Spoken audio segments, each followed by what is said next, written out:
Jimmy. You're live with the King Kayfabers, man. Good morning, King Kayfabers. Well, it has felt uneven, like, getting back to a regular standard week. Yeah. It's so weird, too, because I don't have that much going on in my life, but the littlest disturbances throw off that routine. Right. Yeah, I'm looking forward to a month of just normal standard. You know what I didn't pattern. realize? That Baltimore Con is September, not late October like it was before. I didn't realize that at all. Yeah. So that's gonna be a thing. Yeah, it'll be here before we know it. Exactly.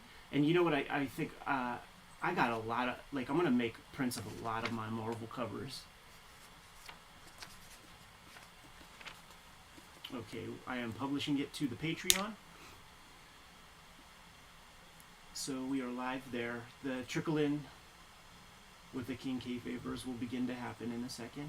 I'm going to email it to us, Jimmy. Yep. And then we will be good to go.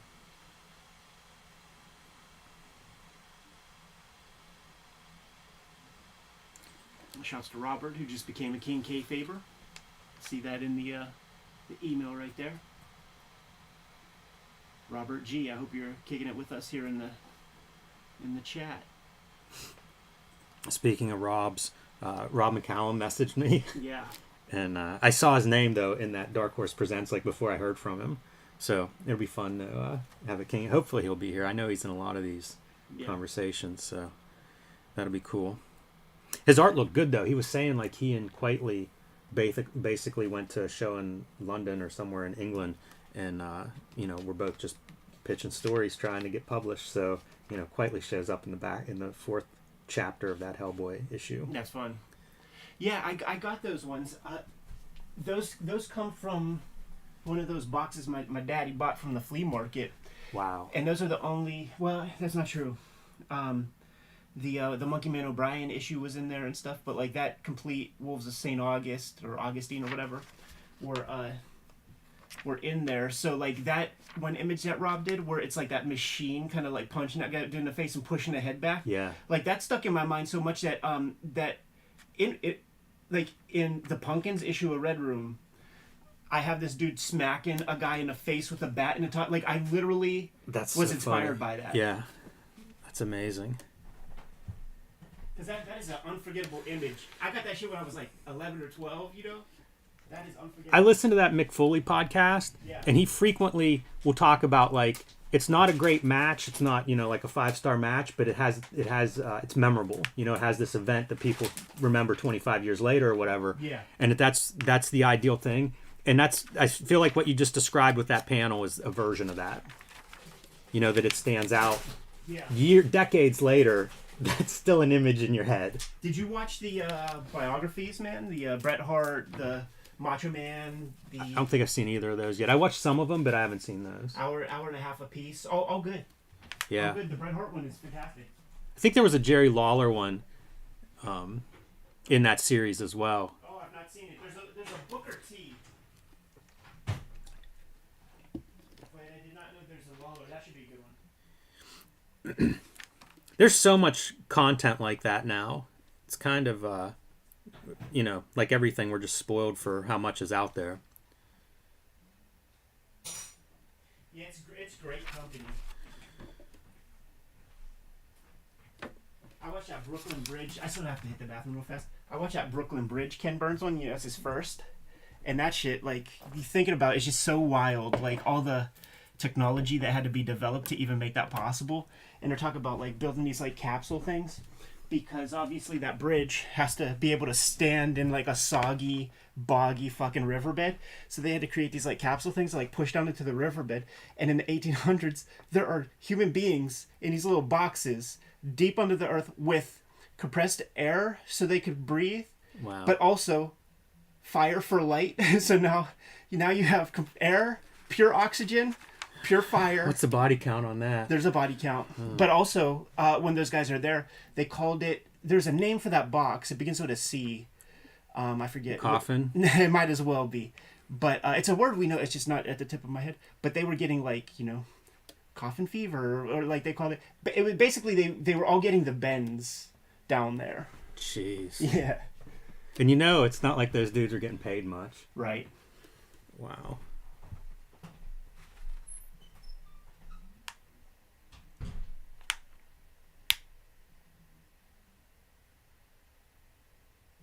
Yeah, so we're going to be covering Wizard 57. Wizard 57 is what we're going to start with this week. And just to send out the call once again, and there may be issues that have come in, but I'm looking for issues 60 through 68 that I'm missing from my collection. So issue 57, man, we're getting close to me running out of Wizard rope. If anybody has those books laying around and they don't want them, send them to the P.O. box. I did hear from a few people, though, who I think may have sent some in. So hopefully our Wizard coverage will continue. I don't know if I'm hopeful for that or not. These issues are so strange for me because I was so out of it at this point. Yeah, right. There's a Jim Rugg letter to come, man. Yeah, right. I see this from Indiana, PA. It's nuts, though. Like Jim Rugg's out there. Like reading this stuff. Like I have such a sketchy history of this time period to begin with, and then in my head, like it's just all of this stuff. The timeline's just wrong in my head. Check this out, man. This is the strip for the next thing where they're like hooking the alien up with some stuff they have. So like the one hooks up with a Rambo knife, and it cuts his hand off. It's on the ground. Fuck! It starts to sizzle, and then they're like looking through a hole. His grandma's a xenomorph. All right.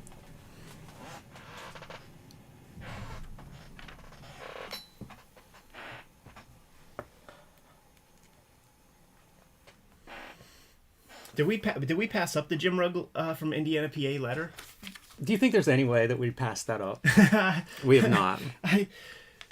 I forget what issue. I think that one might be in the 70s.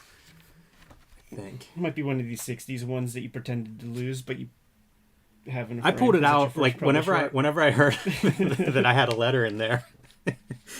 I hit the archives. That's going to be a couple minutes conversation. Yeah.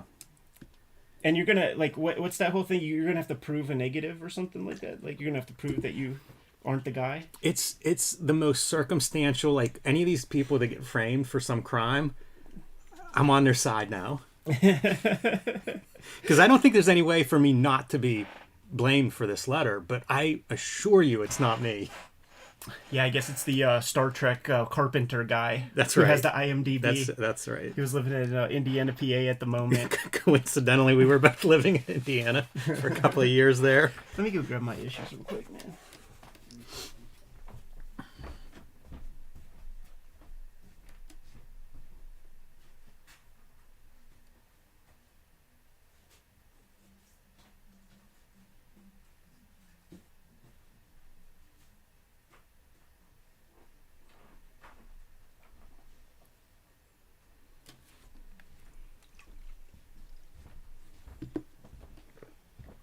Here's we should do a commercial.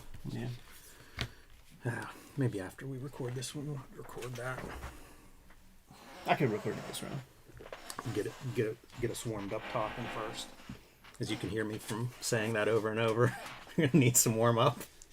Case on. Yes, thank you so much, Matt. It's a case on. It's the Brooklyn Bridge gimmick. I saw a thing in my social media feed. I have no idea why I get some of the stuff I get, but it was a lighthouse in Iceland that was built on this like rocky thing, 120 feet above sea level. It's just like this column of rock. Right. And brief description under it talking about how like they had to build that. They had to carry stuff up and build it, carrying going up 120 feet of this rock thing. But those guys didn't have trouble sleeping each night. No, I bet they didn't. Of course, they probably had their own troubles. Yeah. Nightmares, waking up in the middle of the night just screaming like they're on the side of a cliff. Doing that hard ass work, man. Like I was hanging drywall before art school and stuff, and like those days, I went work with my uncle, and I respected that guy so much after that because I was getting gassed, and he doesn't look like he has a discernible muscle in his body, and he was not, and every day we're ready to go. Yeah, good to go. Yes. Good morning and welcome to YouTube's favorite comic book channel, Cartoonist Kayfabe. My name is Jim Rugg. I'm Ed Piscor. Before we dive into Wizard number 57 from May 1996, I want to remind everybody of Cartoonist Kayfabe Comic Book Christmas in July. The last Saturday in July, we are asking our audience to pull out some of their best comics and share those in the little lending libraries in their neighborhoods. Let's try to build some new comic book readers. This is the second year in a row that we are doing Cartoonist Kayfabe Comic Book Christmas in July. Had a great success last year, at least in terms of all the social media pictures. So put some comics in those local lending libraries, take some pictures, share it, and let's see if we can't get a few more people interested in this comic book medium that we love so much. Also want to tell everybody, join the Cartoonist Kayfabe Patreon if you haven't already. There are different levels there that'll get you access to the videos early, and at the King Kayfaber level, you get all the videos early, and you get the recording sessions. So they are watching right now as we go through this issue, adding to the conversation, and also getting a leg up on the Kayfabe effect, because we look at all kinds of books on this channel, and sometimes there aren't a lot of those books. So if you want one, you want to be the first one in line to get it, yes, and sir. Our Patreon's the best way to be at the front of that line. All right, business at hand, Ed. Wizard Magazine, May 1996. Quite a cover from a little corner box of Alex Ross's upcoming Kingdom Come, which we've been seeing ads building for this over the last several issues, and I guess we're not quite there yet. This is still the build-up as we get into the sketchbook. And then Rob Liefeld with the giant Captain America and Jim Lee on Iron Man. That is a star-studded cover right there. Hot shot in the cover, dude. No doubt about it.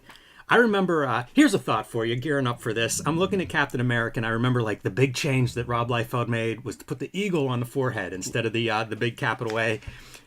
I just don't see why either one makes much difference, but that was controversial. It was. And it makes me think, Rob Liefeld, the Howard Stern of comics. I like it. Because it's like the people who loved him, they bought his books, and the people who hated him could not stop talking about him. Totally. And thus promoting they him sold his books. Constantly. Yes. Constantly. And because, you know, in social dynamics, the emotional person is the weaker person. So when those people are hooping and hollering, they look like clowns. And it makes you want to support the person that's making this person look like a clown. But he's an endless troll, Rob Liefeld, because that symbol will be on his Fighting Americans head too. Like, he just pivots. Like, after his 6-issue cup of coffee with Marvel there, he'll just make his own patriotic superhero with the same emblem with Stephen Platt, you know, and it has the great scene with the Slim Pickens on my Charles Dickens where yes. Fighting American is humping a big old warhead. Here's a question. Is this one piece of paper? I assume no, but I don't know that. Yeah. It could be. Because I was looking at their signatures, and it's weird that Jim Lee's is above Rob's in that Rob's drawing is above Jim Lee's. You know, like, if you don't know anything about this, I would look at this and say, well, which one drew Captain America? Or maybe there's 4 names, and they all just I could jumped on this piece of paper. I can see those ego guys, this being a conversation. Like, okay, the Captain America be above, but my name has to be the top signature. We were pretty critical of Sybil's inks, at least I was, in the actual Captain America one. I think they look really good here. Yeah, it looks fine. Especially on the shield. I like some of the dynamic on that shield. Because you're not seeing too much, and it's this kind of stuff, these like noodle marks that I don't like, but you don't see many of them on this piece just because it's a big close-up. But you could also see that, like, there's no doubt that Rob inks that face compared to everything else. It looks like 2 different sets of tools. And we are now firmly in the digital era, so, like, you look close at this. This is pencil. Yeah. And it is just bumped up contrast values to get this ad out there pretty quick. But it is pencil, and it's one of the rare times that you see it. It'll become a thing. Digital inking becomes a thing reasonably soon. You were talking about Fighting American, which is where Rob's going to pivot to as whatever happens in the Heroes Reborn. Those are all penciled. Oh, that's cool. The Rob Liefeld stuff and the Stephen Platt stuff. Yeah, I guess I didn't know that. But it'll be tightened up more. You know, like when those guys decided that's the way to go, you see a little fuss there with like the pencil marks and stuff. The truth is, you don't even need it. Like, it's like inking was a vestige of mechanical reproduction. So it's a tradition at this point. You know what I mean? Like, it's not necessary. You know, we talk about, like, if you're going to print the book, make sure the book is worthy of print. Yeah. I kind of feel that way about inking, because, like you say, it's this vestige of production that isn't necessary anymore. But the flip side is a craft has developed around ink. Yeah, sure. So if you're gonna ink, like, I want to see you showing off, like, what can you do with the pen and the brush and the black and white. Dude, this strip that I'm working on right now, it is the very first time that people are going to see just my pure drawing with ink with no fuss and muss, no color, no zipatone, no duotone. It's just the pen and ink, and it feels nude. You know, it feels like I'm naked, but it's fun to like do that. A lot of toy talk here in our editorial, as well as Alex Ross Kingdom Come artwork in that first paragraph. So not losing sight completely of the comic scene. Yeah, but might as well be, because this issue, even though there's some cool stuff like this Kane Paul Grist article, it's just reportage. It's a little boring. Brian Polito leading off our letters column. If you're a celebrity or a creator, I feel like you get your top billing in this letters column. Complaining about Rob Liefeld ripping off his Elvis pose. And for photos, not for like comic book art. Just one of those things. Polito, good marketer, and he is president Chaos Comics. He's getting his name in the press. Yeah. Maybe making a couple people curious. Yeah, that's the cost of a stamp as opposed to paying ad rates. That's it. I have to make a note of this pen pals thing. What the heck is going on in the 90s? It's a bunch of kids posting their address, listing their sex, and posting their address. It's 11, 12, 13, 13, and then 32. This guy in the end. Oh, man. Joel Lieberman. Isn't he a senator or something? I tell you, man, it just seems like you couldn't do that today. No, well, the thing is, man, it's much more immediate today. You don't need to do that.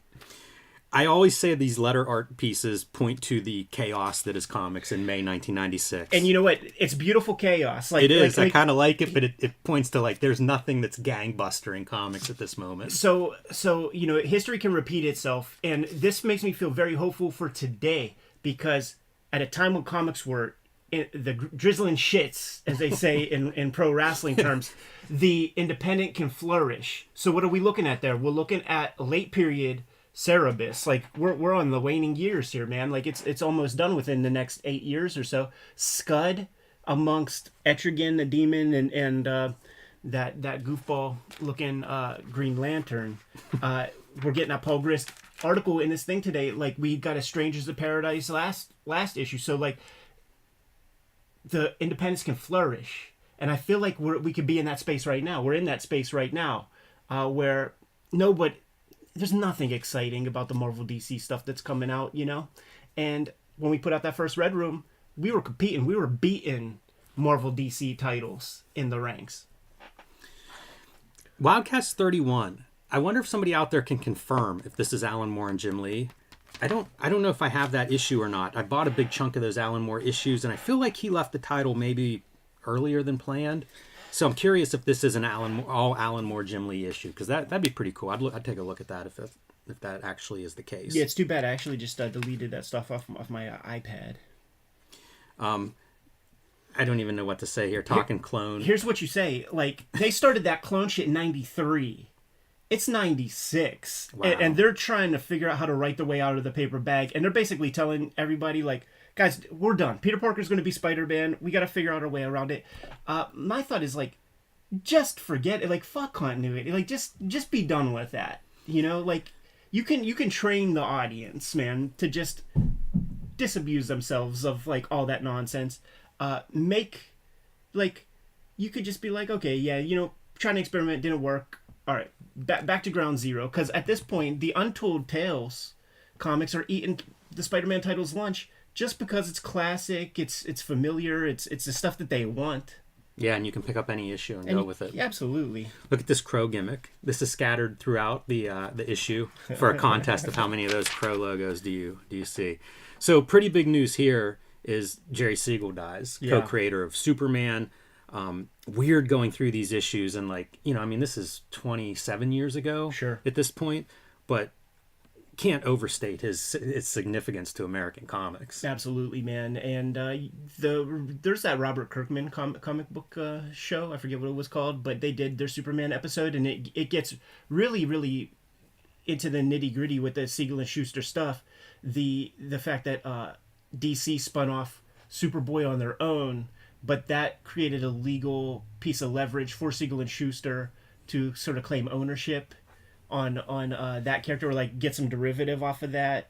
The Neil Adams stuff in the 70s. Yeah, it's great to see Neil Adams here too, another legend who has passed at this point, but in 1996, sharp as a tack. And was instrumental in having Siegel and Schuster receive at least some of what they, a monthly payout, let's say, by publicly shaming DC Comics in the late 70s when the Superman movie's coming out. Yeah, I did some calculation on some of this stuff since we have access to inflation calculators and things. So in 38, Siegel and Schuster sell the rights to Superman to DC Comics for $130.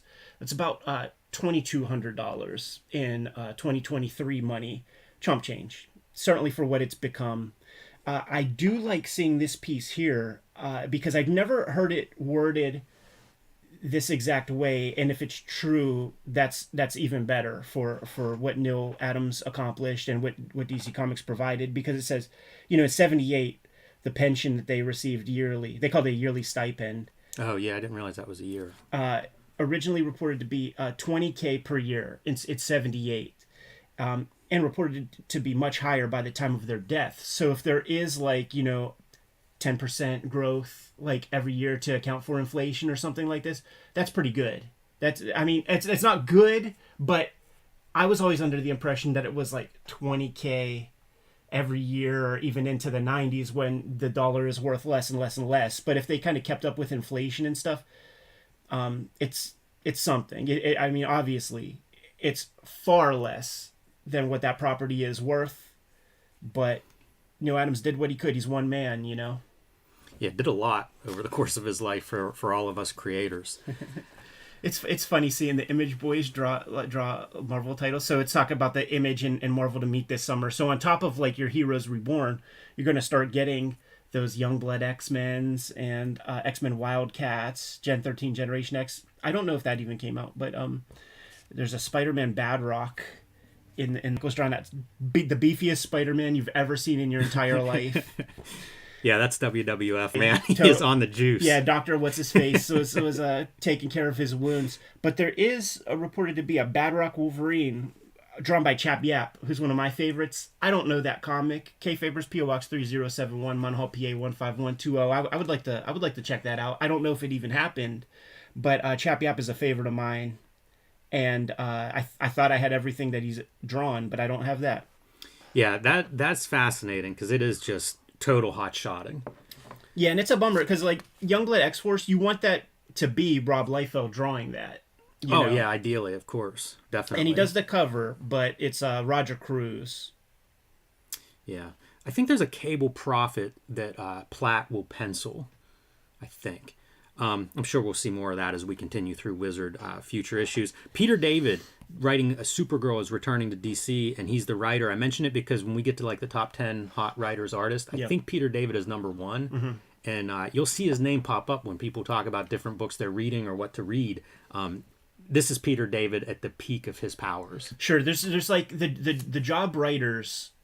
There's very few of these guys that can string a narrative together in anything that's close to a story, and those guys got a lot of work. So you have your Peter David, you have your Chuck Dixon, you have your Kurt Busiek, you have your Joe Duffy, a couple others. Dan Jurgens writing multiple titles, but you got these couple of people doing tons of work. I supported this book. I like Gary Frank's art, and he's the artist on that Supergirl stuff. So for the first year, I grabbed these comics because of my appreciation for what Gary Frank did in mainstream comics at that time, because there was such a lack of fundamentals and such a lack of storytelling. His polish might not have worked well for Hulk, but it worked really great on the Supergirl comics.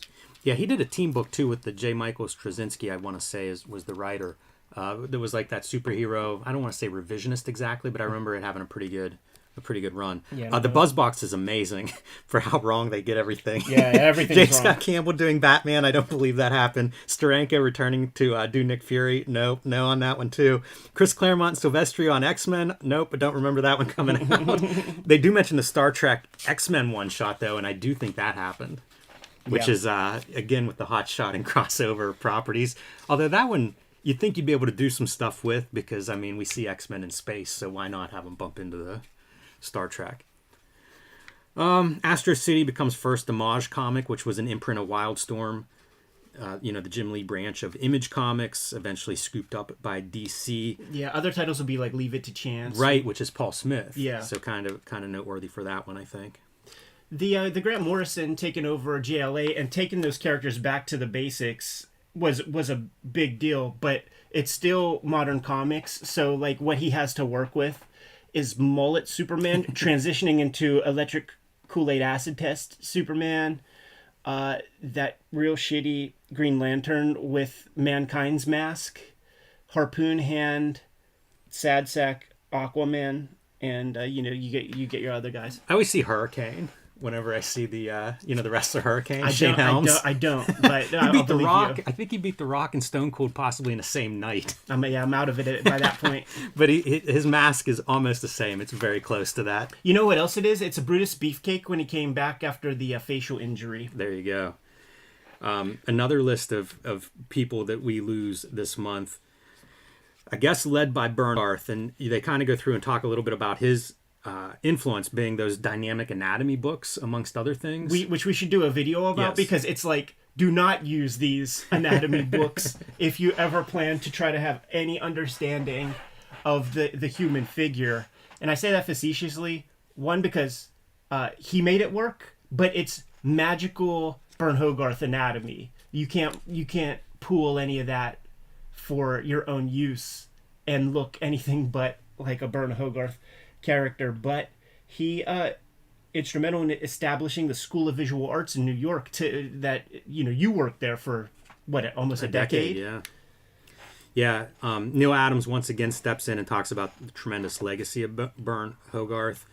Simonson weighs in on it, and then the other two names are Bernard Bailey, who co-created the Spectre with Siegel.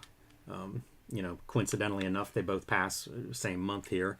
And Malcolm Jones III, who we talked about from his Sandman art, would do like finishing art on Sandman. I always liked his work. Gone way too young. Suicide. Rest in peace. Any company updates catch your eye? You're seeing these little bits now, man. Abstract Studios showing up. Aria Press, that's Colleen Duran's imprint for Distant Soil. She self-publishes a guide, 101 Things Your Publisher Doesn't Want You to Know. Will finally ship in April. 2 copies of that to the P.O. Box, please, because that would make a fantastic episode. I think I have the Cerebus Guide to Self-Publishing, and that could be a good episode for the channel, dude, because we could dissect these things and talk about what applies now. We could leave off the shit that doesn't matter, just talk about it as a vestige. But I think that those could be good resources for the makers out there.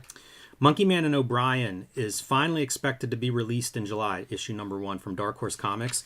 So one of my favorite Wizard issues is, I believe, issue 31. Yeah. And that would have been, I think, the first glimpse we had of Monkey Man and O'Brien. And, once again, to put that in context, this is issue 57. So the comics industry changes a lot in that amount of time. Yeah, if he could have rushed some stuff out, he could have made some money, man. Simonson and Gary Gianni showing up at the Dark Horse Legend imprint. I don't know that they put anything out through that imprint, because pretty soon it's going to be Maverick. Star Slammer Special, I believe, came out. I actually saw that in a dollar box not too long ago. And it seemed like it was kind of a summary type thing. It was short. It wasn't. Right. It didn't feel substantial. It's interesting because he was a part of that Bravura line. Right. That sort of went nowhere. They had their little popcorn fizzle. And that was the Malibu imprint. So yeah. I guess when DC buys Malibu, that's the end of Bravura if it wasn't already over. Yeah, I think they did their four issues, took their money and ran. Gary Gianni, classmate of Jeff Darrow there in Chicago. Great artist, man. He did that Corpus Monstrum big book that has that very etching style, steeped in pulp imagery. Your Virgil Finlay type aesthetics. Yes. Great line. He took over the art duties after John Cullen Murphy left Prince Valiant, and he and Mark Schultz made Prince Valiant sing again. And to this day, Schultz is still writing that, and Tom Yates is the artist on Prince Valiant. Great looking strip. Check it out if you got it in your local paper, or just go on gocomics.com or something. And this is where I first saw his work, was as a backup in a Hellboy. The Devil. That was the first time I ever saw his stuff. The very first place I saw his stuff was it was a pinup in Big Fat Kill. We're at issue 9 with Stray Bullets, so okay. That's always fun to kind of keep in touch with that. Yeah, I was going to point out the kitchen sink press notes just because like Dave McKean's Cages, issue number 10, final issue of that is getting ready to ship. So started at Tundra, did complete at Kitchen Sink, and that was one of those super interesting books for me at that time period. Found an issue for $0.25 at the flea market, had no idea what I was looking at, and then it was covered, I think, in Comic Scene, so it gave me some grounding. But that was one of those, out of the context of what I was reading and had access to, Dave McKean's Cages was like, this is all new stuff that you can do in comics, new to me. It was a wild era, man. I got a hold of in 6th grade of a Raw, the one with the Swart cover from Volume 2, and just seeing that breadth of comics. You know, it's the first I read. There's an article about Henry Darger in there. You know, like it just totally. It's still your formative years. You're still a sponge. You're still taking in information in a big way, and that was that's huge to be exposed to that stuff so young. Sinja is coming out. John Cleary, Lightning Comics. I'm a fan. We looked at that a couple of times. Yep. Toy Fair magazine is going to be impending. That was like their question of the month. That makes sense because they're plugging toys hard in this issue, in the editorial. A lot of toy talk as we get deeper into this. It's going to continue. They're going to have 2 magazines. They're going to have a Inquest, which is the card gaming magazine, and then Toy Fair. So Gareb Shameless is increasing his empire. Which, by the way, those card games, inside front cover ad, like this is an expensive piece of real estate, and it kind of points to what is doing some business in this kind of area, and those card games. Card games are crypto at this area. They kept we talked to people who they kept shop doors open by selling that stuff. Totally. So it's funny because it's trading cards, the beginning of Wizard, and now we're at card games. Raising Cain. Paul Grist Cain takes the crime noir genre to a new level with a humorous twist. I really love Cain. This is a book that I've put together issue by issue, have a complete run of it. What is it, 31 issues? Yeah, 31. And you can see like the art that they pull out to highlight, it's black and white crime. So I loved Stray Bullets, Sin City at the time. This plugged right into that kind of, genre for me. And I loved his artwork. Little shades of Mike Mignola, Alex Toth, Frank Miller, anybody that's strong black and white's Jaime. And it's fun. It's kind of a police procedure. Cain is a detective and was involved in a shot a fellow detective who was corrupt and tried to kill him. And so, like, we're going to build through there. And it involves, like, local organized crime, some of the corrupt policemen, as well as the dynamics of, like, how do you go back to work after you've shot a coworker? Yeah, I seen Serpico. 31 issues, I do think, came out from his Dancing Elephant Press, but you can get these comics probably to this day. It's kept in print by way of Image trade paperbacks, maybe 5 or 6 trades. So these are accessible. They show up in those dollar bins. Like anytime I see one, like I will scoop up the old. There's something sexy about those self-published comics, and those old Dancing Elephant Press books. Whenever I see one, I scoop it up. This absolutely had this issue of Wizard, totally. Like this is my introduction to Paul Grist's work. I freaking love it. Just for some reason, I just never was able to put it together. You know what it is? It's that $3.50 price tag was too much for me at that time. Like I was buying Stray Bullets, and $3 was like my maximum, because like the self-published comics that were established in America, your Tyrants, your well, I don't know about THB because it's bigger, but $2.95 was the price. So $3.50. That's cutting deep into like my kid budget at that time, so I just didn't grab these at the time. But I must say that this article, it is reportage. You get nothing out of it really. It's unfortunate because it gets 4 pages, but it's just minutia about like story details. But I'm interested in Paul Grist, and one of the things that he says though is, he had all these irons in the fire. And for whatever reason, like the publishers like didn't put stuff out or went under. So he says publishers are crocodiles. Like that was the impetus for him to begin self-publishing. He was going to do some things through a company called Trident. That goes away. I think some of that stuff was published. That might have been a Burglar Bill. There's another series that I see, Saint Swithin's Song with Grant Morrison. Burglar Bill published. It was meant to be a 6-part series, canceled by Trident after 1 issue. There you go. Tundra UK put some stuff together. They go away. So that's where he says publishers are crocodiles, and he's gonna.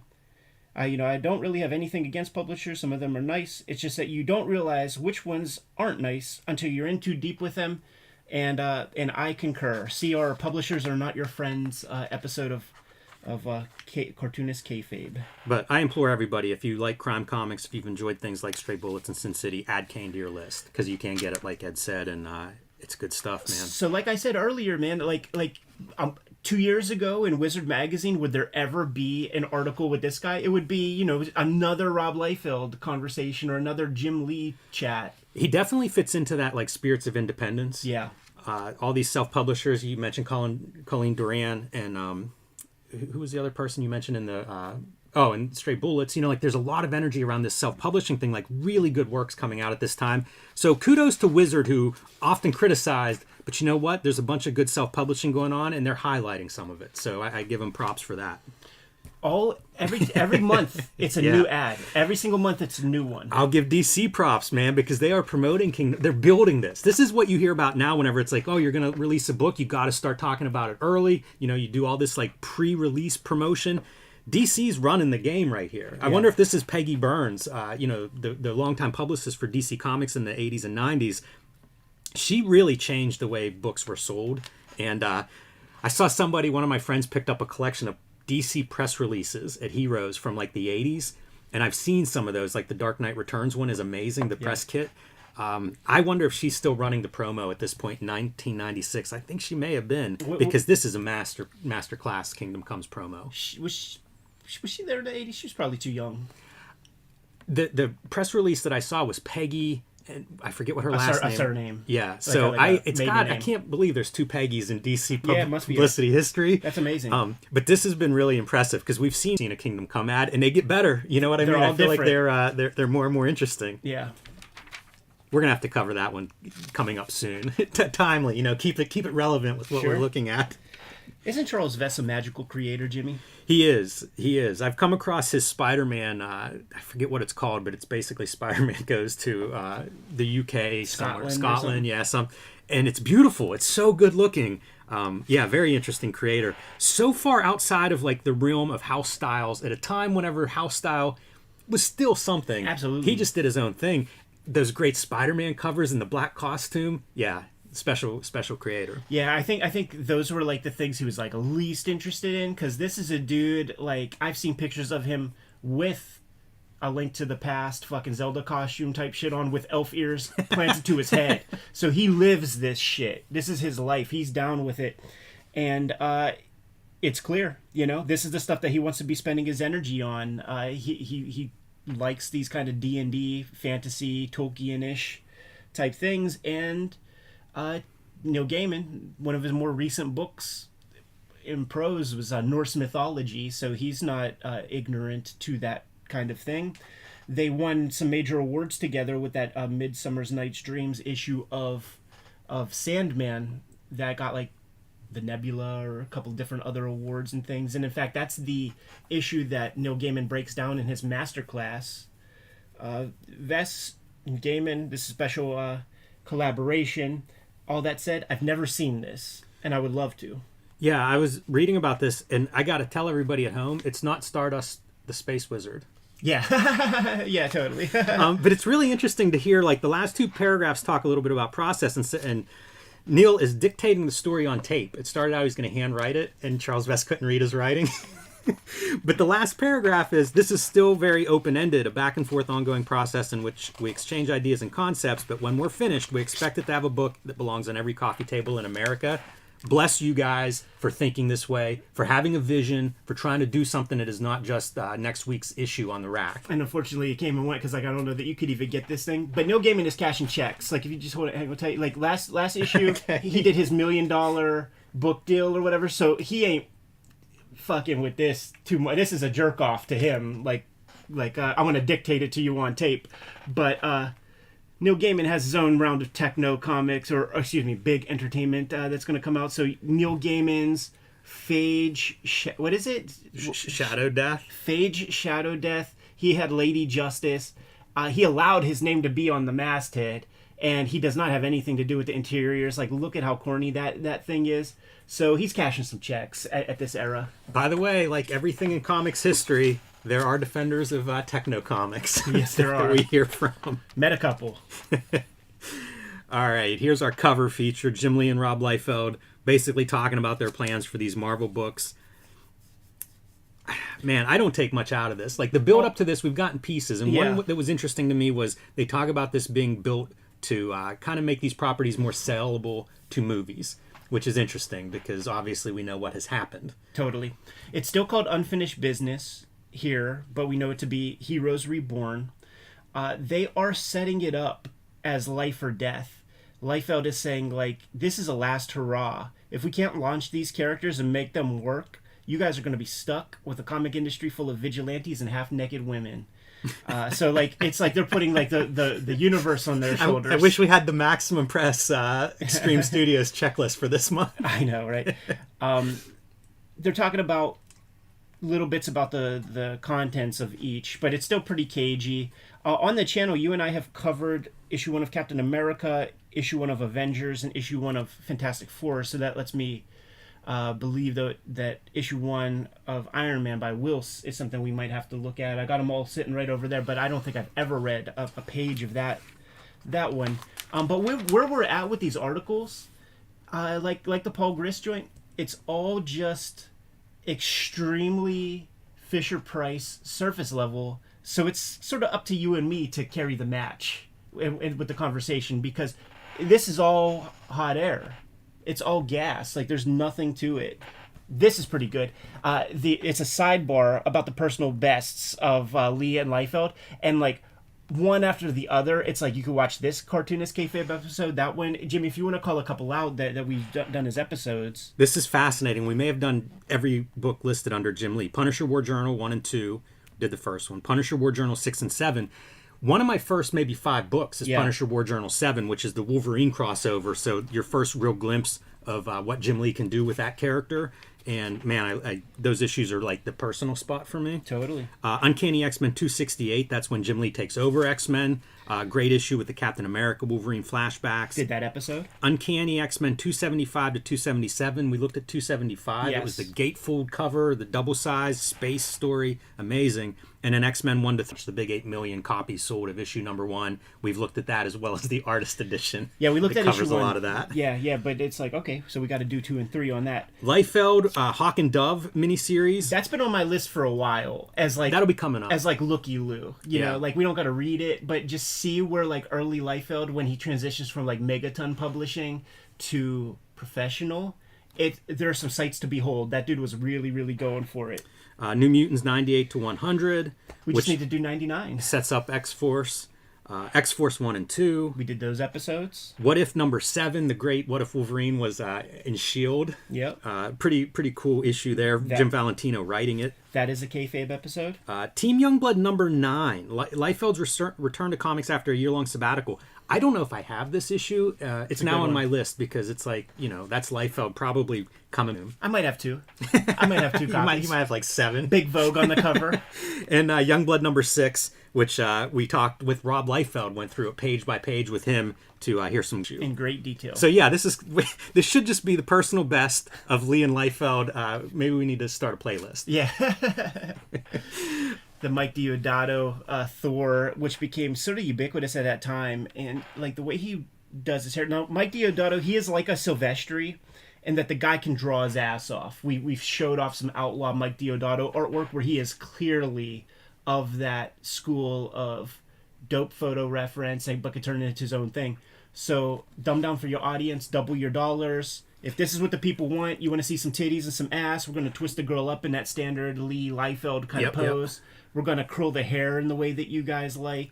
It's so calculated in some ways, and he had an agent that was selling him here in the States. Oh, yeah.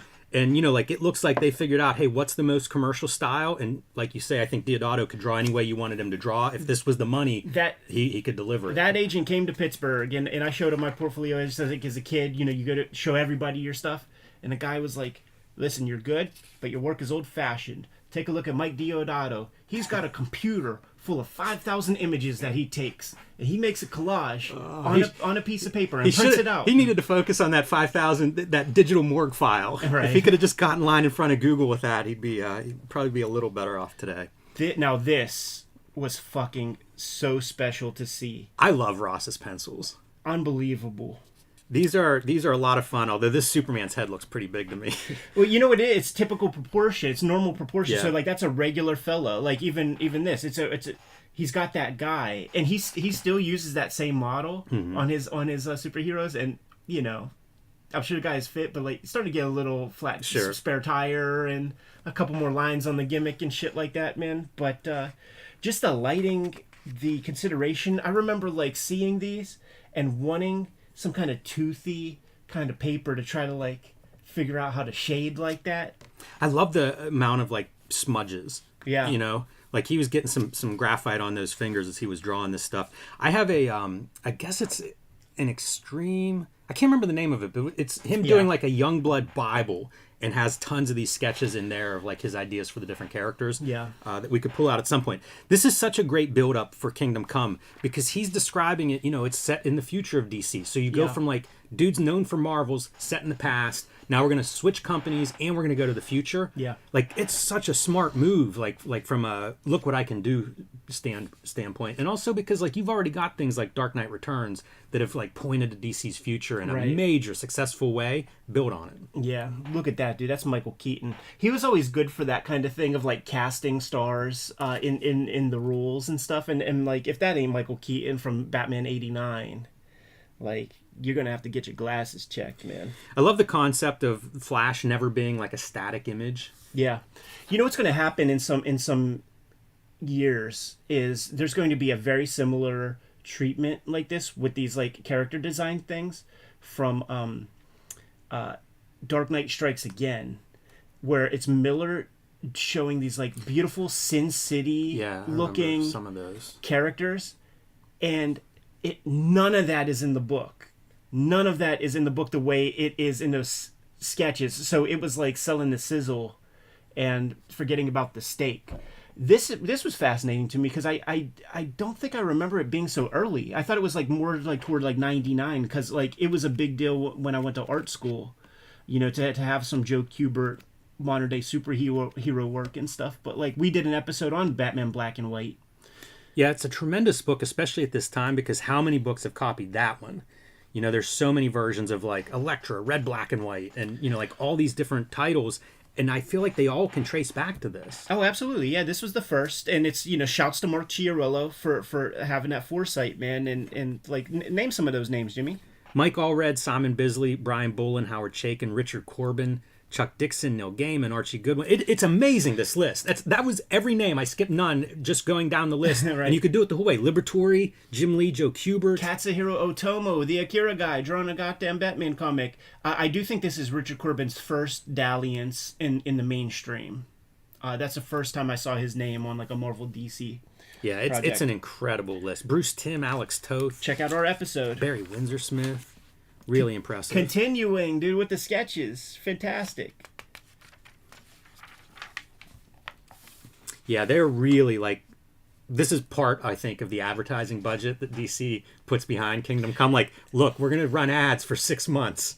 We're going to need you to do some features in return. Yeah. But why not? It's awesome. And from putting the magazine together... This is a great article to put in here because it's a bunch of art that looks different than the rest of the magazine. Like, it's a visual magazine, so by all means, try to find this kind of material. That is Mike Allred. Right? Yeah, it looks like him. So it makes me wonder if all these people are other kind of cartoonist type guys. Is that Gray Morrow or somebody? Yeah, it's real funny. That's the one to figure out. Who are you pointing at? Who do you think this? What are we looking at here? Yeah. I'm like, is that, I don't know, Buscema or somebody? Oh, interesting. But there... This has to be Mike Allred. That's amazing. That's so funny. But then who's that old cuss? Some old DC guy we don't know. Like... Totally. How about that side of the pencil stuff to give you that Red Tornado character? Like you could see the marks. It's also one of the things that I get disappointed in because like a lot of this doesn't make it into whatever the finished art is of Alex Ross. Yeah. And I would be so excited when I'd see the sketches and then like you wouldn't see too much of that on the finished page. Yeah. And I like Rob Liefeld saying, you know, if these books don't sell, you guys are going to be stuck with Naked Women books. And then, like, he's got to have half a dozen pages of ads in this issue. And this is, like, his evergreen pose at this era. And he was figuring out ways to get the waist skinnier and skinnier and, like, the breast shelf. Like, this is the height of those, like, toxic titty implants, dude, that, like, caused so much trouble to chicks in those 1990s, man. Just those rocks. By the way, shades of like Instagram modeling and doctoring of photos to come. Yeah, totally, man. She should just be holding like some sort of tummy tea. And Diodato Jr. Name also appearing. Yeah. I have nothing to say. Nah, keep going. Don't waste your time. I kind of feel the same way about this one. It's true. Like when we talk with these jobber guys, like it's first off, it's diplomatic conversation, and I don't have any use for that. I can't take anything from that professionally. It's also, if you go through it, it's like, here's my plan for Fantastic Four, here's my plan for Spider-Man, here's my plan for Solar and Superman, and it's like, I don't care about any of these characters. Like, if it's just what's happening with the licensed property, I'm sort of out. And nothing happened. Like, you know, he did a 6-issue gimmick with his own Spider-Man title, goes away. A couple issues on Solar, goes away. Whatever. Like, you know, these guys, their careers ain't interesting to me. How about that cover, dude? We're keeping Dave McKean busy after Sandman goes away. Yeah, what an extraordinary talent. It's cool to see you've got an ad with Dave McKean art here. You've got mention of Cage's number 10, you know, reaching its conclusion, a very ambitious book earlier. So, once again, I kind of do think Wizard slightly better at comics coverage than they're giving credit for. Right. Jeez. Vampirilla ad. Big ass fucking article. This really is something. Makes me wonder if I forgot something, but I don't think there was anything in here that stood out to me. Nah, not at all. Like I say, a lot of stuff about what he was doing with the characters he was working on at the time. Hey man, we're launching a toy magazine, Ed. Let's make sure everybody knows it. This is the Punker Mike section, you know, like how far things have grown in like the kit bashing space today. But honestly, saying this, it was kind of cool. I absolutely love this article, except there's one major shortcoming. And let's show, because you could say like, okay, they prime it. We're getting close. We're going to build a Captain America figure. And you can see the shape of it. Like, you could bet his shield was right here. But they just fucking made that file invisible or something. Like that layer is gone. Finished shot. No, it's exactly. Something went wrong. Totally, because they got the space for it. That's what I'm saying. Like the shield is probably right here, and all the type is there. It's just like, I don't know how Quark works or whatever, but if you can make a layer invisible, like they did that, and what'll happen is you got to wait till next issue to see the Captain America. I totally remember that. It all came back. That's so funny. Ooh, some more toy stuff. So here's how the professionals do it. That's kind of a cool 1-2 article of having like, this is the fan version, and then like this is how it's actually done at Toy Biz. And it's cool to see, you know, like Toy Biz making a lot of stuff, right? And you're not seeing no Monkey Man O'Brien fucking comics. This is Art Adams doing the toy designs. So, you know, if this is just some like D-level fucking toy, he might have been designing a whole bunch of that stuff.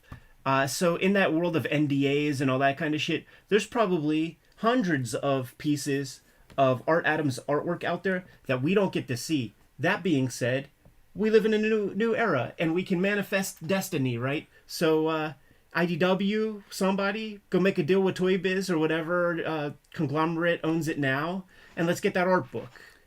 I want that art book. That would be a great art book, dude, because I've seen other pieces where he does like the full turnarounds and stuff, man. Yeah, so it's almost like that Keith Pollard, like Marvel Universe C3 views of your favorite character. They're tickling our behinds with a feather because like that's a whack character. Is that like a Super Skrull or something like that? I have no idea. Like there's a Xenomorph arm, you know, like it's bizarre. I don't know what this figure is, but I would love to see more of it. Yeah. You know what is wild is this Apocalypse? Yeah, it looks like it, but that's definitely a Joe Mad design. That's what I was going to say, is you can really see the Joe Mad in that figure. So yeah. It's kind of cool whenever these companies start getting to that level where like they're not just doing an X-Man, but an X-Men based on this or that the creator design. I feel like with the things that we know now, like you would leave this photo out. We've seen a few instances of this, I think, over our coverage where it's like, maybe don't show the factory footage. Cut for 1 second and let me fix the table. I'm so sorry. If you pull back real quick, I can get under there and... It's just... Oh, I see. Yeah. It doesn't fit in, so it has to go to the side.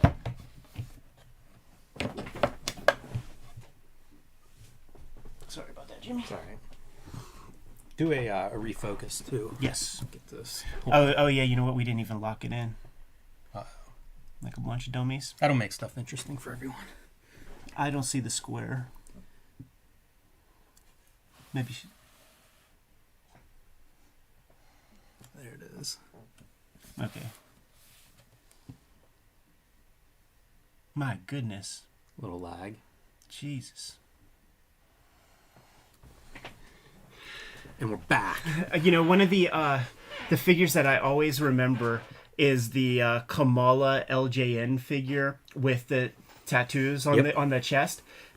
And no two tattoos ever look the same. And you could always see overspray, which is the indication of a human hand behind that. And it makes you think, like, is it some kid who's painting that doesn't get to play with that figure? It's so funny when art is assembly lined, because like velvet paintings would be that way. Is that true? Yeah, at least some of them. And they would be assembled, like I have one from my in-laws from like their wedding, well, their honeymoon in Mexico, but it was like assembly line. You would basically have a person that, like, I do the face color, and it's just a couple of brush strokes or whatever. Because there were a lot of those things produced and sold at a cheap. Yeah, I guess I didn't realize that. Yep. Toys. I'm fully out of toys at this point, man. Yeah. Little Ed is spending all of his money on art supplies, and I had a Super Patriot. Yeah, I think I was out at that point. Art supplies and comics is where my money's going. We could probably spend a couple seconds on the Pittsburgh Comic-Con. We sure can, because look at how they arranged their guest lists, and like buried in the middle is Stan Lee, same as Thomas Allison, whoever he is. Right? Yeah. Maybe not go alphabetical order, but there are some amazing memories here. You see Steve Lieber's name. I mentioned him a lot of times, like where he was for 1.5 hour per year. He was like my best art school as a young teen trying to come into comics. I used to go to the convention with the best pages that I produced that previous year, put like 11x17 tracing paper over top of them, take them to Steve Lieber, let him mark up all the stuff. First time I heard about tangents was from Steve Lieber, showing me how to better compose my Western gunfighter to get those side view of the two guns, like, oh no, you got to move your guns off of each other so you see them both clearly. This dude Dan Parsons is the guy that did a comic called Harpy. Like, I bought all 6 issues of Harpy that year. Lewis Smalls Jr., who was doing like Harris type comics, maybe a issue or two of Vampirella. The guy did almost nothing, but would go to every convention into the aughts, man, and give girls roses and stuff like this. Brink Stevens is listed here. I mentioned her because I just watched the Dave Stevens documentary. Yeah. It was Dave Stevens' wife for a time. Did a comic with her name above the title. Yes. And I was looking, I was like, oh, was Dave Stevens here? but afraid not. She is the host. She was a part of Fandom San Diego Comic-Con from like almost day one. Yeah. She is the host of that oral history that's like on Sirius XM about Comic-Con, so she's a connective tissue. She may or may not have been affiliated with the Everett Hartsoe line of comics. This is certainly the era where Everett Hartsoe's in there, where he's got a stable of chicks. And what the move was you get like Heather Elizabeth Parkhurst, who would be like a Cinemax movie. What are those? It's not Michael Mann. Those movies that had like Julie Strain in it, like that would be like Ben Mara-ish. Like I know what they are. There's something about skyscrapers. So he would get the chicks from those kind of movies, and they would make a very crappy comic.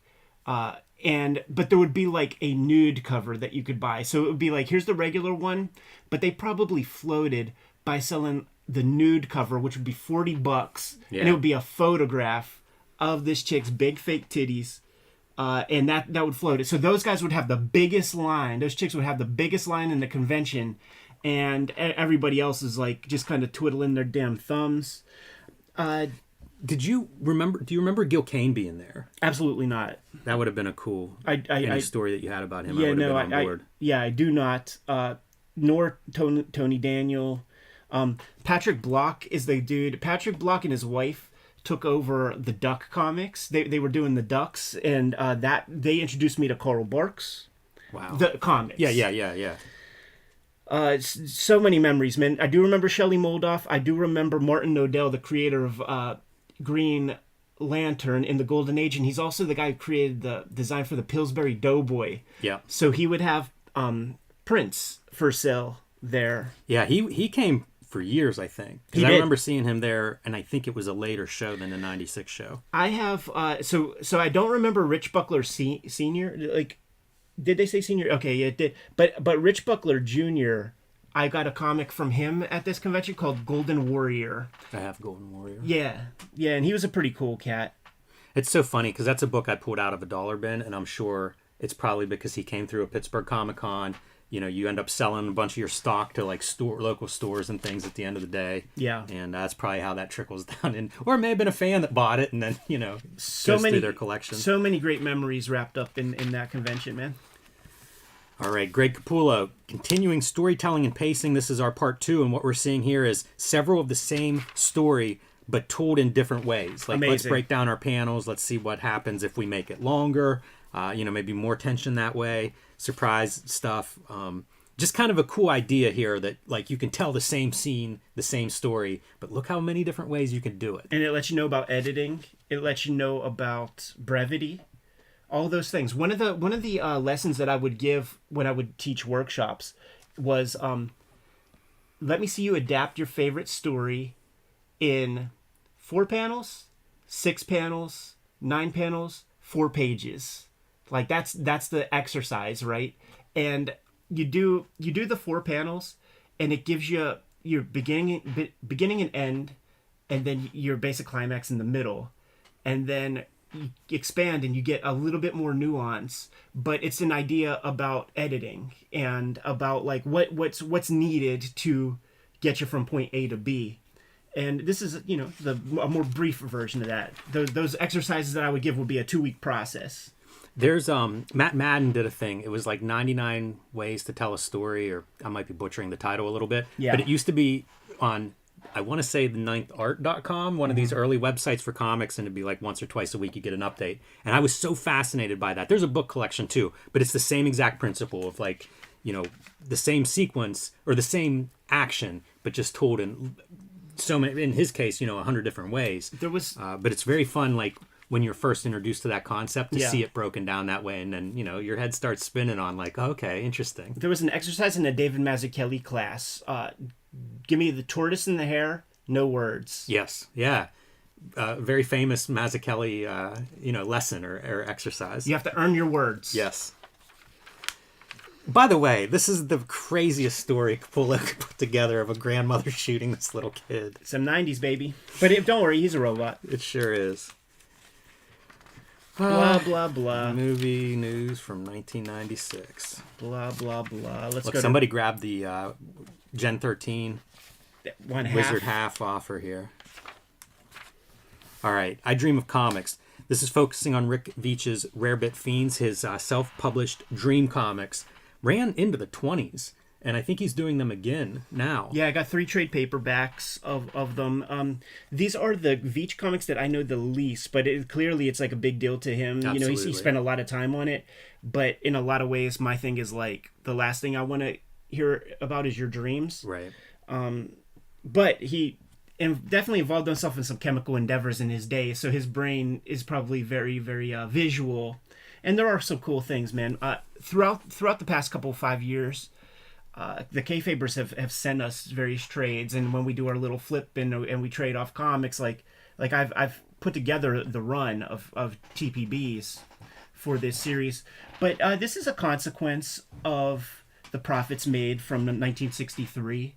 We talked with all of the creators of those 1963 comics, and they all really, really benefited and reinvested into their own businesses. Dave Gibbons bought, a Cod Barrett Photoshop fucking setup that he had, his own computer colorist make, and then he started drawing digitally super early. People like Don Simpson, Veitch, Bissett have gone into self-publishing, and this was the Rick Veitch choice. Yeah, very. This is another one of those books, like whenever, because I was into all of this at that time, so I was buying some of these, and like you, I don't do a lot with dreams, like I don't keep a dream journal or anything, but it was very expansive in terms of what comics could be. Sure, yeah. It was another one of those examples of like, hey, you can do anything with comics. Like, what's your idea? There's probably a way to do it in comics, and this was a pretty good example of that. Because of the psychedelia of it, like I would choose to not think about the dream part in a certain way, and it became like a modern day underground comic where there's no requirement of Aristotelian structure, so it could be this exercise in psychedelia, which is Honestly, pretty it makes freaking me cool. want to revisit this because I do I too. haven't read these since I was 18 or 19 at this time. Yeah, absolutely. So it makes me curious how I would interpret those now with a much broader vocabulary for comics. I think it could be really exciting. But he talks about he started keeping dream journals in his early 20s. And, I've known people that have done that. This also strikes me as the kind of comic that you could sell to people that may have no interest in comics. Absolutely. But if they're interested in this subject matter, man, this would be an incredible resource. Giant history of this, man. Yeah. It's beginning with Winsor McKay, like almost his whole career. If it's not Sammy Sneeze, it's some version of. In fact, the Rarebit Fiend that comes from Dreams of the Rarebit Fiend, the early Winsor McKay strips. Right.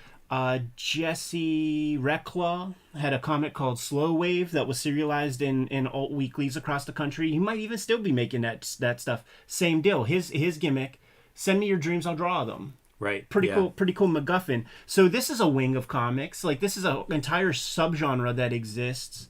These are the more interesting people who have made their dream comics because during those navel gaze, late 90s, early 2000s, very uninteresting people were making their dream comics and feeling like you should participate in that. It might be this entry, or there was a Rick Veitch interview where he mentioned that he not only does he not watch TV, but he doesn't even own a television. And at this point in my young life, I'm drawing a whole bunch, sure, but my family would marvel at the fact that I could sit there, draw all day, but be able to recite the plot of the movie that we just watched or some shit. And I could not imagine being away from television at this time. I couldn't imagine it. It made no sense to me at all because I could probably be in front of a TV for 5 hours in a day. And it was when I went to art school where they tell you about what housing accommodations is, and it's not only is there not cable, but we will not let you plug holes into the wall. There will be no cable here. And I was nervous about that. I was really nervous about that, man. It's so silly to think about. But when I split and I went to art school and I had that excuse to be able to draw 24/7 kind of thing, TV was done. I quit watching TV at 17 and I immediately understood Rick Veitch's position. And his thing was all about productivity and things like that. And I'm sure that he, would watch a movie or something, but TV, it is a time waster. Certainly if you're a maker of comics. A couple of last notes for this is this comes out of, it started as a 24-hour comic. Yeah. Which is really fun because a lot of guys did that 24-hour comic thing in the early 90s. We've even, I think, encountered it in Palmer's Picks in the past. But Neil Gaiman did one. Yeah. A lot of people did. And Veitch, that's how Rarebit Fiends begins for him. So, a lot of that 24-hour comic is a real tool, depending on what you do with it. So that's pretty fun. And then I love his recommendations. Some of his favorite comics, Cerebus, Tyrant, THB, Bone, Bizarre Heroes. All of those are part of the Spirits of Independence tour, the self-published stuff. Sandman, Love and Rockets, Jim Acme Novelty Library, From Hell, and Bacchus. So a lot of self-publishing titles in that list. Yeah. It's incredible to think of comics as nosediving at this point, and yet the creativity is really impressive. The indies are rising, man, and my buying dollar was firmly going there. The last monthly comic that I was fucking with was Preacher.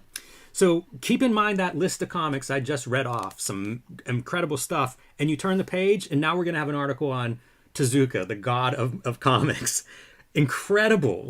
Talk about 4 strong pages. An oasis, if you will. It really is. In the midst of an really ocean of feces. Yes. And specifically, we're talking Adolf. And the idea was to have this thing out, give it the proper book treatment.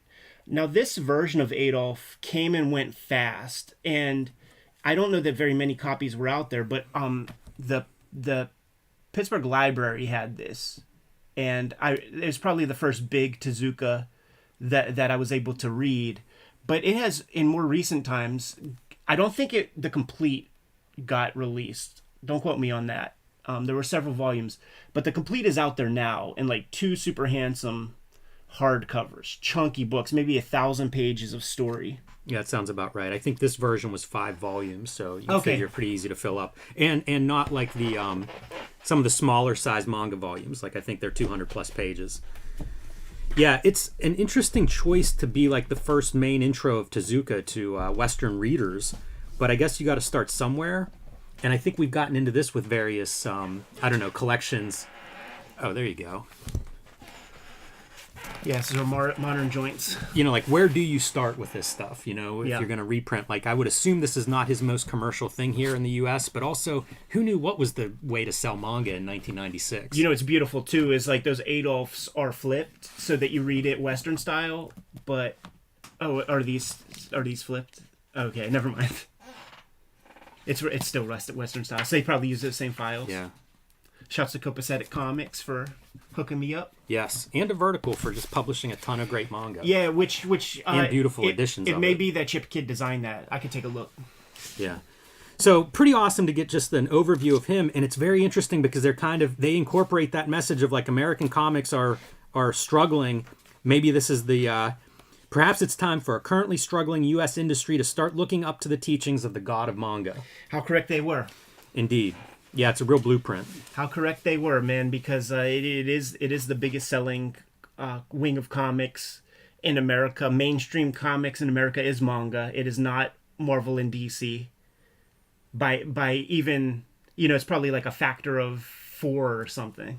Yeah, I was thinking maybe a factor of 10. I just didn't want to be Somebody's too hyperbolic. eating somebody else's lunch. I just didn't want to be too hyperbolic. They're promoting the Orion trade paperback by Masamune Shiro, and this is like I think this might be like his like Lovecraftian there's some sort of story, mystical elements in this. Is this what started out as a fan comic? No, Black Magic. Oh, Black Magic. Okay, yeah. Yeah, that was a doujinshi. Interesting line here is that Shiro is perhaps the most influential manga artist in the U.S. That's an incredible statement to think about because, I don't think anybody would say that today. No. But it has to do with how books were released then and what the response was. Yeah. And Ghost in the Shell was a big, big release. I think Appleseed was successful. The fact that so many of Shiro's books were imported and translated, it's not because of the initial deal. It's because the books that were coming out were selling. So it's like, you got more of this guy, we can sell him. Totally. And there were TCJs and maybe we talked about some other stuff. But like Torrin Smith is the guy who basically discovered Shiro for the American market, and he wanted to bring it over. There was like bidding wars. Like people clearly saw that in a landscape where like Robotech and like Voltron and stuff has already primed the pump for this kind of imagery to kids. Like Appleseed was very logical to bring over, and ended up at Eclipse to begin. And the complete series got put out by Dark Horse probably around this time. Yeah, and one last thing for anybody that maybe hasn't read a lot of manga, I know there are a lot of American comics readers that's like a different form or something.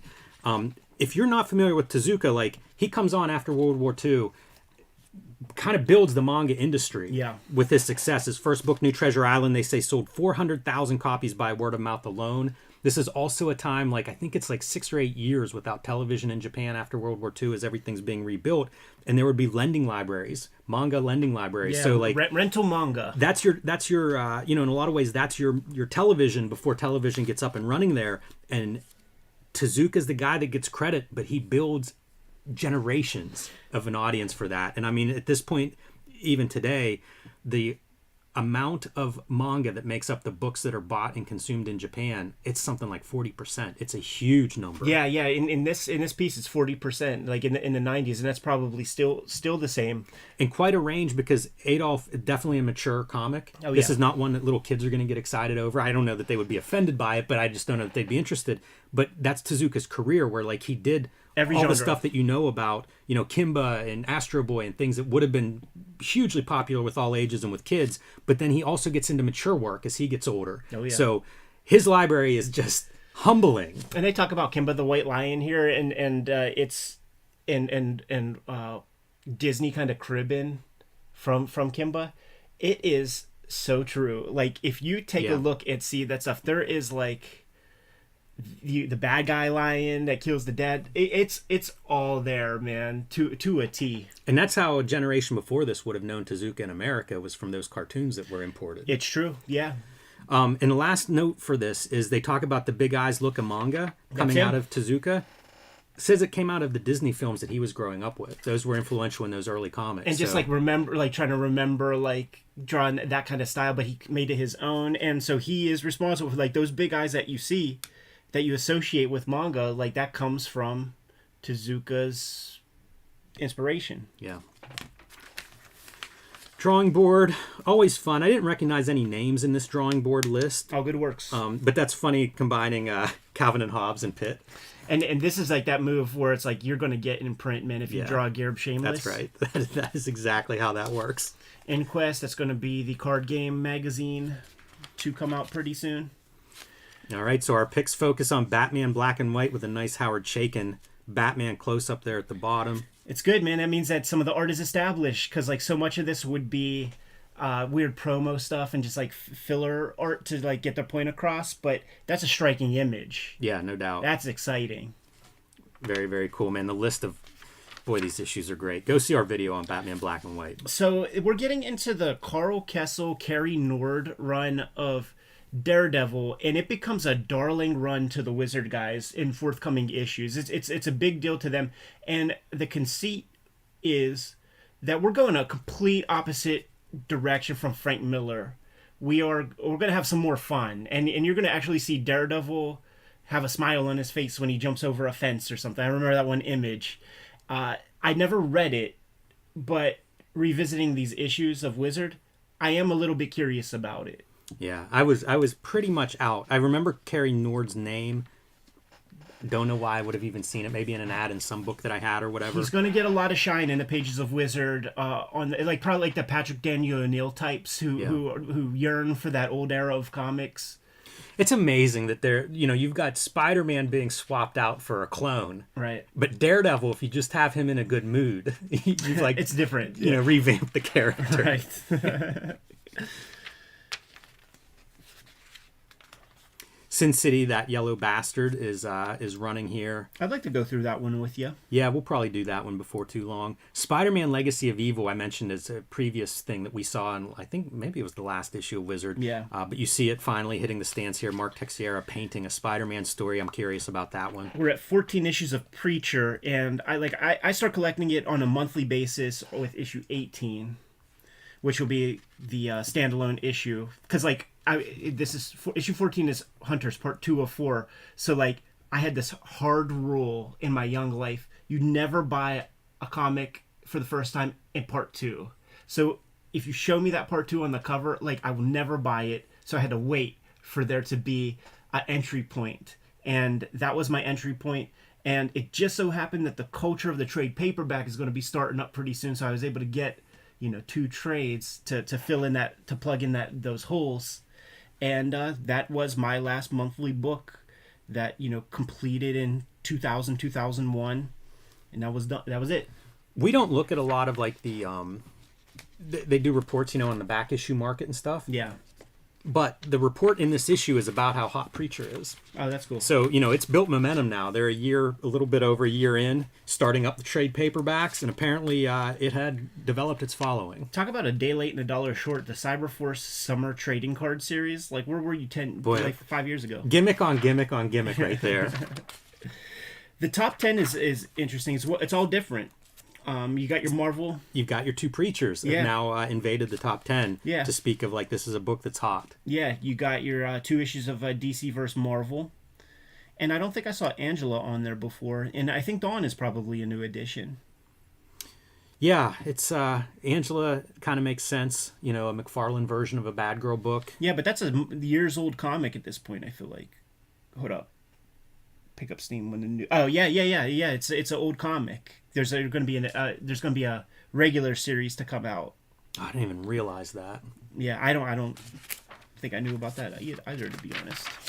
This might be it, man. We might have shot our loads. Yeah, this is your market watch where I talk about Preacher becoming a very popular book. What a cover. Yeah. Shouts to Jean-Paul Leon. Rest in peace, good sir, man. You were a great soldier in the medium of the comic book, but this is early for me for him. Oh, I did totally. not realize that this is when this book comes out. I know, right? I remember when this was on the racks, though. Yeah. And it's a Marvel comic, so it is butted up against the garish color of the computer coloring that they put out there. And for some reason, the Marvel DC cartoonists to this day, they still feel like you got to bleed and put like 1 million characters and 1 million fonts and all kinds of stuff on these covers. This stood out like a beacon. I mean, I'm looking at these two and imagining, like, it's so incongruous that these are next to each other in time. You know, like, this is the same moment in time. Like, it scrambles my brain. And I believe Jean-Paul Leon, we brought up School of Visual Arts, in that Bernard Hogarth eulogy piece, talked about how Simonson was a teacher there at that point. I think Walt Simonson taught Jean-Paul Leon. Yeah. I have an artist edition of his. Yeah. Yeah, you won that in a flipper one time. I did. It's beautiful. We'll have to look at that one of these days. There's that smiley Matt Murdock. Like, I feel like they use that same image for the next, like, 3 fucking wizards or something. That's funny. That's such a funny pose, too. Not what I was expecting whenever you said jumping over a fence. Yeah, it's kind of pool vaulting. That's hilarious. You know, I mentioned Peter David as being the hot writer, and there he is at number 1, sitting in front of Neil Gaiman. McFarlane's still in that pole position for top 10 hardest artists. Hasn't drawn a fucking comic in doesn't 3 years. Draw comics at this point. This makes me want to do issue 2 of Tick, Jimmy. Yeah. Well, we should. Yeah. It's a great cover. I've been meaning to just to mention like where Spawn falls on these Wizard top 100 lists, because here's Spawn 44 coming in at number 2 behind a very gimmick heavy book at number 1. The Marvel and DC basically teaming up to defeat Todd McFarlane for the monthly sales. And Spawn 45, maybe they shipped twice that month or whatever. Spawn has 2 top 5 books, and if you add Spawn Wildcats, 3 top 7 books.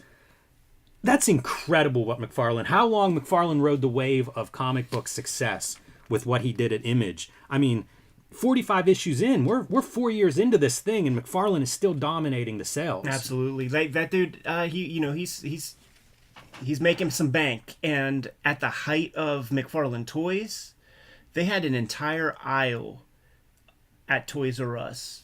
And you think how many Toys R Us's were out in the country at that point? And when I talk about an aisle, I'm talking both sides.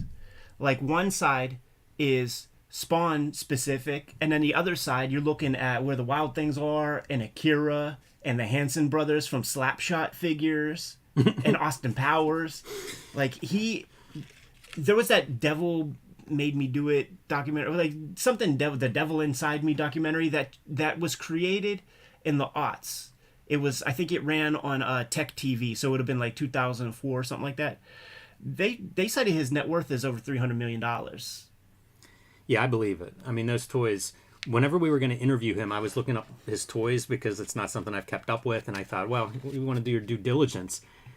The toy licenses that he has been through is astounding. If you don't follow Todd McFarlane Toys, you probably have no idea how many licenses he has produced toys for. Yeah. And stunners. Like toys that don't look like other toys, don't look like, some mold that he has, like stuff that's built for those properties. Weird stuff like Beetle's Yellow Submarine toys. Sure. And to this day, like, he did Stranger Things toys. You go to Target, right? That's like the last store that exists.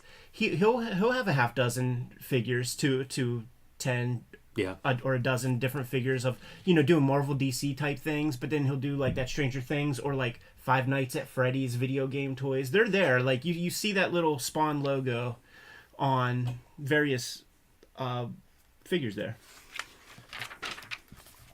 All right. Here's the one glaring omission. Here, okay, go to the very end of like the trading card stuff, like when you get the miscellaneous, because this answers something you and I were talking here. I'll just go here. Yeah, you and I were talking like, what was that other Photoshop thing that guys used? And I'm like, yeah, you know what, man, Rob Liefeld and Eric Larson brought it up, but we have kind of like a what do you call it? It's like the personal ads. Yes. And somebody's like soliciting work as a color separator, and it's Cod Barrett. Remember I said it was like CAD something? Yeah. Cod Barrett is the name. I have never heard that name before. Want to know what's funny? You did, because in your piece about Hellboy and the various print runs, like I typed in Cod Barrett because I wanted to see videos or if there's anything. Such few posts come up, and one of them that comes up is you mentioning Cod Barrett in a little essay about the best look of a Hellboy. That's so funny because I have no memory of it. But I was sniffing around some of the early coloring stuff. Like I remember talking to a staff colorist from Dark Horse, one of the companies that had colorist on staff, and they used something besides Photoshop, and I always thought it was a Corel product, but that must have been where I got the Cod Barrett info.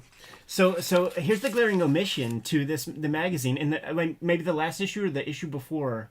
There's going to be a monthly article by John Byrne. Yes, that's never happened. So he did that one that was basically like his first comic he ever read. Yeah, and I guess it just didn't catch fire. That's funny. Wow. I had this issue, man. That's a Ron Friends on the inside there. Looks like a yoga pose or something. It does, man. Yoga with Adrian. This is probably what all of us cartoonists need to be doing, like stretch out that rib cage.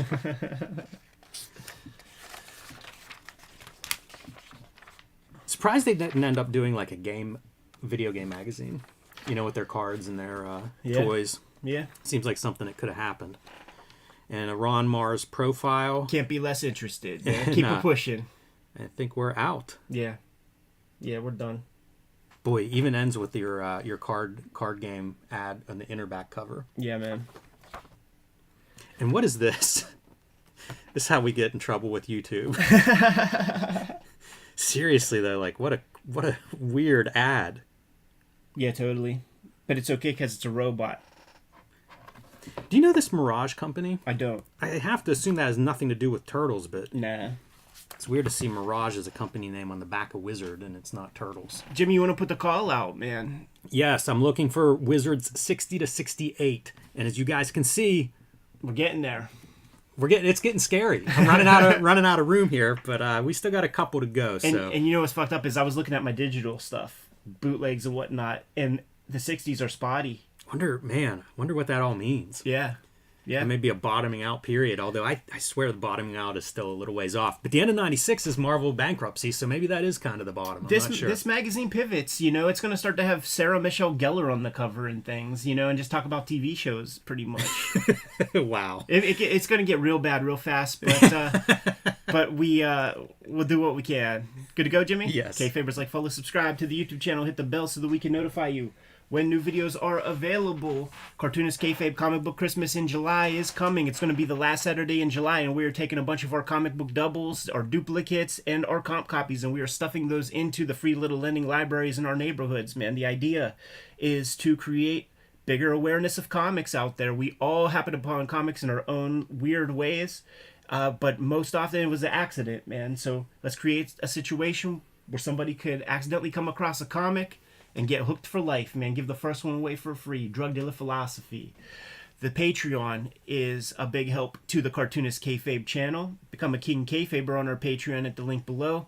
And you get all the videos well ahead of time. And you're getting access to the stream where we record all the week's videos at once. And the Kayfabers, King Kayfabers join us to add to the conversation and see what the heck we're talking about and order it before anybody else, man. The videos are brought to you by the books that we make, so Jimmy, let the people know what you have. True Crime Funnies, #1 is out now. You can get it on my website, jimrugg.com.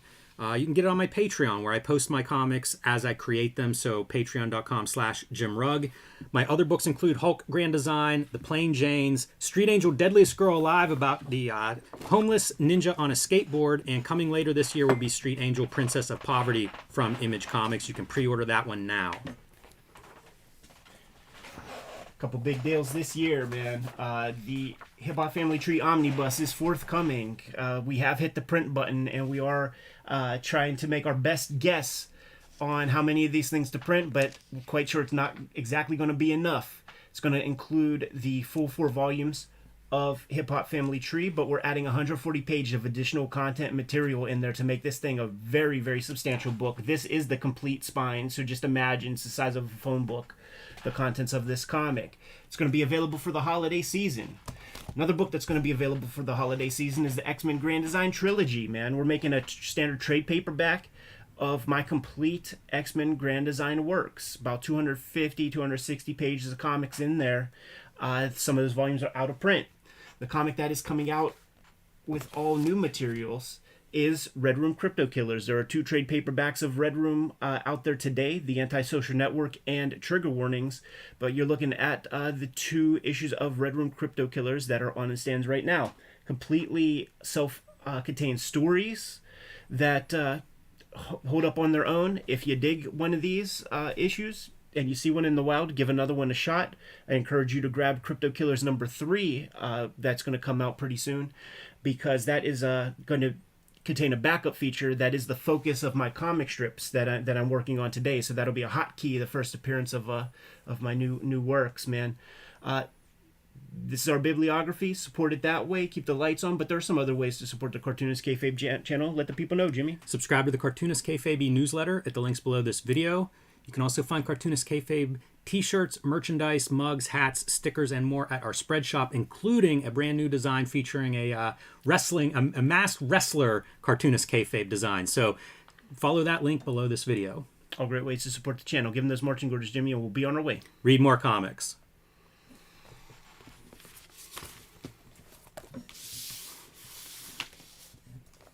Tyrant? I was going to do Tyrant, Faust. What's the other one? Oh, Image, and Hellboy. Because I forget even what the other ones are that you wanted. Superman and Batman books. Dark Knight. I'll do Nightfall. Hold on. Okay, so I'll do Nightfall. I'll do Faust. I'll do you could do Tyrant. Well, I'll do Tyrant, and then I'll do what was Hellboy and I Hate Image. Okay, I'll do I Hate Image. Yeah, you do Hellboy.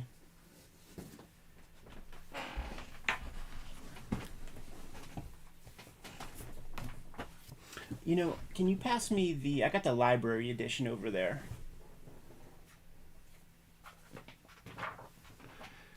We can maybe show that off a little bit. But obviously it's the black and white that sings.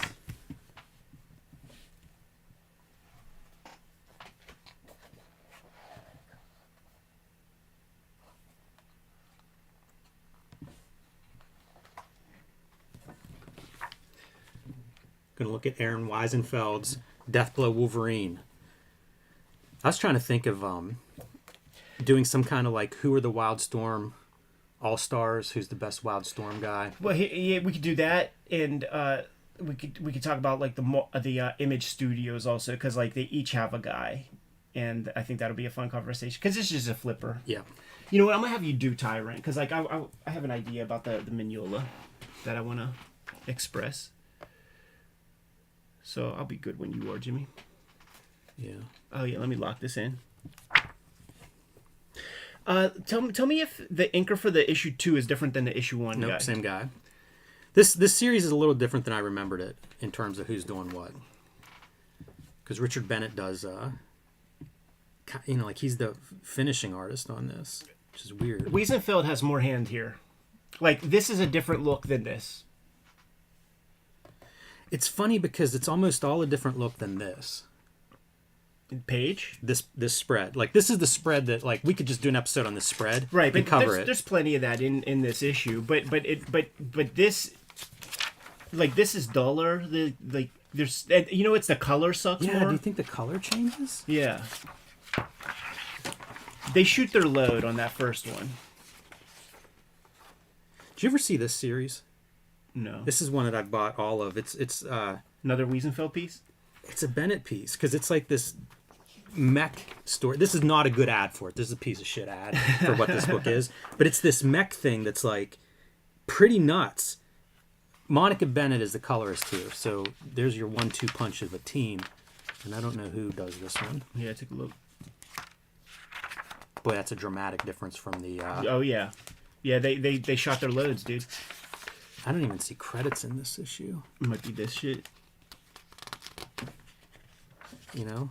That's There's like real no dumb. credits on it. That's real dumb. Oh, here we go. Yeah, same colorist. It does feel like something is different. I think they got a mandate. We'll talk about it. Did you tell the people what we're looking at? I did. I held it up and everything. Awesome. Good if you are, Jimmy. Is that locked in, or is that? It's locked in, but I could do it again. Yeah, I'm good. Good morning and welcome to YouTube's favorite comic book channel, Cartoonist Kayfabe. My name is Jim Rugg. I'm Ed Piscor. Before we get into Deathblow and Wolverine, I want to remind everybody about Cartoonist Kayfabe Comic Book Christmas in July, where we invite our audience to go take your doubles, take your comps, take some good comics, and put them in the local lending libraries near your house. This is the second year in a row that we are running the Cartoonist Kayfabe Comic Book Christmas in July promo, and it's real simple. People that like to read go to those lending libraries, and we would like them to read comics. So let's make some new comic book readers by putting some good comics where we know there are readers. I had a great response last year. Share pictures of those little lending libraries whenever you stock them with your comics, and tag us in those, and hopefully we'll grow some readers once again. You can also join us on Patreon. We have 3 levels. It'll give you access to our videos early, and the King Kayfabers, the top level, get all of our videos early, as well as sitting in on the recording session. Very handy if you're chasing some of these books to be in the front line of the Kayfabe effect, because some of the stuff we look at, there aren't very many copies, and they disappear. They go up in price quickly. So join King Kayfaber level and be the first one in line to pick up whatever cool book we're showing off. And speaking of those cool books, or probably not a big demand on this one. I think this book was printed in high numbers. I find it a lot in dollar bins. But Deathblow and Wolverine, Aaron Wiesenfeld, one of the top artists, in my opinion, to come out of the Wildstorm studio. And this is near his swan song in comics. I'm not sure what he did after this. So starts out on Team 7, finds his way quickly, and becomes one of the, like I say, one of my favorite Wildstorm guys. I should note, Richard Bennett is credited as finishing the art in these issues. So don't know exactly where credit goes in this case. Wiesenfeld's doing layouts and writing, but I really like the art in this series, so I figured we would take a look at it. And here's the debate for all of you sitting at home, playing at home. What's the best art to come out of Wildstorm? Yeah, and there's also a conversation to be had about, like, the Image Studios. They each had a guy. You know, Rob Liefeld had Stephen Platt. Mm-hmm. To me, Wiesenfeld is the dude from the Wildstorm camp. And then he's not talked about very much, man, but Jordan Raskin at the Mark Silvestri camp was my guy over there. Yeah, I wish he would have done more. He was somebody I liked too. I think he was profiled in a Wizard magazine. That's how I found out about him. Only did a couple of books. Did the Ripclaw Special, was probably the big Top Cow book that he did. Did a Predator book. Yes. Great style. Very good. A little bit of the Sam S. Clark Hawbaker school for the really deep divers out there. But the other two would be Michael Turner out of Top Cow. That ain't my guy. And he sold books. And Travis Charest out of Wildstorm. All right. We could just stay on this spread, by the way. Clearly steeped in the Clean Line school, which is far divorced from the Wiesenfeld works that we know. In fact, it felt like maybe he even had a requirement to be Stephen Platt-like on Team 7. You know, so many lines, and that's exactly what I responded to. But it was that school of, like, lines that don't make sense kind of comic book making. When you take the Clean Line approach, you can't hide. It's, you know, the Todd McFarlane maxim, when in doubt, black it out. You see no black here. That said, I wonder if there's, like, a digital component that has entered possibility, because this is, like, clip art fucking cars and shit.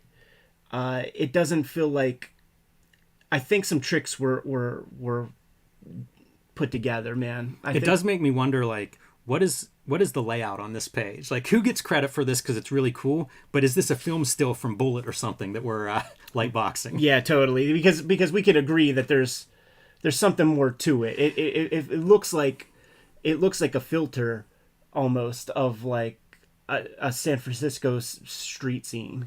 Yeah, it's pretty impressive, and the rest of the book is not at this level, in my opinion, and we'll keep going, and you'll see it. But I do think the color is worth noting, too. To go along with that Clean Line style, this is not what I think of as your Wildstorm coloring, you know, Alex Sinclair or something. Doesn't look like that. Very subtle pastel hues. I assume it's Bennett's wife. It's Monica Bennett is your colorist, so I'm assuming that's a partnership there.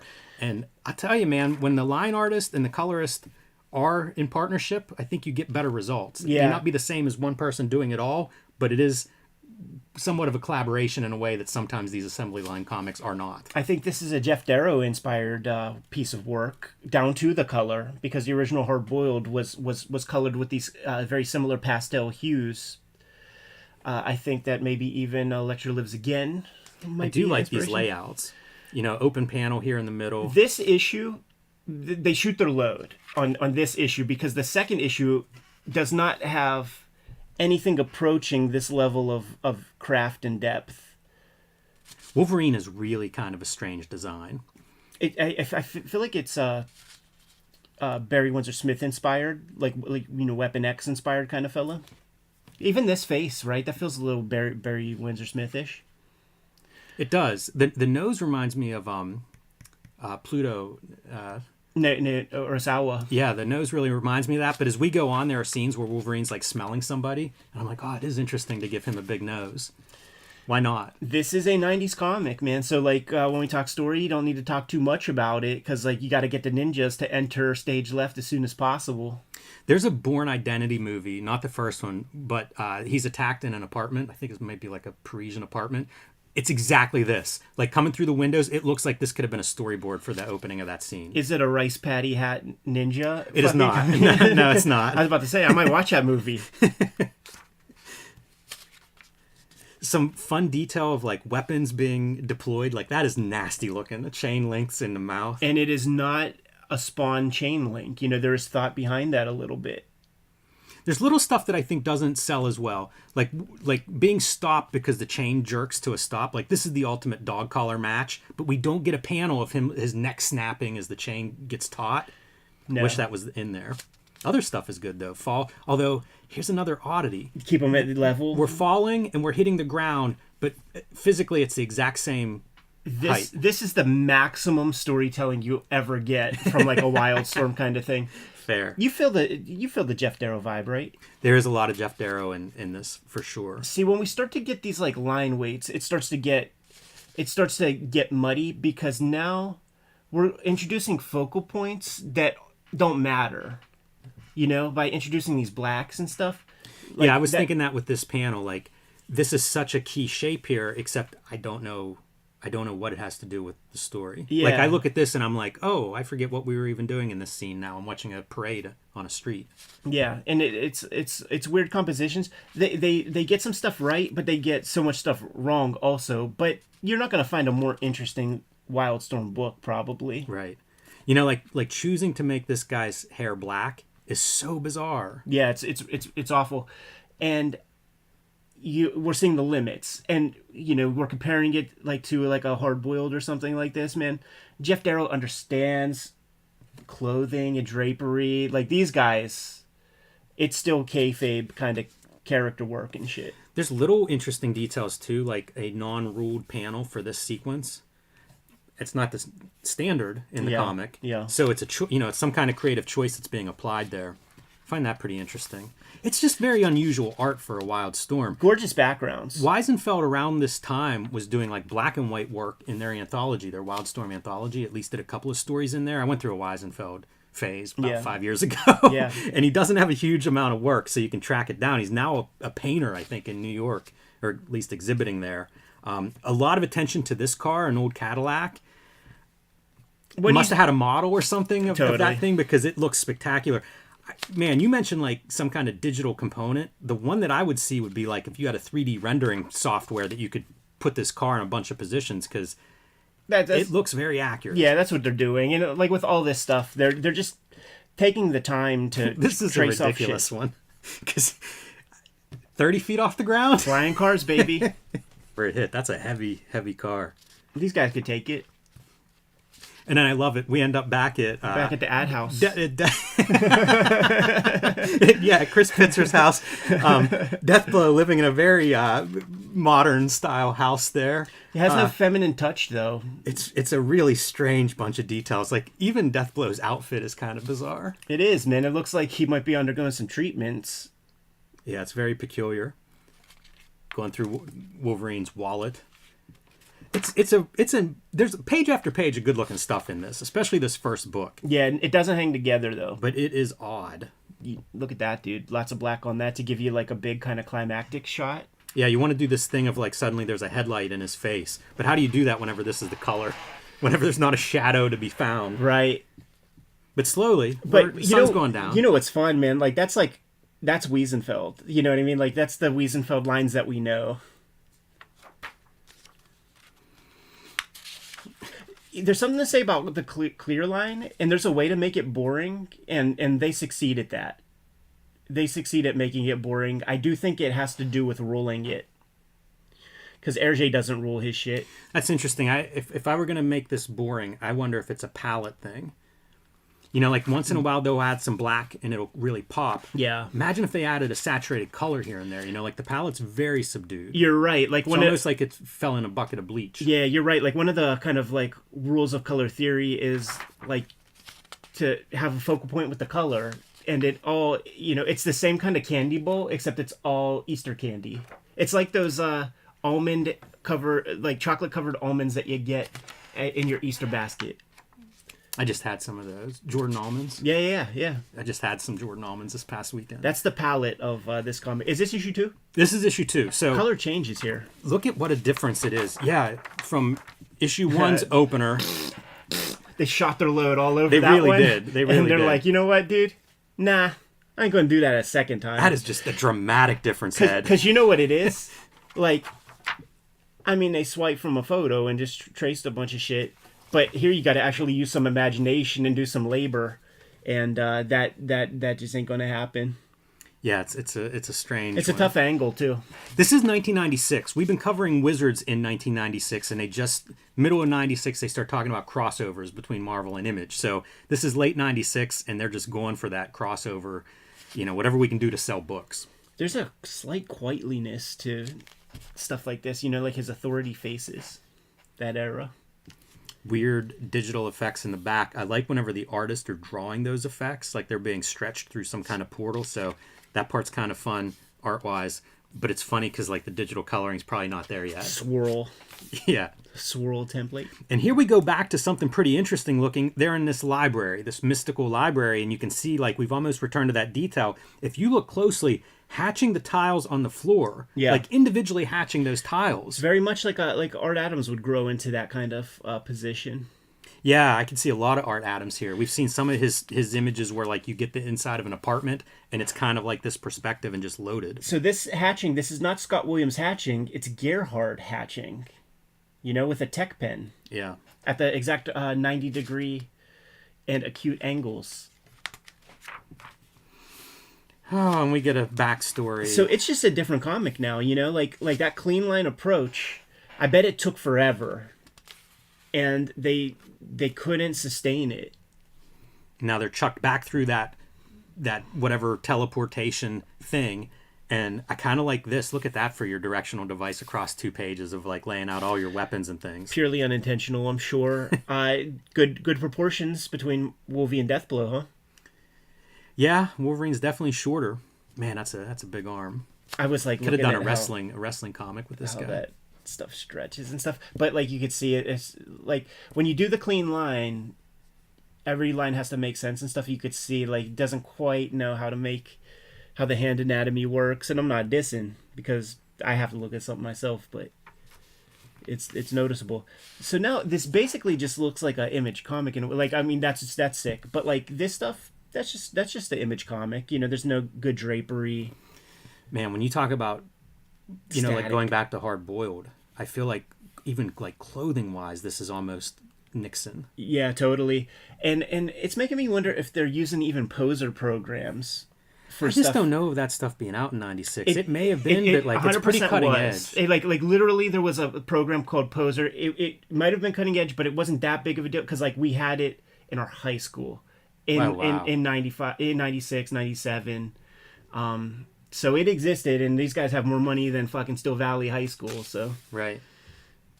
Yeah, that would make a lot of sense for why this book looks the way it does. If they ended up with some kind of, you know, new software program and one of these guys were inclined to use it, you might end up with this book. Yeah. Here goes your Gerhard hatching again. Mm-hmm. And that's the John Byrne, like Terry Austin kind of pipe work that's real fun to draw.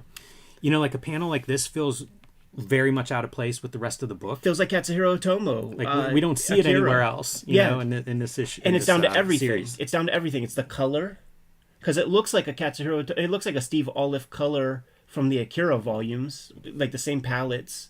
The big, thick speed lines, which we haven't seen at all. That's a time saver. Yeah. I like the proportions of Deathblow here where his head is teensy. Yeah. It's so small. Kind of silly. Wolverine fighting in silhouettes a little bit. weird lighting effect. You could almost see that as being if it were a poser software and you were able to do a light source. Oh yeah. The Wolverine. I wonder if there was I forget the title, X-Men Prime, something like that, X-Men Unlimited, where it's a very famous kind of Brian Hitch cover when he starts to get little bits of work with Marvel at the beginning. His Wolverine is very much like this and had that kind of pugilist nose. I think there was a Punisher Wolverine crossover that had a Wolverine that kind of resembled this. And the Kubert Wolverine, he gets the big hair like that. Yeah, it's a very different look for... I mean, this was not my Wolverine. Sure. And I was reading Wolverine just a couple years before this. God bless them, they get the guns all right. Little homage to Frank Miller here. Oh, yeah, totally, man. And I feel like you would know who would like play that guy in a movie. It would be that guy from Big Trouble in Little China, or like the dude from Revenge of the Nerds that teaches that one gross nerd how to hawk a loogie.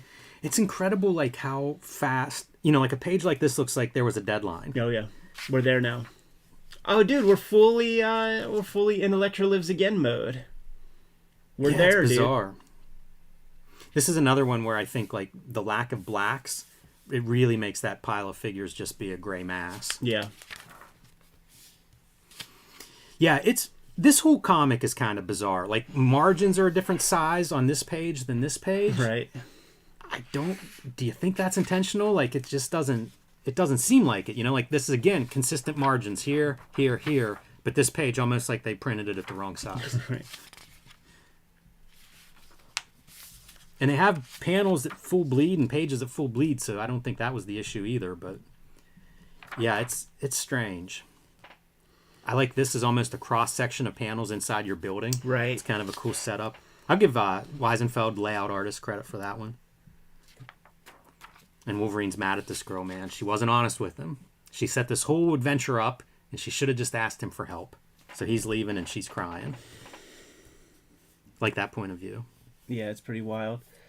It's sort of boring. Oh yeah, can we give me issue 1 real quick while we wrap things up? And you know how we always talk about like pull the tires off the ground, man, for speed.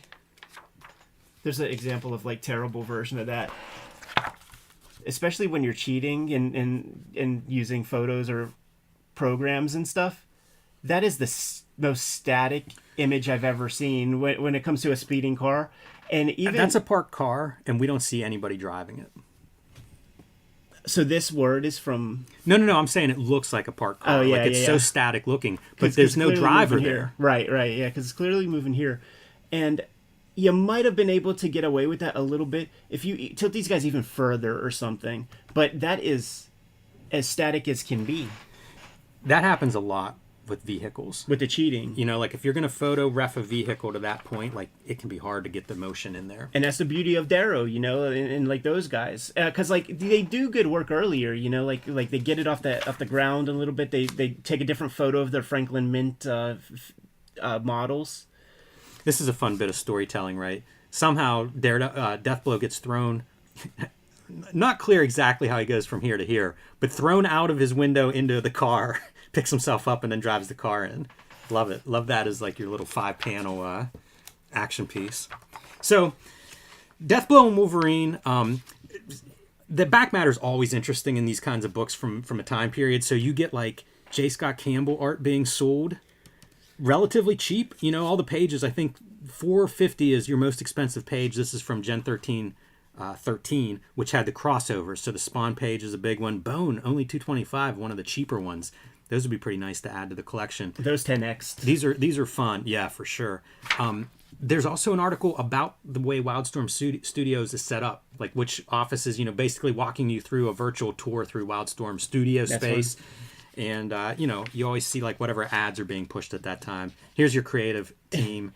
Is that an ad for the issue that you just bought? Or oh no, that's the contents page. I was going to say with the 90th of letter typesetting. Totally. Where you're putting these white letters with fine lines and outlines on top of very busy background elements. I love it though. It's such of a time period of the 90s. But Deathblow and Wolverine.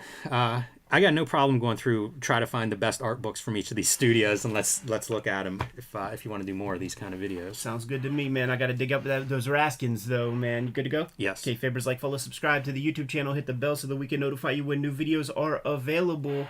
Cartoonist Kayfabe Comic Book Christmas in July is coming. It's going to be the last Saturday in July, and we're taking a bunch of our comic book doubles. We're taking a bunch of our comp copies that we got from the publisher. We're stuffing them into free little lending libraries in our neighborhoods. We're snapping pics. We're sharing it online. We encourage you to do so as well. We'll repost as much of that stuff as possible. It's a happening. It's a big deal, and it's the second time we're doing it. Got about 1,000 people participate last year. Let's double those numbers. Let's triple those numbers. Let's get 10,000 people to dump comics all across the country. Fantastic way to grow new comic book readership. The videos are also sponsored by the Patreon. King Kayfabers on the Patreon. Get all of our videos before anybody else.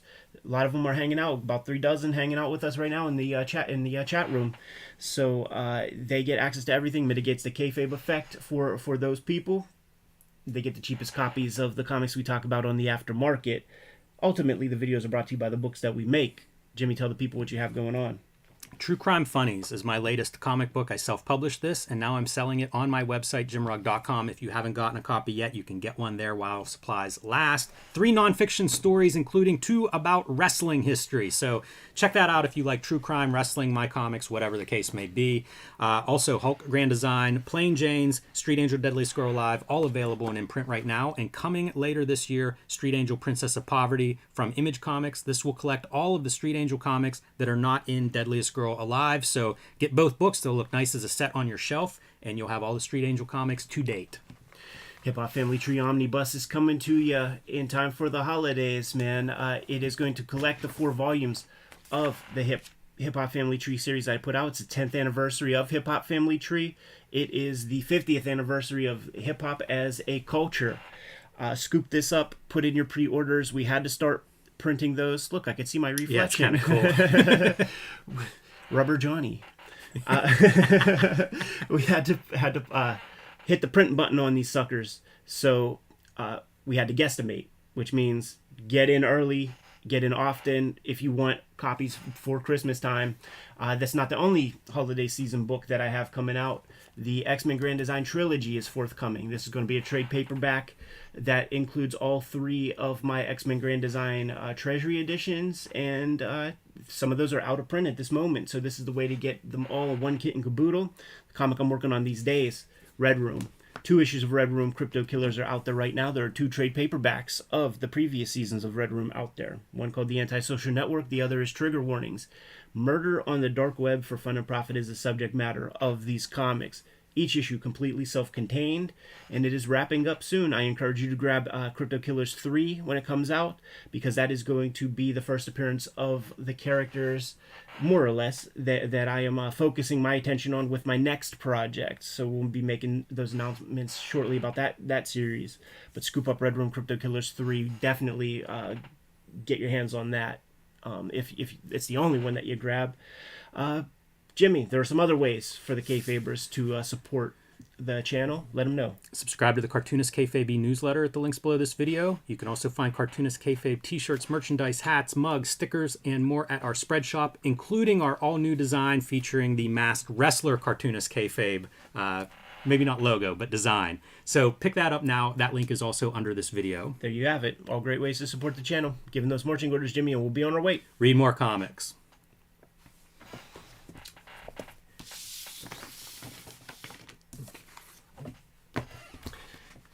Yeah, like do the Tyrant one. We'll blast through that. My conceit, like the way that we sell it, is like this comic is so ahead of its time. Something like this.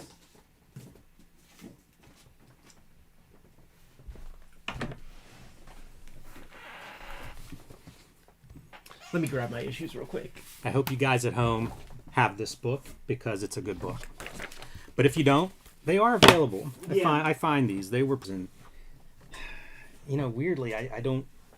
They're still available. I see them a lot. Yeah. What's crazy, like in the back matter of one of them, they talk about where it lands on the diamond list, and issue 1 hits 12. Wow, and that's it's more. The circulation 30,000. at 12. Ain't that crazy? That is crazy. That's the Diamond list. That's 1994. That it's exclusive either at that point. Like Capital City's probably selling them in decent numbers. Yeah, you would think that the standard practice was to call out the different distributors, but like I don't see 30,000 at Diamond. I wonder what he ends up printing and selling overall. Like it doesn't seem possible to hit 50,000 if you can do over 30,000 at Diamond. Right. Like, it certainly gets you out of the gate strong. $295 book too. So, I mean, that alone, you're looking at $100,000 to divide up. And a black and white newsprint, these things had to cost 30 cents. Yeah, 30. That's exactly where I'm thinking of. That's a lot of money to divide up.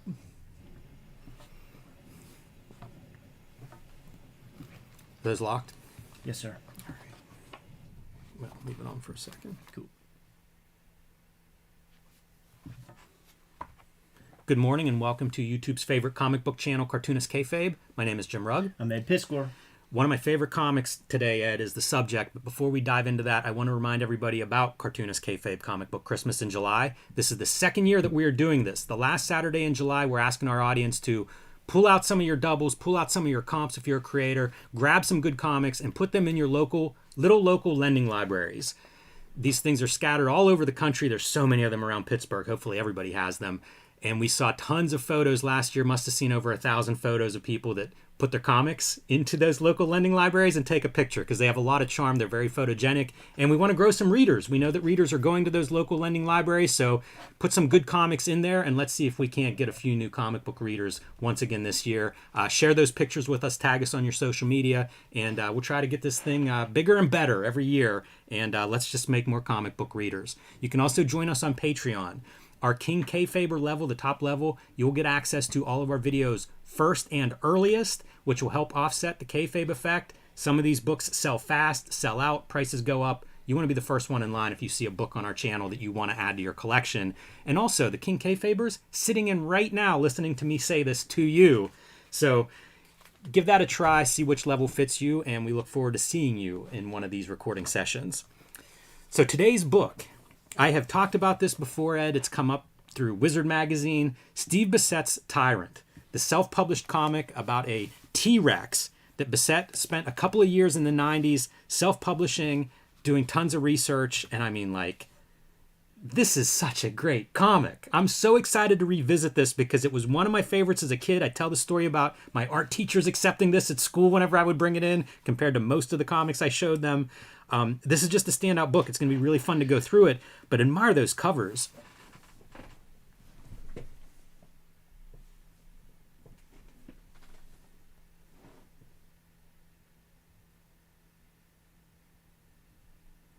It's Gerhard doing the colors on these issues, and man, I can't say enough about Bissett's art. Absolutely, man. It's a fantastic series, and I chose to look at it in a new way for this video. We've done other videos with the titles like top 5 unfinished comic masterpieces, and famously Bissett was setting out for an extremely ambitious Cerebus-like production. I think he said it might take 10 years or 12 years to tell the complete story, and the idea was going to be this is going to be the story of a T-Rex from conception, well, I guess from birth to, because we don't see the big old T-Rexes fucking. We don't, but you know what? They do mention it. They do. They talk about like an encounter where they're not meat. The right. two T-Rexes mating. Yeah. There's some real good verbiage in this.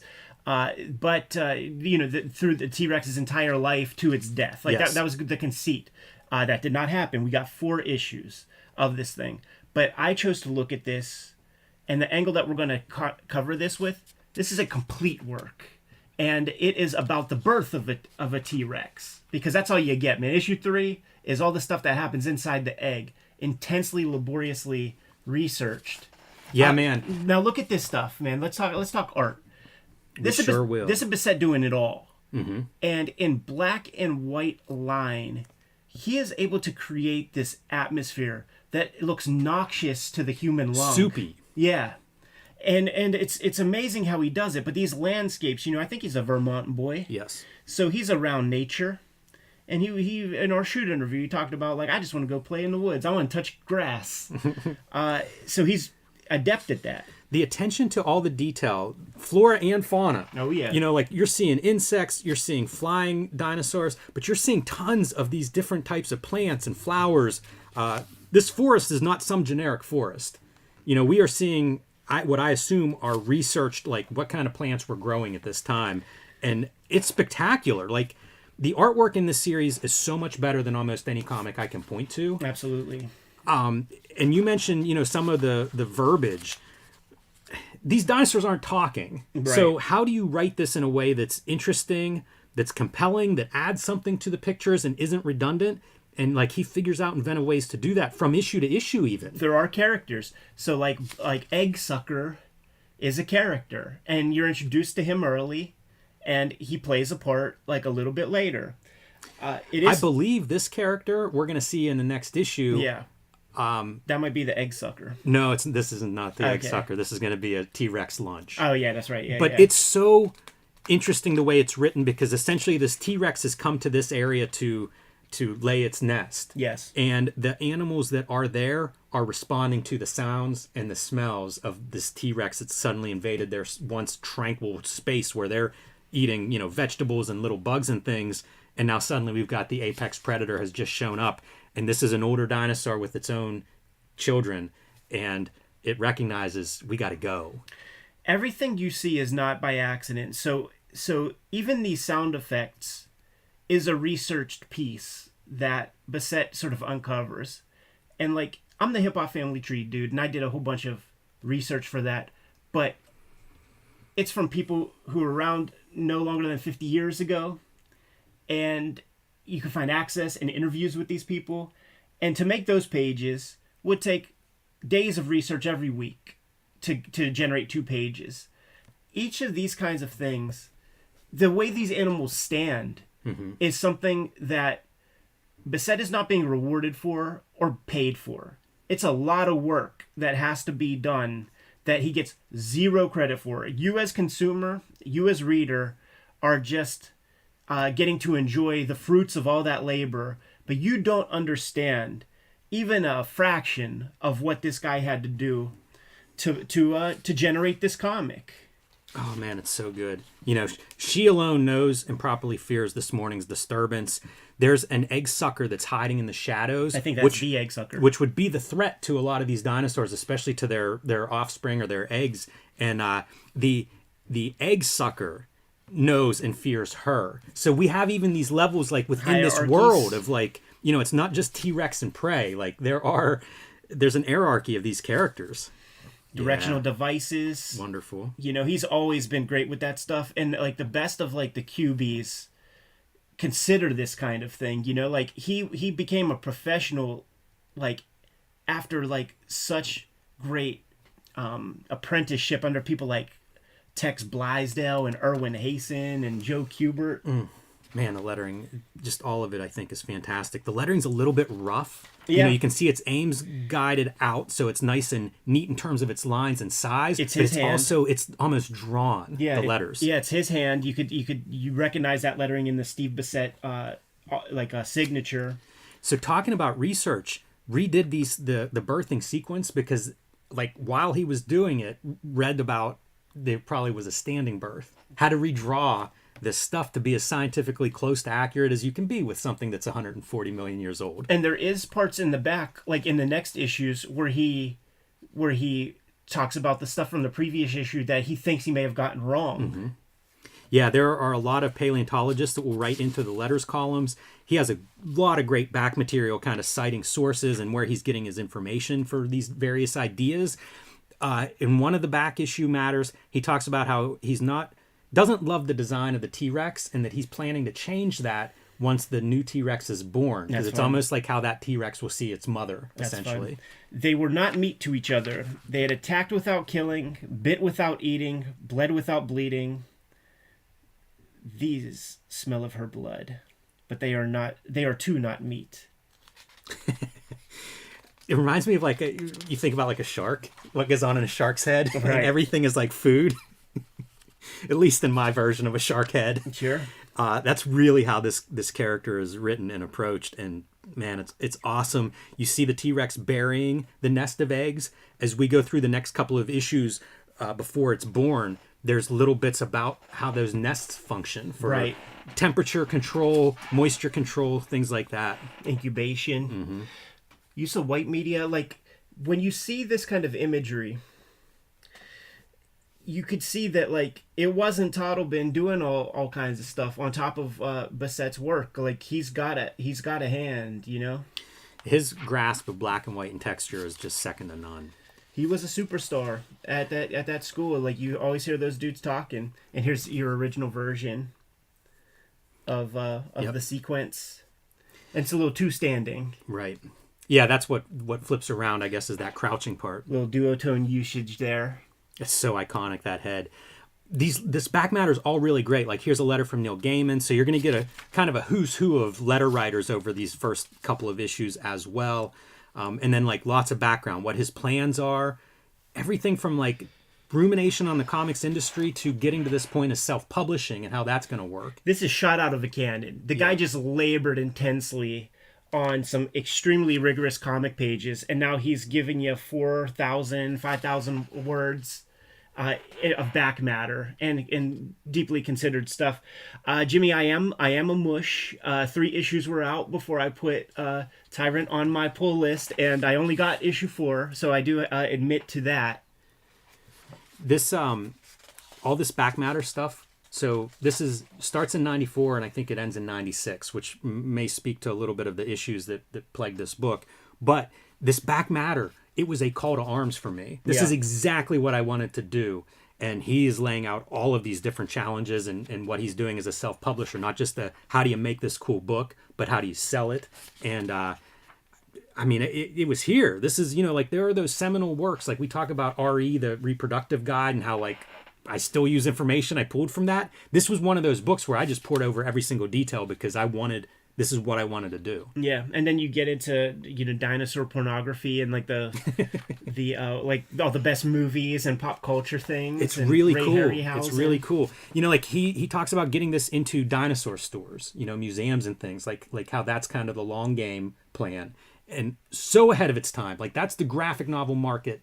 A decade later, like who he would be able to point to. The notes are really impressive. Who he would be able to point to would be Tim Truman, who got that Simon Gerty material in like Wilderness into gift shops and things. So like he had a homie who broke some of that ground.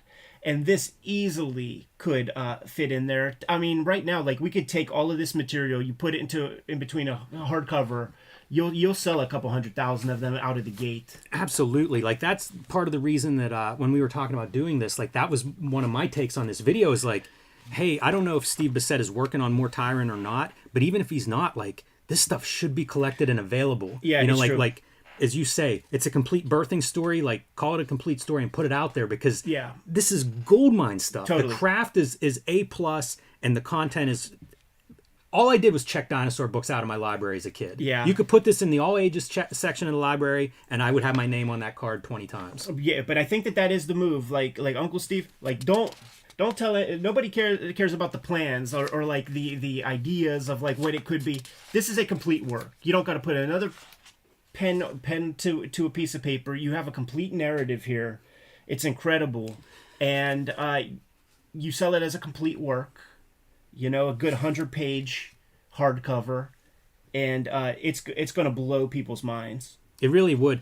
That's what stood out to me rereading this week is how impressive this is in 2 ways. One, it does not feel aged. It's not like, oh yeah, some purple prose or something that we often run into with older comics. There is a bit of he clearly learned something and wants to share it, but I'm in it for that. That's the nature of the book as far as I'm concerned. That doesn't bother. I might be disappointed if that wasn't here.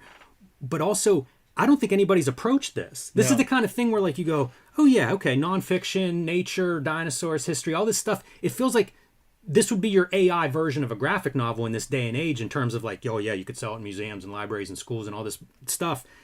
I don't see anybody else doing anything at this level. All right, the commenters got their little fingers ready. Do not type the word GON into the comment and hit go, because it is not the same thing. No, it isn't. Get the fuck out of here. Although we should look at that too sometime. Oh yeah, that's also on my shelf. Apples and it's in oranges. here, by the way. It's something that Bissett talks about in the end.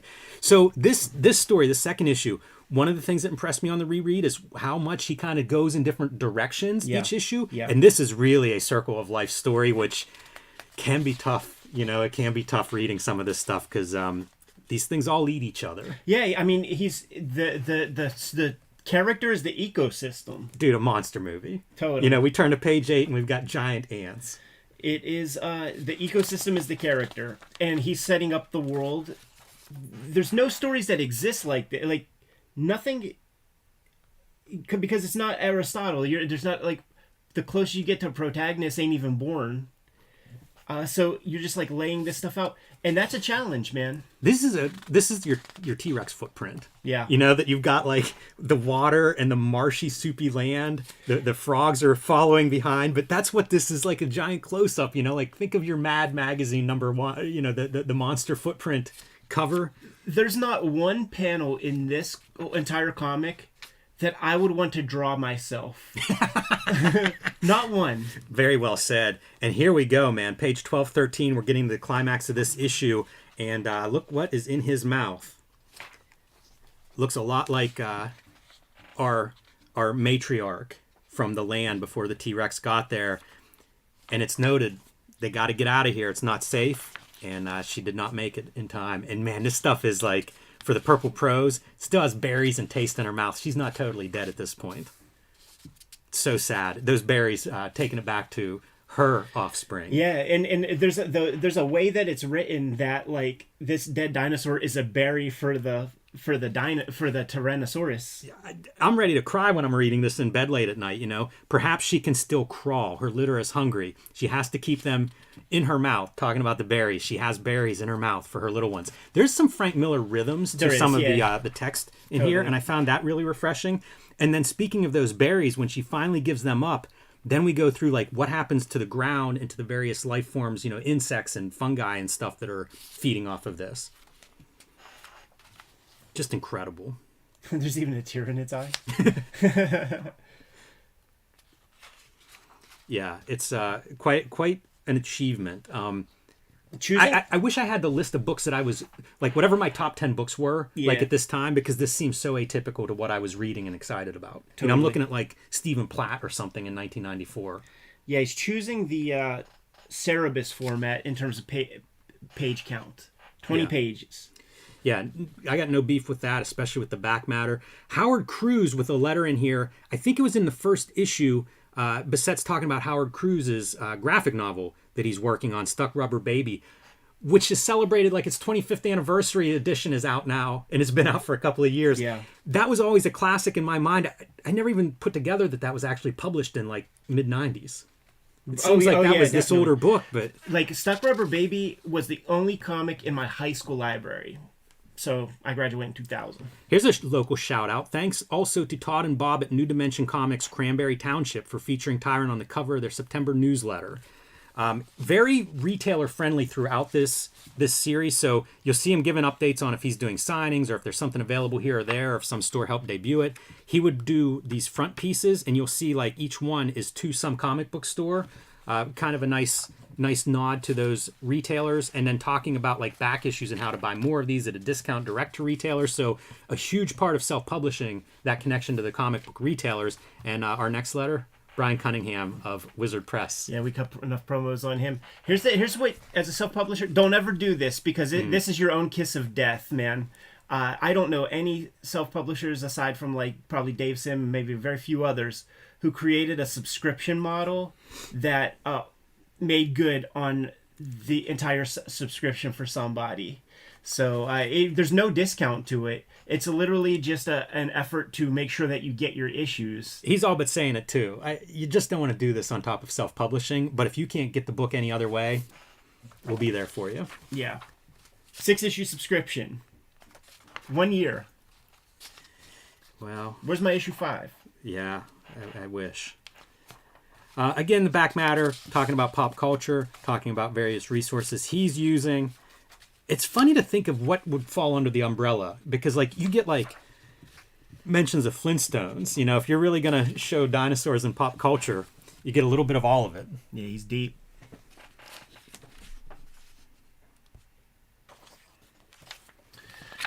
Let's talk gestation of the ovum, Jimmy. I did not remember this issue until I started rereading it. We are all inside the egg this issue, and you're going to see some of the most inventive visuals probably in any comic. Yeah, it's so cool because this is actually the issue that I most fondly remember. And every page, talk about the laborious nature of his research. He's explaining every point of growth of this character. You know, the spine grows first, and like to the best knowledge that he could discover. You know, you might have to read complete books for this page. Right. And he talks about that research in the back because, like, there is no T-Rex egg out there that you can study. So he's looking at, like, reptiles. Yeah, everything to try to figure this out. And, like, look at these shapes, man. If you're, like, into Lovecraft or something, yeah, just write out some master illustrator's imagination for this stuff. Because how do you draw this in black and white? I know. Like it's he's such a humbling artist. Stuff looks like it's liquid. Stuff looks like, you know, his eyeballs and things are forming, but they're not totally formed yet. You just get this, like, nebulous, globular kind of things. I like seeing some of this stuff. I feel like I could get inside of Bissette's head, and when it comes time to put the white on, I bet he is. It's just coming alive to him, like, with every piece of white he's putting down. It's one of the great things that he's able to do, because there's so much ink on these pages that could be very stiff and over-rendered. Yeah. And it doesn't feel that way. Like, it feels liquidy. It feels like things are twitching and moving and pulsing. Look at that. I don't know how you draw those things. I know. Like, once again, there's not one panel in this entire thing that I want to or am capable of drawing. I know my limits, and my limits stop far earlier. I also wonder with a guy like with a book like this, like, you know, we work kind of in isolation. Doesn't that look alive? Oh man, it's unreal. It looks like he just drew a still life, like, you know, like something that he was totally looking at. He's kayfabe and all that shit, man. It's almost psychedelic, you know, kind of reminds me of the underground comics. Makes me wonder if that's stuff that's kind of fresh in his mind, undergrounds, and how they would approach some of these weird cosmic drawings and things. But think of the lack of, like, I would be so unconfident if this is what's on my drawing table for months at a time and I'm not showing anybody, and it's like, we're just going to be in an egg and I'm going to draw this wild stuff. So let's add even more to the mixture and bust out the Coquille board for this page. Well, it's getting solid, man. We're getting like a dinosaur is filling that egg now. So he's kind of going Fleagle with it, where like Al Williamson would have like one panel that's duotone or something like that.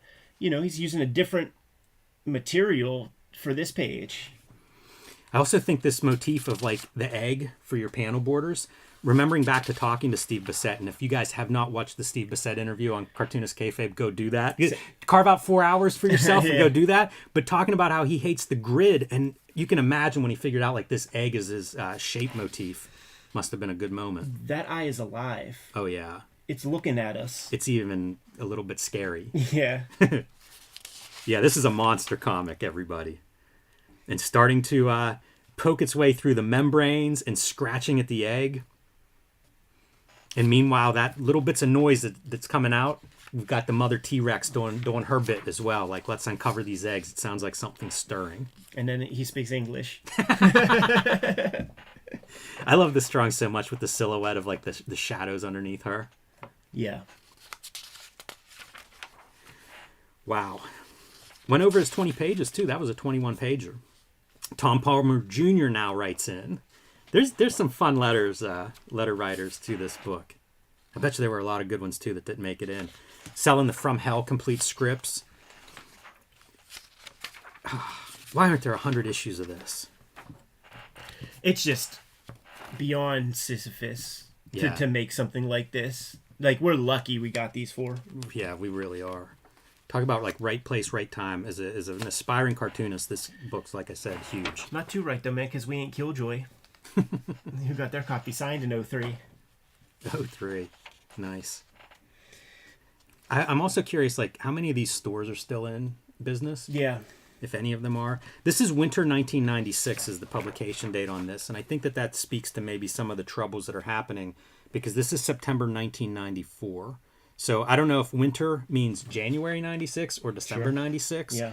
But depending on how that's cut up, that could be 2 years and 4 issues, which I guess isn't the worst track record. But how about that for a turtle? For all the turtle fans out there, we know there's a lot of you watching the channel. We got a whole arc, with this character. Yeah, this is our egg sucker. Very cool to see these arcs too. We've got dinosaurs from issue 1 to 2. We've got dinosaurs from issue 1 now to issue 4. It's amazing. It's like it's real storytelling and writing, even though we don't have characters communicating. Yeah, foreshadowing, right? Yeah. Our turtle's not going to take this easily. Drops the shell. That's great. I bet you a lot of turtles have been through that. And now the turtle's just heading downstream. And you talk about the soupy atmosphere. Boy, the water of that time looks like acid. Poison water, dude. Getting some splatter in there. Look, this is the atmosphere of Pittsburgh the past 2 days. Yeah. Beautiful stuff. But he smells something, so he's not going to starve yet. Just with lines, communicating that thick atmosphere. It's kind of stunning that there isn't duo shade or screen tone for how much gray he's able to get. All his hand, but knowing that don't touch those background lines with our little focal point there, man, so that we could see him. But he's mixed up. You see his scale in that giant world. Yeah, I wonder about that. I don't know if there's a note in the back, but that did make me wonder. Like, this is a smallish animal. I'd be curious about that. I can't believe that he would be too far off. Yeah. And what does the egg sucker find? The T-Rex nest is exposed. Yeah, and this is the rotting dinosaur that we saw from last issue. Made heck of a meal for the T-Rex and the bugs and things. Right. And that is all outlined in detail in that issue of how much stuff is going to be feeding off of that. Gotta love this too, man. Put your point of view in the rib cage of that rotting carcass. Yeah, and this is the first issue that has like a title, I think, like that. So the collection could be called Dreams and Bones. Yeah, for sure. Man, that egg sucker's playing with fire, getting too close to this nest with the T-Rex still active on top of it. Oh, yeah. That seems dangerous. And here are our little T-Rexes starting to emerge. This is great stuff. Like, all of this I would have eaten up as a young reader as well. Oh, yeah. Describing the emotions of this thing coming out. And you can see the egg sucker sneaking through these black and white pages, like coming into its own. Wonder what the visuals are for dinosaurs if they were living in a black and white world. It would surprise me if they could see color. I feel like that's a relatively recent evolution. Yeah, and you always hear that like the T-Rex's brain was the size of a pea. So how big could a brain of a egg sucker be? It's so great, like detailing the teeth and stuff. This was the stuff I would be reading in those old dinosaur books. Full 3D, man. And we're making our move. The little tiny egg sucker comes running in, gets ready to scoop up this baby T-Rex. It's going to be just delicious. The venison of the dinosaur world. But you know what? It has its own set of teeth, and it's not going down that easily. It's meat that bites back. Yes. And as our bookend sequence, man, that turtle from earlier. Yeah, it hears those screams, and it decides it's heading downstream. Beautiful narrative choice. You are right, though. It's like 4 issues, because issue 1 starts, and this scream is what starts in issue 1, and it is like, we got to get out of here. Like something bad has come into our house. And it basically ends with that same note and that turtle hitting the road, man. It has heard enough. It knows it doesn't want to be around. I'm out. And of course, Tyrant getting unanimous praise everywhere, so that's when you need Uncle Gary to come in and throw some salt in the game and say he's not up to his usual standards. Yeah, Will Eisner weighing in with a nice compliment. And Groth, just kidding. Looks like the best drawing you've ever done. So, oh man, what could have been? Like, you think of Bissett, a guy who I think is an underrated visual artist in comics. And then, like, what is on these pages is gold. Like, this is, we say it a lot. If you're really into the thing you're drawing, I think that translates. Totally. And like that's what you feel on these pages to me as a guy who is at the top of his game and there's nothing he'd rather be drawing. Totally. So that whole idea of like what could have been is hanging on this title. Like, that's what everybody talks about, man. But it's time to change our thinking and accept this, because there's not going to be more Tyrant. I'm saying that with the hopes of reverse psychology. Steve, you ain't drawing no more Tyrant. This is what we have, and it is a complete work. It tells a complete story, and would be fantastic to nestle that in between some hardcovers with the bulk of this back matter. Write another text piece to give us some modern context of the new things that Steve learned. Whatever. Probably got a 120-page book at that point. You could put a $20 price tag on that, and sell a gangbuster amount of these things, man. There's room for this to show up in the gift shop at the Carnegie Museum and things. So absolutely. Let's dust this off. Let's bring it back, and let's change our line of thinking where Tyrant is concerned. It is a complete work of prehistoric fiction. It is a masterpiece of a comic. Jimmy, I'm juiced up, man. Let's get the Yes. hell out of here. Kayfabers, like, follow, subscribe to the YouTube channel. Hit the bell so that we can notify you when new vids are available. Cartoonist, Kayfabe, Comic Book Christmas in July. Last Saturday in July, we're putting our comic book doubles in the free little lending libraries in an effort to generate new comic book readers. Jimmy, what do you have? True Crime Funnies, number 1, self-published, following in the Tyrant footsteps that Steve Bissette laid down for me in the 90s. This collects 3 short nonfiction stories, one very much a true crime story about a rookie narc cop, the other 2 wrestling stories, one a crime story for sure. You can pick this up now from me directly at jimrugg.com. My other books include Hulk Grand Design, The Plain Janes, and Street Angel Deadliest Girl Alive. And coming later this year from Image will be Street Angel Princess of Poverty, collecting all of the Street Angel comics that are not in Street Angel Deadliest Girl Alive. And you can join me on patreon.com, where you can see my latest comics as I finish them. Hip Hop Family Tree Omnibus is coming to you this Christmas season, out in October. It's collecting the 4 volumes of Hip Hop Family Tree that are out there, 140 pages of additional materials. Look at the size of that spine. That is a lot of paper in there, man. We hit print on that book, and we have to assume that we printed enough to handle initial demand, but we might not have, man. So get your order in early, and make sure you get in quick enough to make this thing the proper gift for the hip-hop lover in your life. X-Men Grand Design Trilogy is another holiday effort that is coming out, collecting all of my X-Men work for Grand Design. A couple of those volumes are out of print, so this is a place where you're going to be able to get it all in one handy-dandy collection. Comics I'm working on now: Red Room, Crypto Killers, 2 issues of that out in the wild. Issue 3 is an important one because it's going to be the first appearance of my comic strip characters that I'm going to focus on for the foreseeable future. Make sure you get that issue for sure. There are 2 trade paperbacks of that out there. Jimmy, what else do we have? You can join us on our e-newsletter at the links below this video. You can also pick up Cartoonist Kayfabe t-shirts, merchandise, hats, stickers, all kinds of stuff at our spread shop, including our latest design, the Wrestling Mask t-shirt. So check that out at the link under this video. All good ways to support the channel. Give them the marching orders. We'll be on our way. Read more comics. Boom, we got in, man. We got in. I'll have you host the Mignola joint.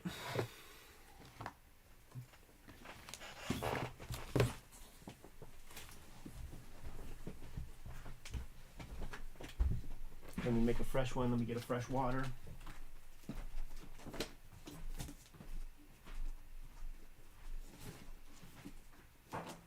You know what's crazy, Jimmy? What's that? I feel like I see a haze in my house from that outside shit a little bit. When you're in the kitchen looking over, I swear to God, like if I don't have glaucoma or something, you can see a little of that pollution in here. Hey guys, dust off your Wolves of St. August. Your Dark Horse presents, and get ready.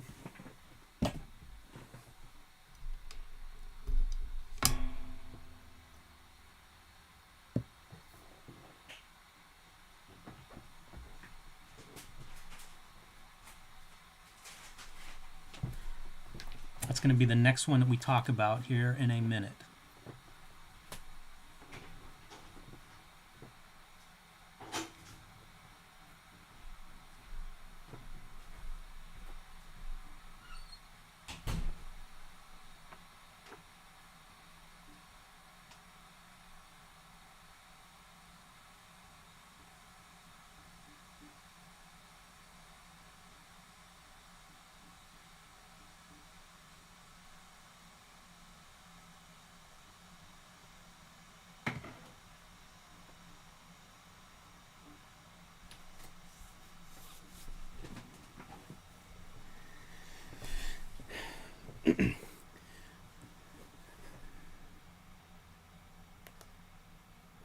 One of the adventures that you guys before we started the King Kayfaber Patreon lost a video. I am rendering this wizard video now while we continue recording, but it made me think about like the videos that we have lost. One time we did the John Byrne X-Men. I drove home, something went wrong with the recording, had to turn around, come back and record it a second time same day. Remember that one, Ed? Oh yeah. Hasn't happened very often. We've had a pretty good track record, but there have been a couple hiccups. And there have been two where like we were being lazy, and I was recording, but I used Jimmy's monitor, and it turned out that like the video would record, but the audio would not. And so I actually used the Kayfabe stream for this King Kayfaber, live stream, and I stitched that audio in. So that was cool because it was a built-in redundancy, which could have been just disastrous. Right. And we're not going to make that mistake this time. No. Switching iPads now. It took 2 times because like the one time it was like, oh man, that's a freaky thing that happened there.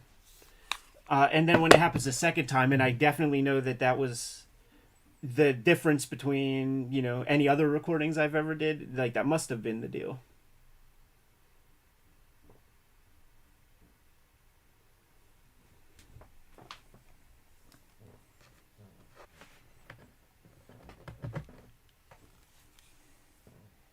It's Bob Nunn. Look at Evan and those guys with all their praying hands. That's his wife. She put her hair on for the guests. Amazing. And then, wow. That's pretty fun. Yeah, they're wild. They look good, the nuns. Yeah, well... For being in their 90s. I feel like 90s.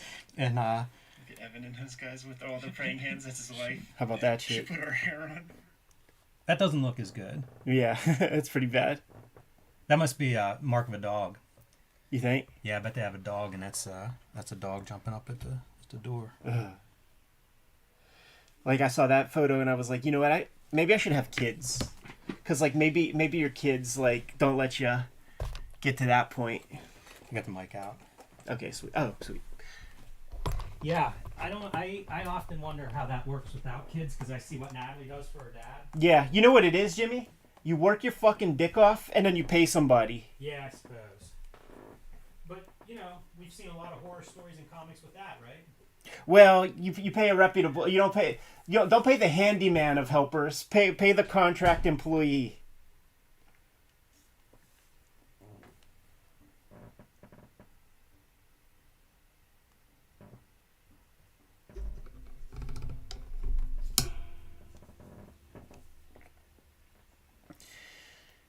Almost always forget to put my joint on airplane mode, and that could be disastrous if a phone call comes in or something. But we're there. We're good.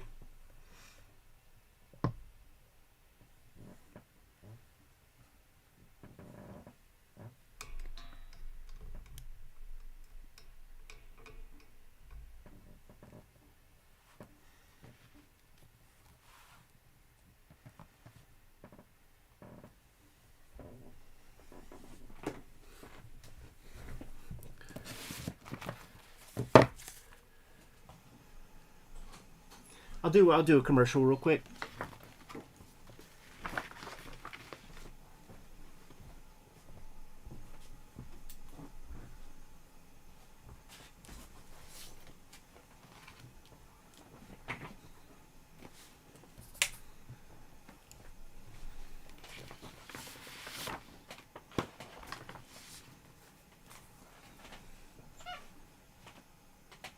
How do you start it off? This issue, this episode. This video is brought to you by the Cartoonist Kayfabe Patreon.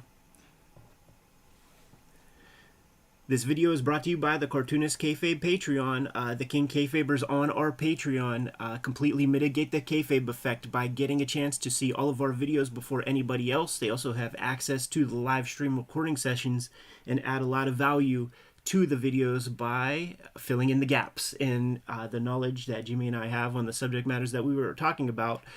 Before you lies the bibliography of Cartoonist Kayfabe with some pretty dope new editions that are coming in the near future. Hip Hop Family Tree Omnibus is coming to you this holiday season. 500 plus pages of content. It's a 10-year anniversary of Hip Hop Family Tree. It is the 50th anniversary of hip hop. I put 140 pages of new material in this book to make it a completely new and substantial experience. Not the only holiday book that I'm presenting to you this year, 2022. X-Men Grand Design Trilogy is coming out in November in time for the holidays, collecting all of my X-Men Grand Design works.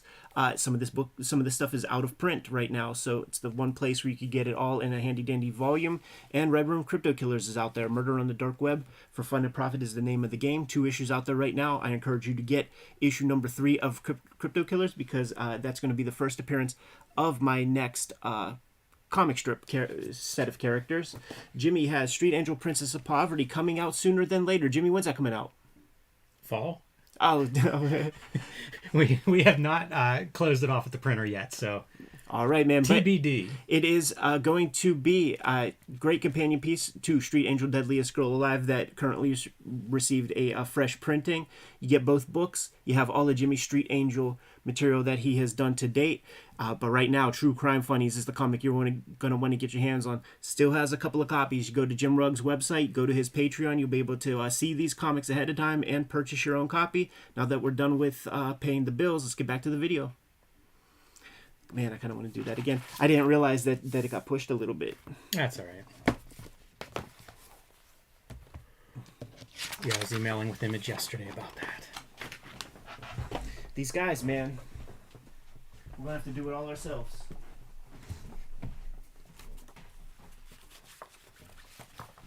Jimmy, you need a fresh water? No, I'm good. Hey, Comic Culture, the sale went really great. Man, thanks to everybody that was on board for that sale, whether you were sharing the links or just checking in or buying the books that you were missing. It went really well. I mentioned in the live stream earlier, like a lot of this stuff is just, there's so many tools out there. When I get frustrated with the publisher, it's like, let's see what else we can do, how else we can sell this stuff. And man, you guys have really opened up some doors in terms of what the options are. So I appreciate that big time. I mentioned on the live stream, I told the Kayfabers on the Patreon first and started that sale a couple hours early for people on the Patreon, whether it's my Patreon or the Cartoonist Kayfabe Patreon, posted on both. And you guys hit the ground running, man. So it was fun. Full disclosure here, my wife is doing fulfillment. And she seems to enjoy the organizational aspects of doing this stuff. But like I say, it opens up some doors, especially for comic books, because like in terms of the printers, what we have access to is really liberating. Because I mean, even a zine, like I could do a run of 100, probably move them all, in one day on my website. And it's like, I don't have anybody to sign off on it. I don't have to wait for a schedule with somebody else. It is just completely like one of these things where the production is very, very high. Remember early print on demand, how bad it was? Yeah. And like we're past that. You can pick different paper stocks and coated papers and uncoated papers and everything. And so I just think like, as we move forward, my favorite part of comics is kind of that personal part. Yeah. And that doesn't always mean a big print run. But at this point, like, you don't have to sell it now to a publisher in order to get it out there and get it in hands of an audience. That's fun, man. You're my Huckleberry, dude. And maybe I'm going to print something up with my strip stuff for Baltimore. How much lead time you need for that, man? A month? I do 3 about weeks? 3 weeks was about what that last batch took. That's cool. This next week I could finish, have 40 pages, have a nice solid... I'll tell you, it's a nice thing to have at a show because it rewards that show experience. Yeah. So much of comics is that, you're pre-ordering it, you know about it ahead of time. To be able to just pick something up that's a bit of a surprise or a new thing, I think that's cool. Before we get started, I got a good question from the fellas at Sisters in Christ, man. Gonna wholesale this book at all? Yes, if you're interested in that, email me, jamesrugg@gmail.com. And I have wholesaled it. I have sold it to some retailers. Email me, I'll give you the details, and we can work out whatever you need there. Man. Boy, and I'll tell you what, I am putting together a list of the retailers who I consider above and beyond. Sure. Because whenever you are reaching out to a creator to buy bulk for your store, we say it all the time how great retailers are, but I mean, like, that's really retailers that are looking out for their customers. That was my deal with WYSIWYG, man. That's how I met Andrew Neal. You know, Yep. like Cal Johnston from Nova Yep. Scotia. Like those guys were buying in bulk. 20 copies of WYSIWYG at a time. Yes, That's very forward thinking. it is. And my whole thing, like when we were on the docket for like best comic shop for the Eisners, my thing was like, if you are sticking with the fucking Diamond Guide, you ain't even close to in the running. Yeah. So at that time, my benchmark was I was scanning their shelves, and it's like I better see Copra, because like that's the barest minimum. Because like Copra has already had its juice. But if you had like the Ben Marrow books or something, Right. like the traditional comics, like you get props because it's like you're not just like sticking to this fucking catalog. Yeah, I'm interested in playing around with this. The self-publishing of comics, man, I do feel like there's some fun room yet to still grow there. Yeah. And I think of some of Ben Marrow's stuff because he yeah. did stuff with that web press. Yeah. And, I did an Octobriana with it. I may do another one of those. I love those black and white books. So a lot of cool stuff out there coming down the pipe. Yeah. So with these 3 videos, man, we're going to have to be like, I realize that there may be a bottleneck, so we got to get fast, because the battery might juice out and then we'll be fucked. So No problem. If you're good to go, I'm good to go. Hello and welcome to YouTube's favorite comic book channel, Cartoonist Kayfabe. My name is Jim Rugg. I'm Ed Piscor. Before we begin today's video, I want to remind everybody about Cartoonist Kayfabe Comic Book Christmas in July. The second annual Comic Book Christmas in July is coming up the last Saturday of July. We ask our audience to pull out their doubles, their comps, some good comic books, and put them in those local lending libraries. We did it last year, and we saw 1,000 pictures or more of people doing this. So be sure and take pictures of comics staring out the windows of those little local lending libraries. They're very photogenic, but we know people go there to read, to find something to read. Let's put some comic books in there, and let's try to grow some new comic book readers. Also want to remind everybody that we have a Cartoonist Kayfabe Patreon. At the King Kayfaber level, you get access to our videos first, which means you can buy the books that you want before they are sold out or the prices go through the roof. And you sit in and watch us record. So it's always a fun conversation in between these videos with the King Kayfabers. We invite you to check out our Patreon and see which level works best for you. All right, Ed. We are looking at today Dark Horse Presents 88 through 91. This is, I think, the second published Hellboy story, I believe. Yeah. And it's 8-page, stories. I imagine this may have been conceived for the back of a Monkey Man and O'Brien. No, it was looking at the. All right. Got the volume Drop some 2, knowledge. Of the library edition. The story is published in color, which is kind of sexy. But he puts a little stuff in the back with each, and the idea for this was to absolutely put this into DHP, with the idea that this is not a fly-by-night concept for Mike Mignola. He's all in, and he wants to show you a cool adventure with Hellboy, like in that space, so that waiting for Monkey Man O'Brien, anything like that would be too much of a lag. So from the back matter in the library edition, I'm assuming that this happens pretty quickly after Seed of Destruction. Yes, and some great creative leaps happen, which is John Byrne no longer scripting. Mike Mignola is now writing and drawing this series. The conceit of this episode is Mike Mignola, official cartoonist now. And my definition of cartoonist is that you make comics. You don't draw comics. You don't plot comics.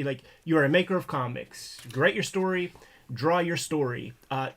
Stop your keyboard hands. I'm not interested in your definition of it. That is our definition of what a cartoonist is. He is officially there with the Wolves of St. August. And you really start to see the Hellboy emerge, because here we are in a tiny village in the Balkans of Eastern Europe, and stuff is going wrong. So we're going to get into their history, but I feel like a lot of Hellboy stories, this is kind of how we go. Like, get your setting established. Now, what's their history of paranormal, any kind of strangeness in their background? Something that we can reference. And that's what we're going to get here as the story unfolds. A priest shows up in this little town, and the church is in a state of decay.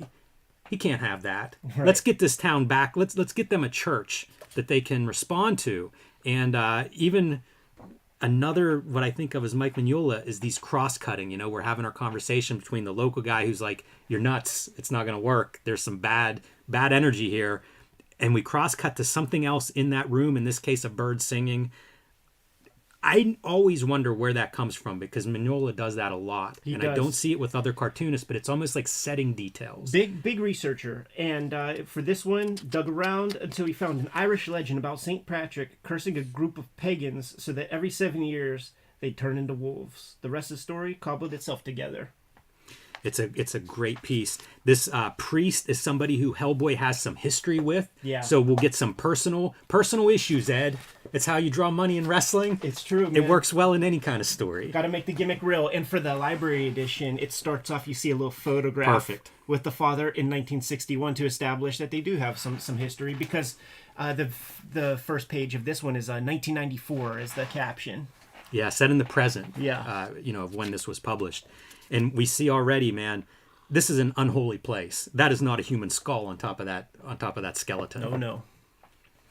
His work is exceptional to me because it works in this black and white He as makes well as color. he makes black and white saying, man. It's gorgeous, and a hint of that Kirby monster werewolf come into life because I see a lot of Kirby in this story too as we go along. Sure. Hellboy arrives on the scene and they start talking through this. It could be a scene out of The Wire as they're trying to decide like what could have caused all this. Yeah. Basically the town gets wiped out, and so they're called in to like, what did this? And also this town does not want to be a headline for this stuff. Mike Mignola used to dress like this with the chest hair out with like the big coat. I've seen photos of him like that. That's funny. Boy, I love that line that he's using whenever it's not these great spotted blacks. His line always stood out to me. It's just a rapidograph. It feels very, I hate to use the word sophisticated. It's a dumb line. We praise the dumb line that Mazzucchelli brings in around Batman Year One. If we wanted to be nice, we call it a deadline. That's fair too. But I do think it has a very outside of the Marvel DC house style. Absolutely, but it's employed, like Miller employs it in Sin City. He employs it, and these guys are showing you, listen, you could use these tools and make viable, perfect professional comics. Like, gone are the days of how to draw comics the Marvel way. And they're trying to figure this out. There are no obvious clues as to what happened here. But we do get Hellboy talking about this priest of his that he's buddies with, and he's like, man, I want to get a swing at whatever did this. To me, this is like, okay, you've taken over writing your character, and it is now your character. Right. This is the I hate to say mature Hellboy because he continues to evolve in a lot of ways, but also like I'm on board at this point. Yeah. That panel, I'm hooked. And his partner sees the St. August almost obscured at the base of the statue and puts together the Wolves of St. August. And what a time. Bob Schreck taking over at Dark Horse Presents editor, and a quickie note on what the rest of an issue like this looks like. Pretty nice artwork here, but one of the King Kayfabers, you know what? I'm getting ahead of myself. This guy, though, Gary Davis, not Guy Davis, would always kill me because I liked his art and I would see ads for it and be like, that doesn't look like Guy Davis. And then you look close and go, it's Gary Davis. Yeah, it is a different guy, but I love this stuff and I don't know his work so much. I don't know that he escaped beyond this. Right. But it's a really attractive style and attractive in black and white. Like Dark Horse Presents has gone through quite a few stages and a lot of different artists. Pretty nice one here. Yeah. This is our King Kayfaber, Rob McCallum. Yeah, with one of the most iconic, in my mind, one of the most iconic like pieces of violence that I totally swiped. Yeah, we'll take a look at that for sure. So, part 2 of Wolves of St. August, and we've kind of established an idea now of what's going on here, and that is a centuries-old curse that was put on the family that ruled this town. And again, we start to see these wolves are becoming more of a visual motif. He's just so great. Like the negative space. I mean, this feels like something you would learn in art class whenever it's like, draw around the shape. I think he is a big sketchbook guy. And I don't think you get to a style like this of such reduction if you are not practicing a lot behind the scenes.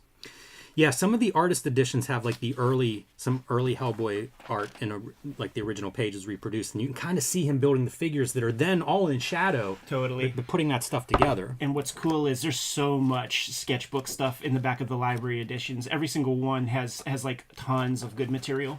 I used to buy the first printings of everything. Yeah. And then I would buy the trade paperbacks because they would have sketchbooks in the back, and I thought that material was so valuable. I think he's getting better with black and white. You see Hellboy's hand, nothing to obscure that. Like if he's going to point at something, we're going to see that gesture very, very clearly. Framed well, stacking white on black on white on black on white on black. Ability to do a close up like of a thumb here, and it looks good. And it's a Mignola, knuckle. Yes. Nobody else would draw that knuckle that way. Get to see his gun. That gun, I think, would undergo a few more revisions. It's probably not quite at its final stage. I love the way he would do bricks. This would speak to me in that, like, you don't have to rule everything out. That's really cool. Like when he draws the Balkans, like there's not one right angle. Like it's just his own hand, and that's the natural way of drawing. Like in your sketchbook and stuff, that's the natural way of drawing. All that taping down your paper and perspective guides and stuff. That's just academia. This is also, I think, his style evolves away from this amount of detail. But it's still kind of cool to see it and to see that evolution with a version of feathering and stuff. And there are bits that like you isolate a piece and you can confuse it with Kevin Nolan a bit. Makes sense. I think there's some overlap with those guys. I also love this ability to go in close-ups because I've just at Heroes was looking at some young cartoonist stuff, and it's like it's all sort of there, but I need some variation. I don't need it to be literal. Like cut away to something interesting. Do a close up on a page. Keep those visuals like moving. I wonder if furries can spank to that one. Maybe a little too wolf-like, a little too lycanthropic for you. Maybe wearing the human clothes might be a no-no. I see. So meets up with his partner Kate, who had fallen through the floor, and the sun is setting. And Hellboy's like, we're in trouble. Little Mitch O'Connell appearance. I love even like the shapes of the birds. Yeah. They're just triangles. It's been so reduced, but we have to have a window just to break up the blackness of that border and that side. The use of black on this page, so much more effective because at this point they're trapped in the basement of this haunted evil church, and it's nighttime. Like the black has descended onto them. And look at this courageous. Like you and I would be shy about leaving that much negative space, but it makes perfect sense. It's so gorgeous. It's well balanced. All right, this is the Gary Love stuff that we were looking at, but gotta show a little bit of the Rob McCallum piece back here. Love by Gary Davis. And we talked to Rob McCallum off air a little bit. He and Frank Quitely apparently both out of I don't know if they're they went to the same art school, I think. Okay, like, and they were trying to get comics work at the same time because we're going to see a Frank Quitely story show up in the last chapter. So these two, I think, submitted their stories at about the same time at some comic book show overseas, and both came away with some work. This image right here. Like the before and after of that. First off, that could make a great animated GIF. We need that to happen. That would be amazing. But this image, this sequence, burned into my mind from a little kid. I got this set of Dark Horse Presents, plus the one with Monkey Man O'Brien on the cover, a couple other issues, in one of these boxes my dad got at a flea market for like $4. A whole long box. But this image, I totally in the Trigger Warnings Pumpkins issue 2 of Trigger Warnings. There's a part where like the one boy Pumpkin he smacks a dude in the face with a baseball bat at the top part, and so the mandible jaw is like right above the neck, but the head is like so far back. I totally cribbed that from Rob McCallum. I love all this. Great black and whites too on this guy, and it is just the most dystopian kind of future thing. Look at this guy. That's a really good one too. Which is like he got a little of the treatment with a little blunt dildo head. Yeah. Fun and dark stuff. Like this was, I had never heard of him before.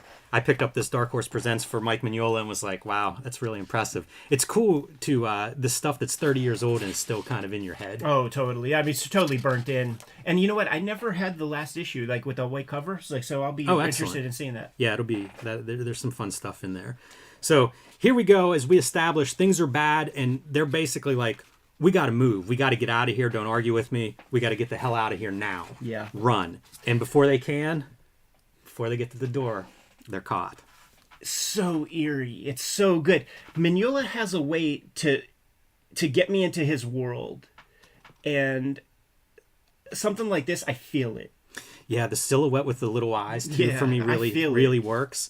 The eyes are so dead in these creatures. Like there's just it's a great detail. And talk about like all the black that you're laying down, and then in this panel, it's all white, and just our figures is black to really pop. Because it's the things that I'm learning from comic strips.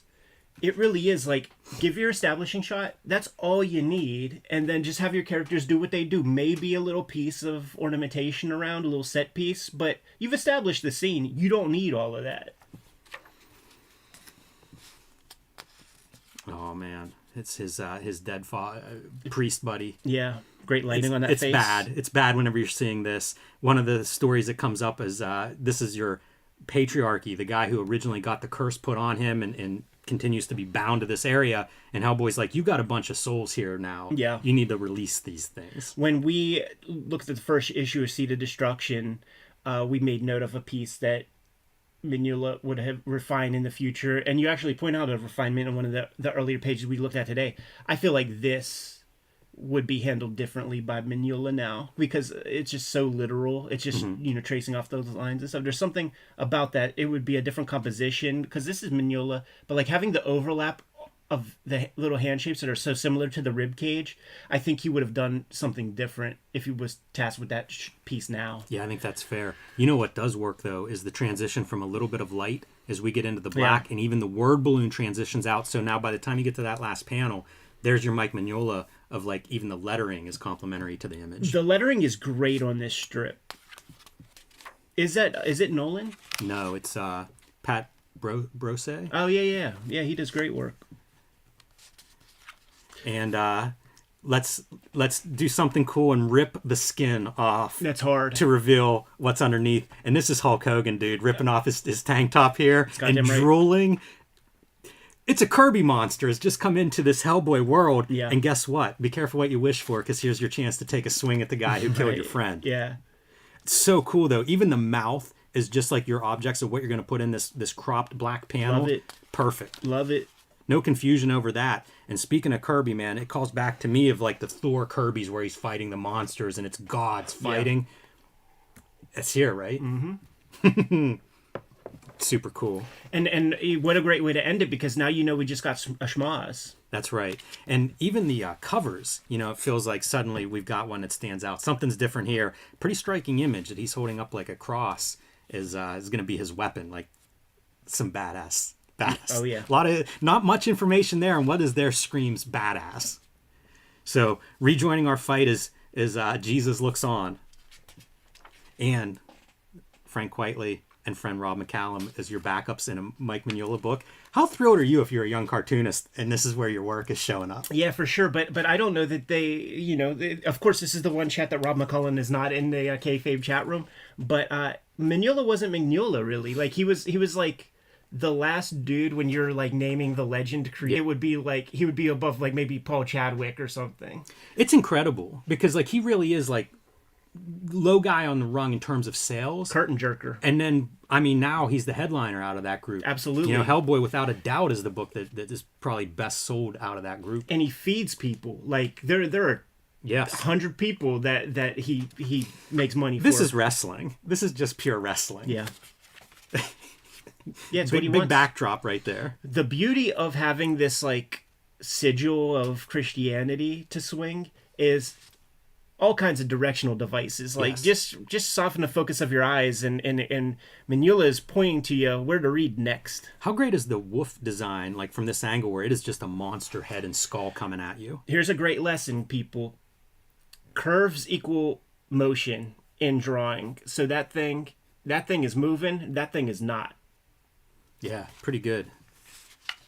Moving, not. How great is this of just like your mass is coming together? There's just, again, enough information to understand that wolf has been stabbed, but that's it. Like, we don't need to have all the clearly drawn lines inside of there. Right. Kind of a funny word balloon too, the punch or sound effect. I hope that hurt. It's that cheekiness. Great directional device of the blood coming out. Yeah. It's so simple too. Like, as a panel, there's nothing there. But as a page, it's marvelous. You gotta have the balls to do that, and Mignola is really lacking that self-consciousness of having a noodle for you. And we see that was an effective treatment. The religious icon through the heart, and our claw turning into bones and just dust. Rest in peace, Doug Wildey gets a little eulogy. That's so interesting because we also Steve Bissett in Tyrant that we looked at recently also calls out Doug Wildey. I think in the back of issue 2, his passing. Let's take a look at that proto Quitely. I never had this issue.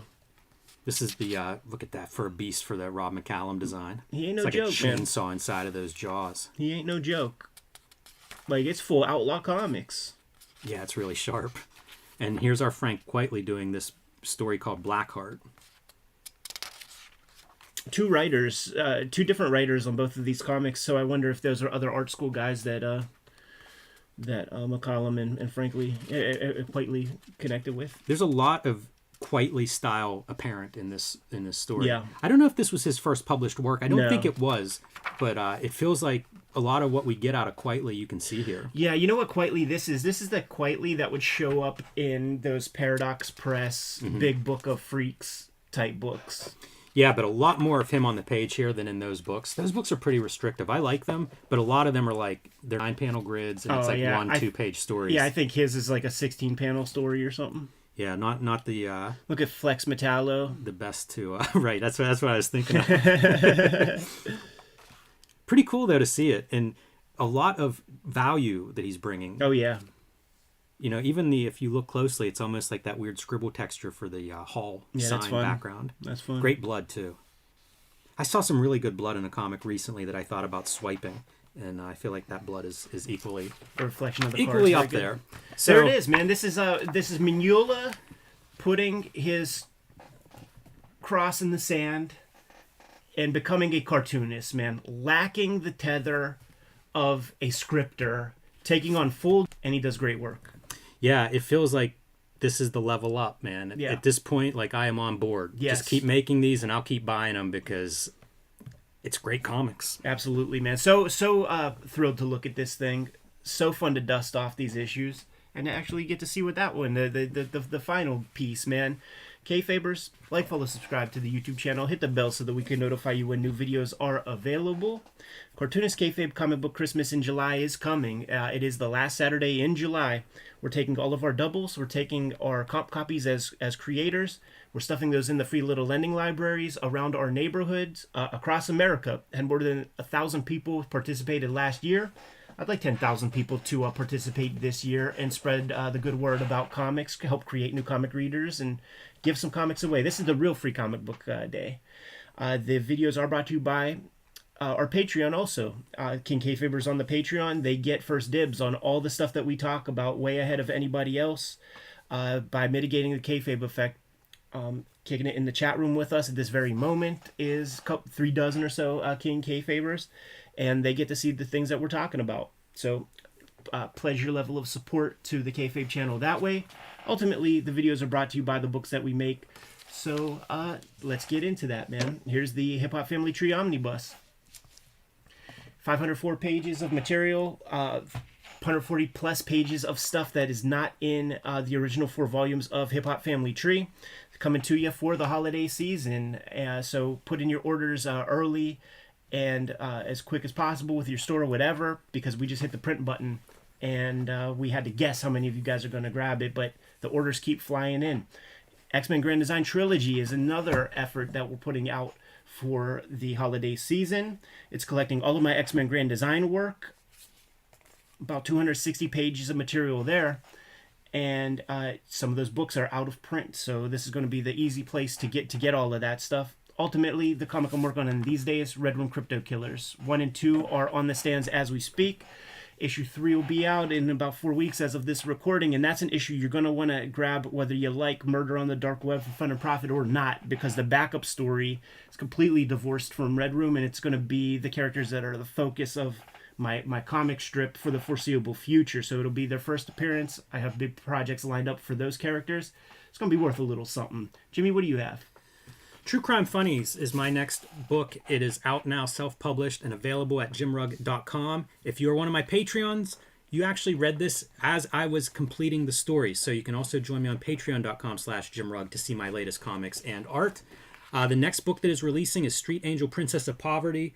This will collect all of the Street Angel comics that are not in Street Angel Deadliest Girl Live. Both books available from Image Comics. Get them both. They'll look nice on your shelf as a set, and they will have all of the Street Angel comics that I have made so far. You can also pick up Pulp Grand Design and the Plain Janes. Jimmy, tell the people how else they can help the Cartoonist Kayfabe channel along. You can subscribe to the Cartoonist Kayfabe newsletter at the links below this video. You can also find Cartoonist Kayfabe t-shirts, merchandise, hats, mugs, fanny packs, stickers, more, including our wrestling mask design that just went up this week. That link is also under this video. All great ways to support the channel. Give them those marching orders and we'll be on our way. Read more comics. There it is.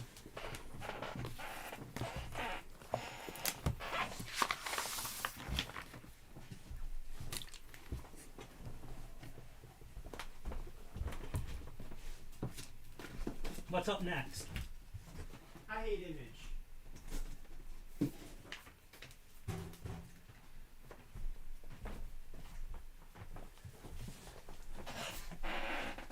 Are these your tyrants? Take a look, and if there's damage, there is. They I are. have them in my... Yeah. This is like a third set. Like, this ain't even my OGs. Yes. I got those tucked away.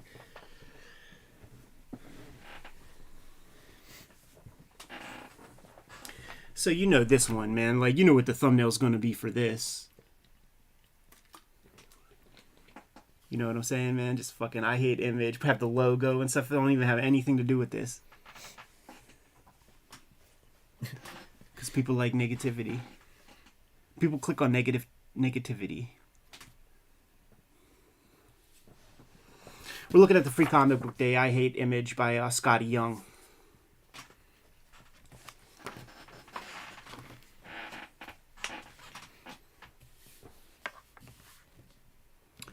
Jesus. All right. Right about there. Okay. Okay, cool. Rubber Johnny. That's Chris Cunningham, right? Cartoonist out of Marvel UK. Became a video and... I didn't know I that. think video director, film director, stuff Yeah, like no, that. I actually didn't know that. Pretty sure. That's pretty cool. That Rubber Johnny thing, that's like when the internet was new. And that was like a very scary development. Yeah. I've been watching some stuff on the alien autopsy. There's been some new like, of course it's a hoax and all this, but like the show where it's like unearthed that it is a hoax is this British show, and I think there's a Warner Brother, like there's a movie made like about those guys and stuff that came out recently, but that factors into the comic that I'm making. That's amazing. Yeah, so this will be a quickie, I think. Ready? Yes, sir. Welcome to YouTube's favorite comic book channel, Cartoonist Kayfabe. My name is Ed Piskor. I'm Jim Rugg. Gonna look at a fun one today, but we gotta let you guys know that Cartoonist Kayfabe Comic Book Christmas in July is rapidly approaching. It's gonna be the last Saturday in July, and we are imploring all of you to join us in spreading comic awareness around the country. The way that we're choosing to do that, we're taking our comic book doubles. We're taking our comp copies as creators. We are stuffing the free little lending libraries in our neighborhoods full of comics to the gills. And we're encouraging everybody to do the same. This is the second time we're doing it. Last year, we had more than 1,000 people participate. I estimate we must have gotten 100,000 comics out into the universe. Let's do it again exponentially. We've grown a lot. We've gotten way more viewers. Let's have 10,000 people put out a comic. 1 million comics spread across the country. That sounds like a noble goal. The videos are brought to you in part by the Patreon. And the King Kayfabers on the Patreon are getting first glimpse of all of the videos that we make before anybody else. What that does is mitigates the kayfabe effect. And sometimes that kayfabe effect gets pretty expensive on the aftermarket. Today, Jimmy, let's take a look at the Free Comic Book Day effort by Scotty Young from a couple years back. I Hate Image. This is one of the great Free Comic Book Day comics that contains original materials. You know, I like when people take Free Comic Book Day seriously, and it is a very smart move to do complete fresh comics for that market because it's probably more copies of your comic that'll be in print compared to the typical series. And this is a great way to sell people on your new property. Scotty was doing I Hate Fairyland, and what a great way to introduce the people to that character. I did the Image Free Comic Book Day the year after this. Sick. So this was one I was looking at almost as references, like what could you do? And I did all original material too, because like you say, that is what to do. And I think Scotty Young really takes advantage of that here. Totally. This is a gentle roasting of his compatriot. It's new and old with who exist under the Image Comics banner. And off the bat, this is a solid comic. We have a couple other people's hands in the soup right here. We got a colorist. Is it Jean-Francois or Jean-Francois? You got me. Yeah. I'm glad you're reading these I names. know, right? Nate Picos on the lettering. I think he chose a great font that is very, very congruent Yes. with the line art. It looks good. This is a good holistic looking comic, down to the color, down to the lettering. And you see plenty of great examples. One of the things that the colorist does is almost in like animation style, gives you the black line on your focal point, which is typically your characters, and then lightens up the color on background elements, including the lettering balloons, man, which boob as onomatopoeia. That's a fun one. That's a good one, yeah. Yeah, I assume that those letters have to be drawn by Scotty Young. Looks like it. That's his hand for sure. Yeah. And he's got that like Watterson-like energetic brush line where it doesn't matter. It doesn't have to touch, line to line whenever you're connecting stuff. It's clearly a hand that's making this. There's a wobble to it, but it's very gestural. Yeah, and you'll see, our first appearance, was a Saga reference. Right. We'll see a lot of the references to the books that are big at this time. But you know what he does, I think, well, is like his, I want to say weight, but I don't know if that even sums it up. There's like a physics involved in his figures that I find really holds up. Like it's this cartoony style, but like the figures themselves feel right. They feel solid. Yeah, it's great balance. Feel heavy. Yeah. That is so important to me with figure stuff. That weight. Absolutely. It's and all of the best cartoonists have, it's very important to them. It's funny as a snapshot of like 2017 and what's big at Image, because here we go into black and white land, right? Walking Dead. Exactly. Yeah, it's a pretty fun trip down memory lane in that regard. And of course, dude, he's got the advantage of doing the Free Comic Book Day comic, so he's going to get his character over. Yes. And it's exactly the move. And not just like within the story, but look at how good she looks against the gray background. Oh, it's gorgeous. It's the colors, really smart. Yeah, the colorist is employing great choices by doing almost like a cel-shaded kind of aesthetic, but will blend colors here and there when applicable. East of Wests, I know that's another title. We get into here goes our Jason Aaron, Jason Latour caricatures for their Southern Bastards kind of. Even again, sort of tapping into the color palette of those books. Right. Those like that color palette is right off the covers of those books. Yeah.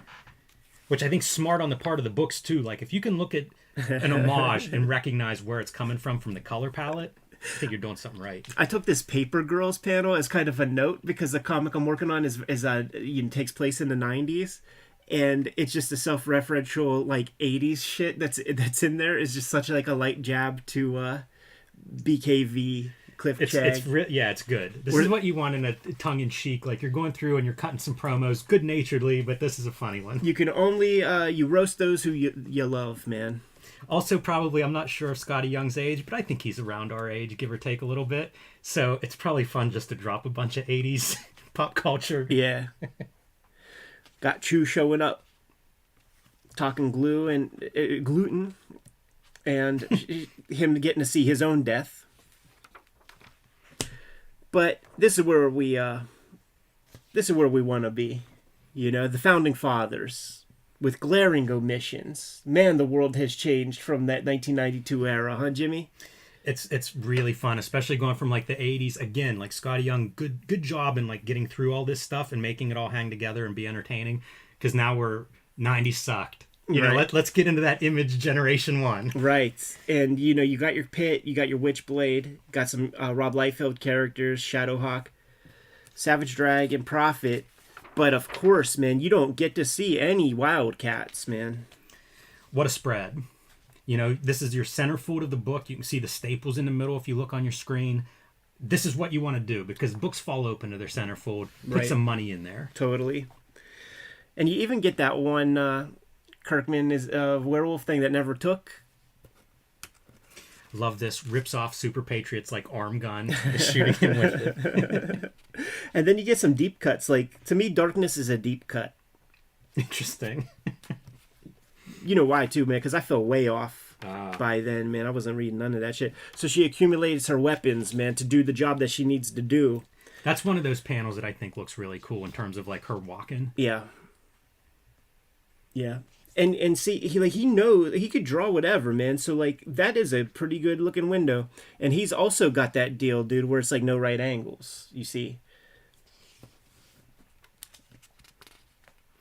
I like seeing the Image characters put through this filter. Absolutely, man. We saw it with Hilary Barta and Stupid. You can't help but think of that version of Spawn when you look at this because it's a very similar treatment. The cape's 100% like the Hilary Barta Stupid cape, right?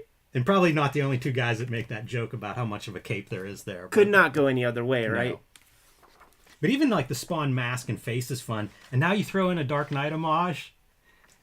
What's not to like in this comic, Ed? Oh, totally. This exact image, like there would be skyscrapers in McFarlane Spawns. One of these an issue. Absolutely.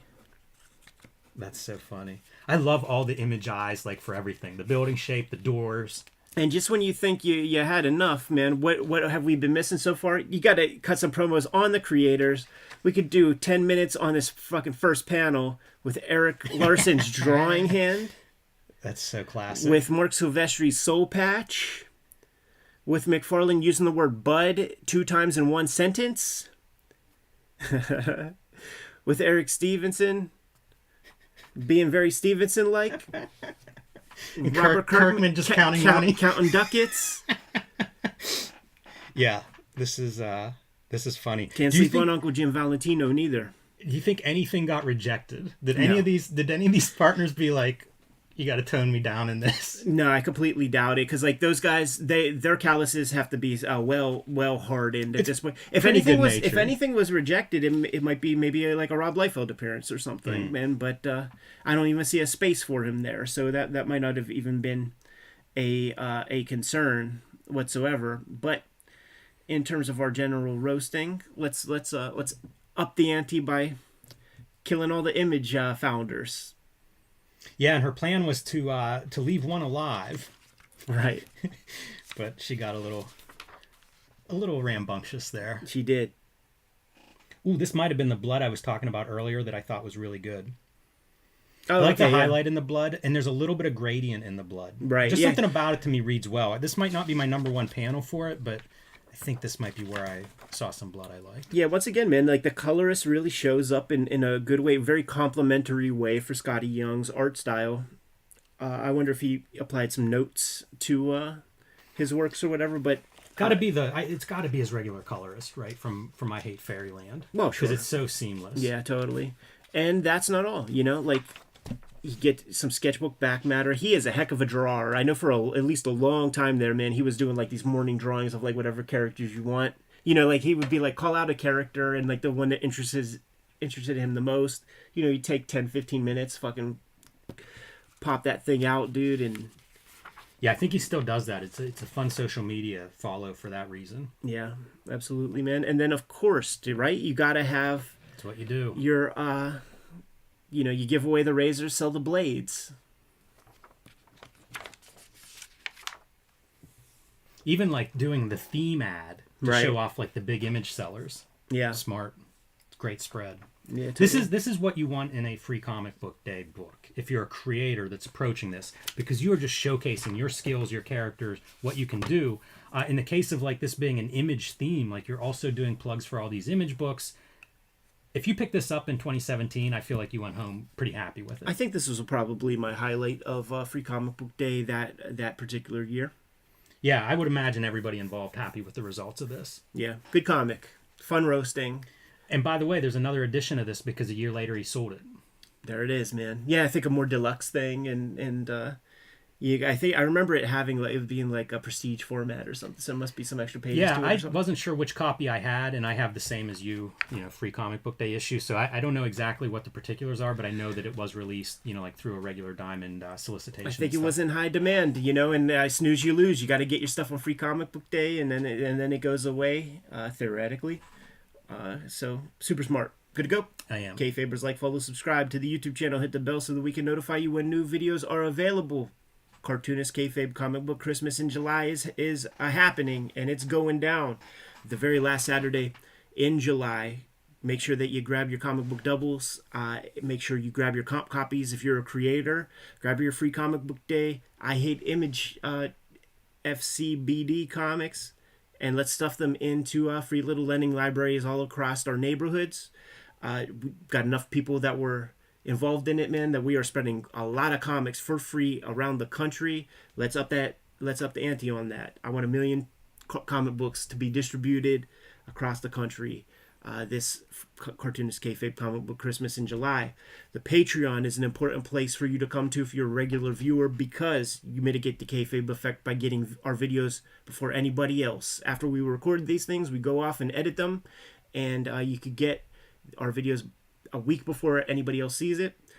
Completely mitigates the kayfabe effect because you're getting the cheapest copies of the comics that we talk about, and sometimes it gets real expensive. Man, that Patreon pays for itself. The videos are brought to you by the books that we make.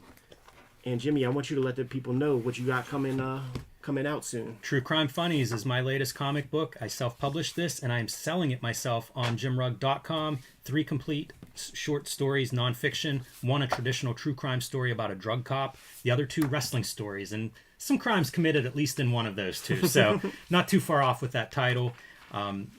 The other books that are available, Plain Jane's, Hulk Grand Design, and Street Angel Deadliest Girl Alive, are all in print and available. And the next Street Angel book, Princess of Poverty, will be coming out later this year from Image Comics. It will collect all of the Street Angel comics that are not in Street Angel Deadliest Girl Alive. So get both volumes. You will have a complete Street Angel set in your collection. Super fun, man. Eddie P is Santa Claus this year. 2023 is going to see the Hip Hop Family Tree Omnibus coming to you in time for the holiday season. It's the 10-year anniversary of Hip Hop Family Tree. It's the 50th anniversary for hip hop culture, and we are presenting you a nice giant hardcover collection of those 4 volumes of Hip Hop Family Tree, plus an additional 140 page of additional content that is not in those first 4 volumes. We have to go to press, man. These are very big books, very laborious to put together. It takes a lot of time. So get your order in early to ensure that you're getting a copy, because you might have to settle for that second printing if you snooze and you lose. Not the only comic I'm putting out this holiday season. X-Men Grand Design Trilogy is coming to you in time for the Christmas season. Got a couple volumes of that are out of print. Don't worry. Collecting them all in this trade paperback that's coming to you, I think, in November, when we're going to put this thing out, man. About 270 pages of comic book content. And Red Room Crypto Killers is a new comic. There are 2 issues out right now. Each issue is completely self-contained. If you see an issue, scoop it up, give it a shot. Murder on the Dark Web for Fun and Profit is the name of the game in Red Room Comics, and issue 3 is going to be the first appearance. There's a backup feature in there. It's going to be the first appearance of the characters that I'm going to be focusing on for the next number of years. So that's going to be a hot key. Make sure you order that comic if it's the only Red Room comic you ever get your hands on. But Jimmy, there are other ways that the Kayfabers can support the Cartoonist Kayfabe channel, and I need you to let the people know. You can subscribe to the Cartoonist Kayfabe newsletter at the links below this video. You can also find Cartoonist Kayfabe t-shirts, merchandise, mugs, fanny packs, stickers, and more at our spread shop, including our latest design, which is the wrestling mask Cartoonist Kayfabe design. That link is also under this video. All good ways to support the Cartoonist Kayfabe channel. Give them those marching orders, and we'll be on our way. Read more comics. So weird. It was like lagging, like the seconds weren't ticking, but it caught up. So I'm thinking that it did well. It did fine. Let me get a render going on this next video. Yeah. And did you already flag your pages for Faust? I did not. I just came up with that idea in the shower in the morning. Perfect.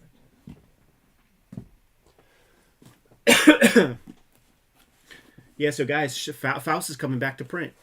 we're going to be looking at a book, but I'm going to do this Nightfall thing first. Works for me.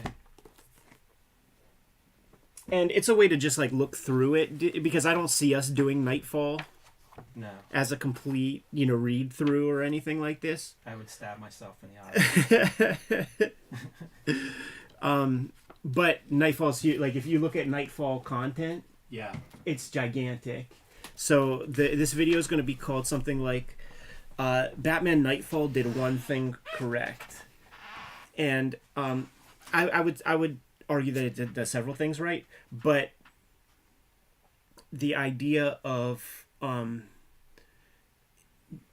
it's a wrestling build, and it's a wrestling win where you can't diminish Hulk Hogan so much. It can't be clean. There's got to be a reason why the big hero dies, and in this case, Batman gets run through the ringer. And you see him at the end of every issue, like just like powdering out more and more and getting 5 o'clock shadow and then getting sick and stuff. And it's the way to send your big guy out so that there's questions. Yeah. This is Brayfogle. I was going to say, man, he's good. Yeah, but this is a different This is a more subdued Brayfogle, but he's doing like the first 3-4 chapters. Fuck it. We'll handle this, man. I should probably. There's a couple things. There's a couple Sam Keith job covers. Yeah, that's a wild one. Yeah, there's a couple. I like whenever these dudes do stuff and it almost doesn't look like them. Like they're really pushing something. Man, the Kelly Jones stuff. Yeah, he does most. Yeah, you're right. It is interesting how they build this story because you really get to see the whole Rogues Gallery, which is exactly one of the great. Yeah, which features. I consider right also. Yeah, definitely. I'll tell you, man, the compare-contrast between Nightfall and Death of Superman, one is better than the other. Yeah, true. You should say it on the record. I think that's it for the Keith. Yeah. Dylan, I think I'm missing an issue of The Hammer by Kelly Jones, so we haven't done that. I think I have it. Yeah, I think I have like 3 out of 4 of them or whatever. I have some of them. You know what we got to do though, man? Next week is we got a couple dozen Xeroxes of Kelly Jones pencils. Yeah. That's an episode.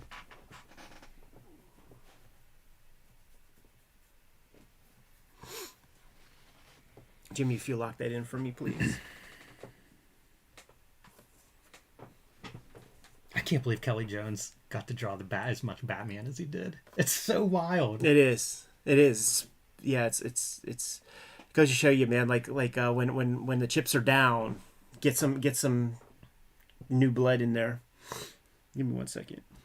I give a lot of credit to Denny O'Neil for that. Denny O'Neil did because he's an older dude at that point. Totally. I don't think that there could have been a better guy in that position at that point, man. It's an impressive resume as far as I'm concerned. Hit it. Welcome to YouTube's favorite comic book channel, Cartoonist Kayfabe. My name is Ed Piscor. I'm Jim Rugg.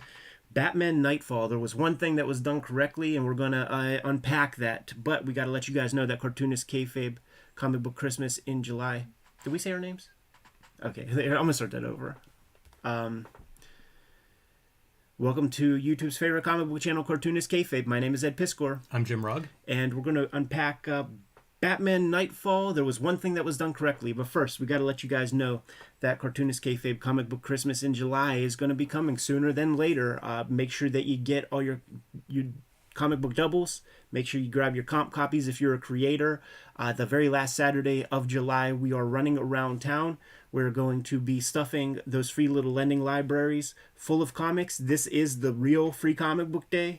Last year, we were able to spread about a couple 100,000 comics amongst the thousands of people who participated. I want 10,000 people at least to participate. I'd like 1 million comics to be spread around the country for free to help generate new comic book readership.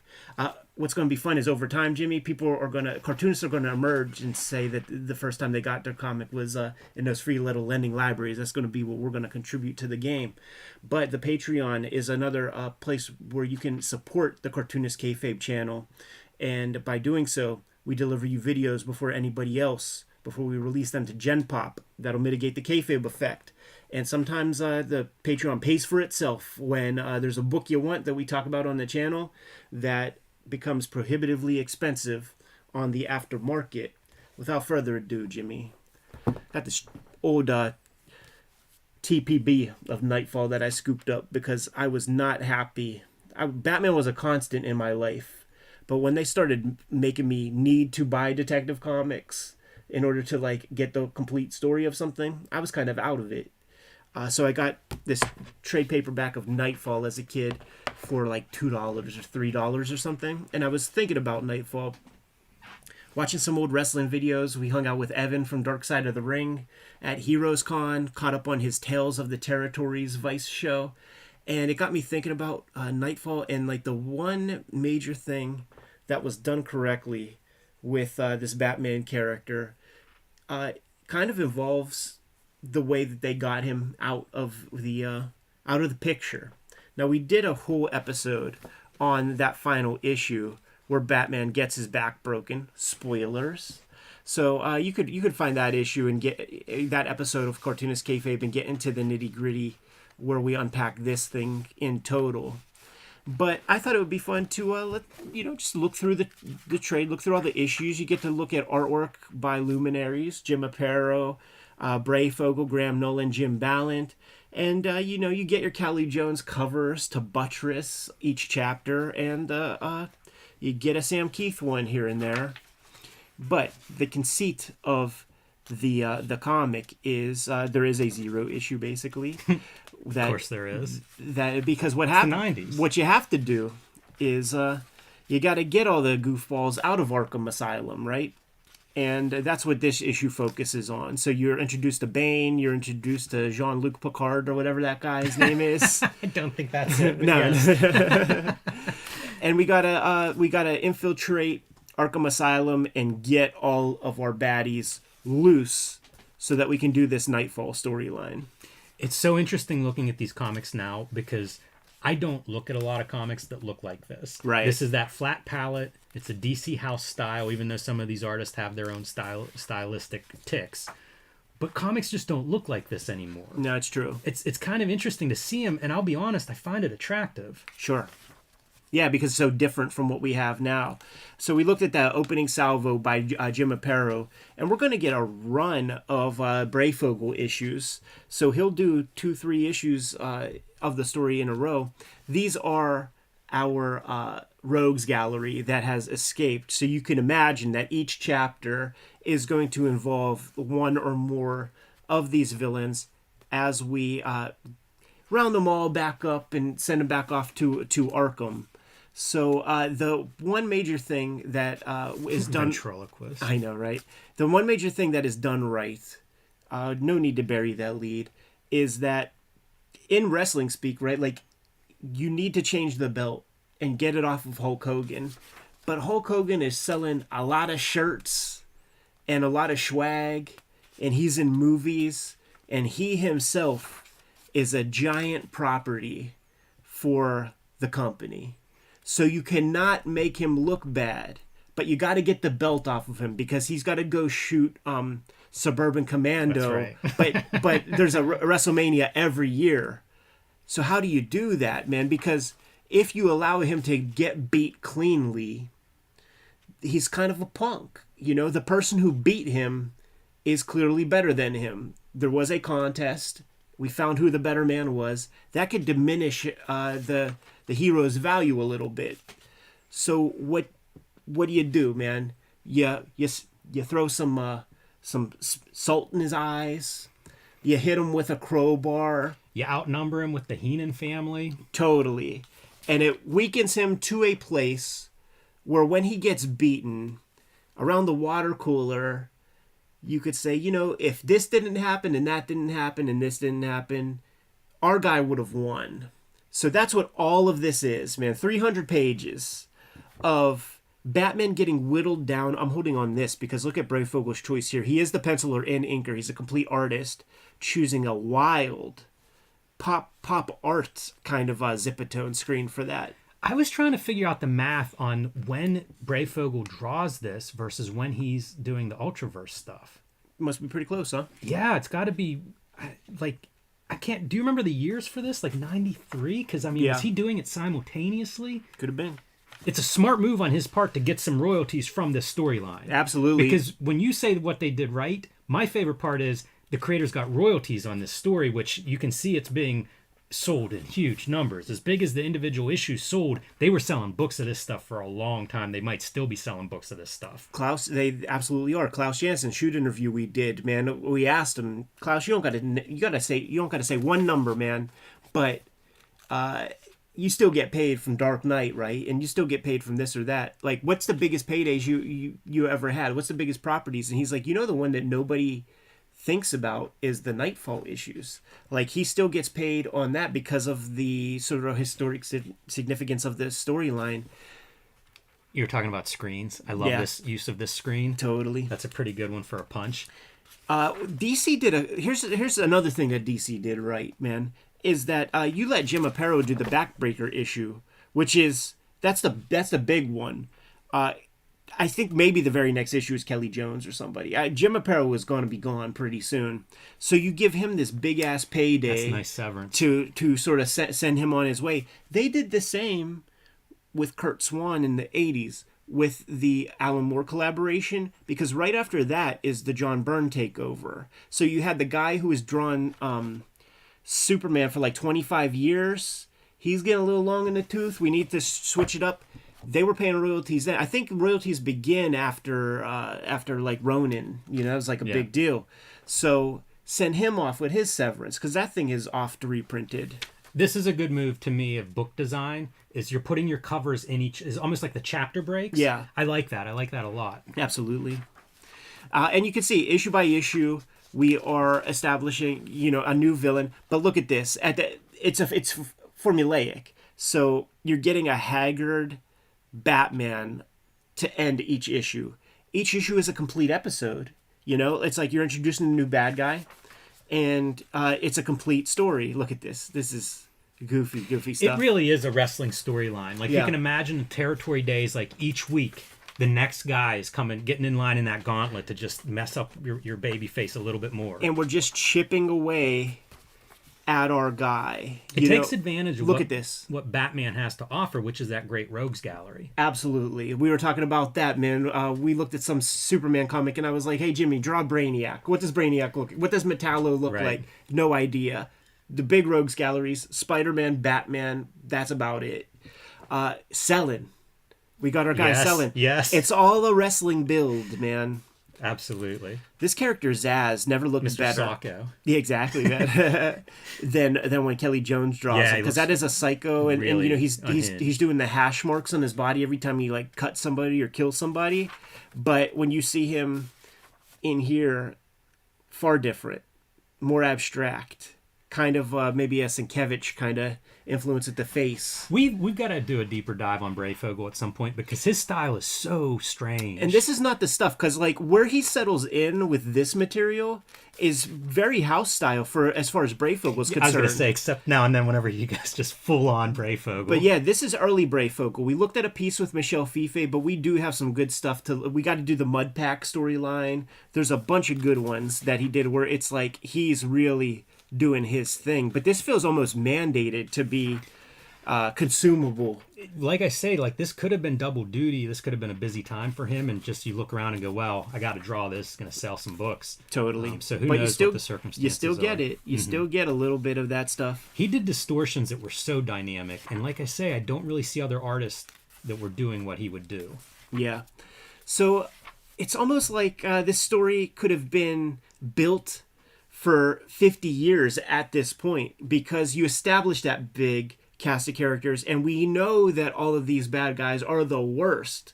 So he has to dispense with them one after another after another. They're already tough as fuck, but continuing the formula. We're just watching our guy get beat more and more. I was going gonna to say he's been through the ringer, and we're on part 4. Yeah.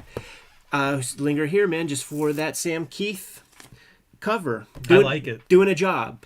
You know, we were talking before we started recording about Denny O'Neil, the editor of these Batman books, and I mean, like, Brayfogel's a pretty inspired choice. Sam Keith and Kelly Jones doing a bunch of like these covers and stuff.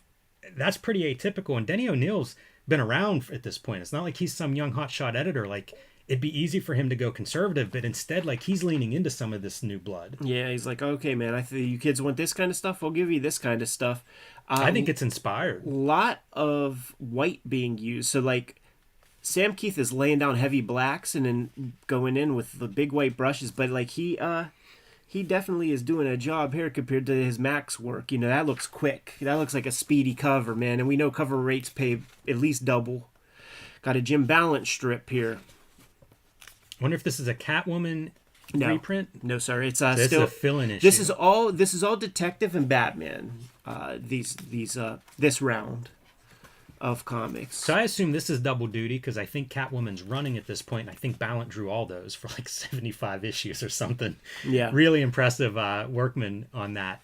But, you know, again, you get a chance to draw one of these. And this might be the editors really thinking about their talent and saying, you know what, this is a big storyline. Let's get everybody a paycheck and get them in here. This is WrestleMania. Totally. It is known that the reason that there's 3 writers on the Batman Spawn was Denny O'Neil just giving some juice to like all his guys, man, wanted each of them to get a nice royalty. Little chase scenario. It's so interesting. Like, Ballant feels, from all the stuff that we looked at, this feels more rookie compared to an Aparo or a Brayfogle. It's more stiff.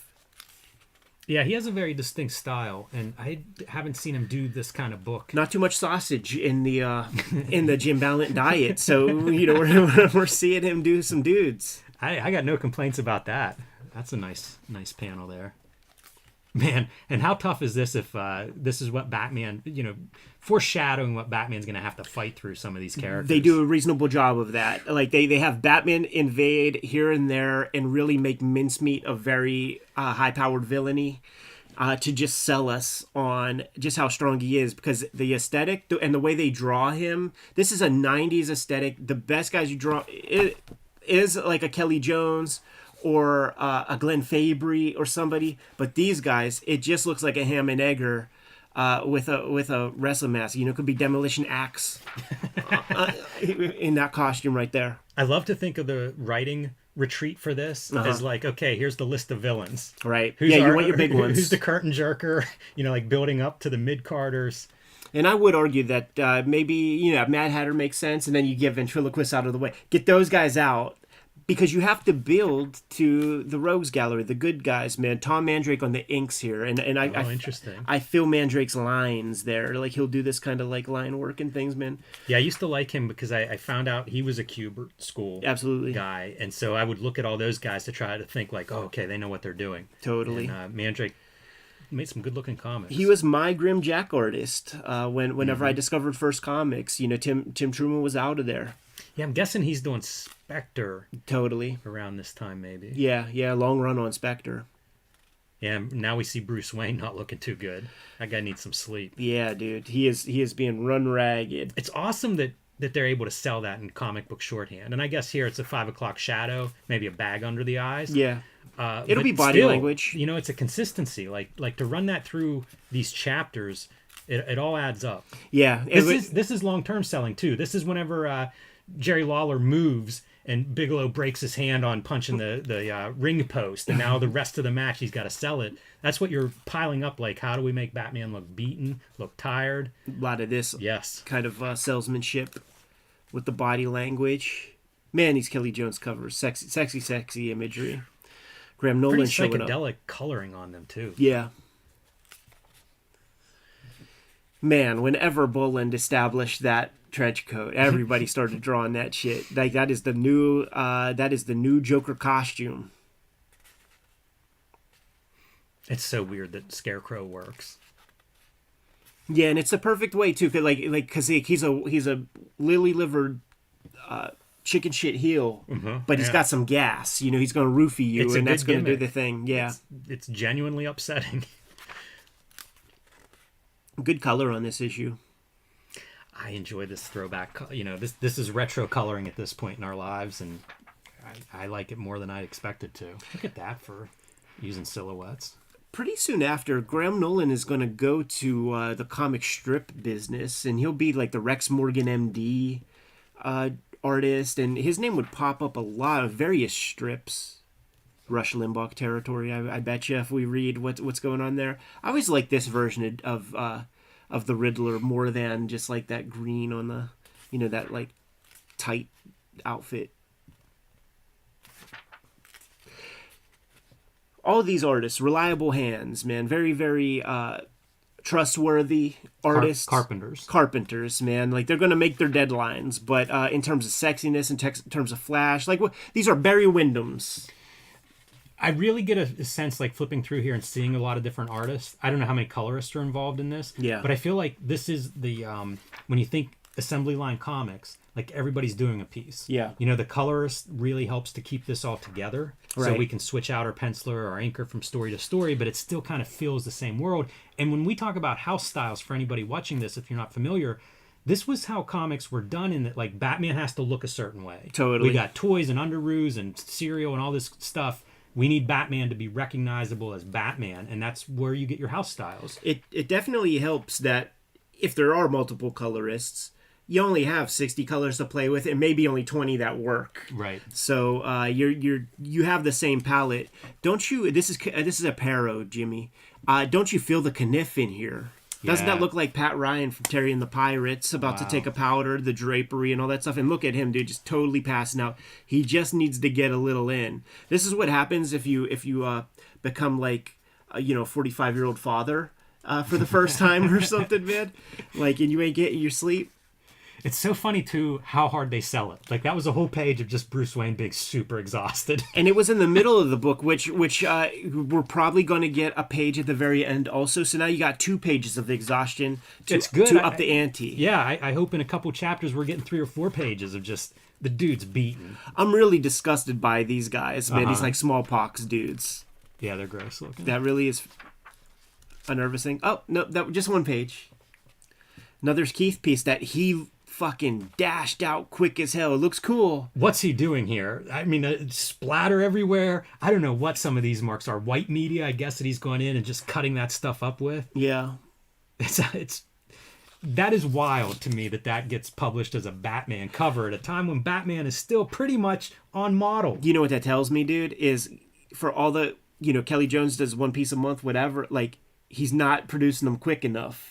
So they got to get somebody that looks close. Bernie Wrightson is busy doing some other shit. Get Sam Keith in there. This looks old school as fuck, don't it? Yeah. Was that Scott Hanna as a penciler? No, inker. Okay. Yeah, Graham Nolan on this joint. Yeah, I thought that was going to be pretty atypical. This is like the classic superpowers figure Riddler. A lot of silhouettes in there. Yeah, that makes sense. Nolan did the Firebug issue earlier, so like we're keeping that.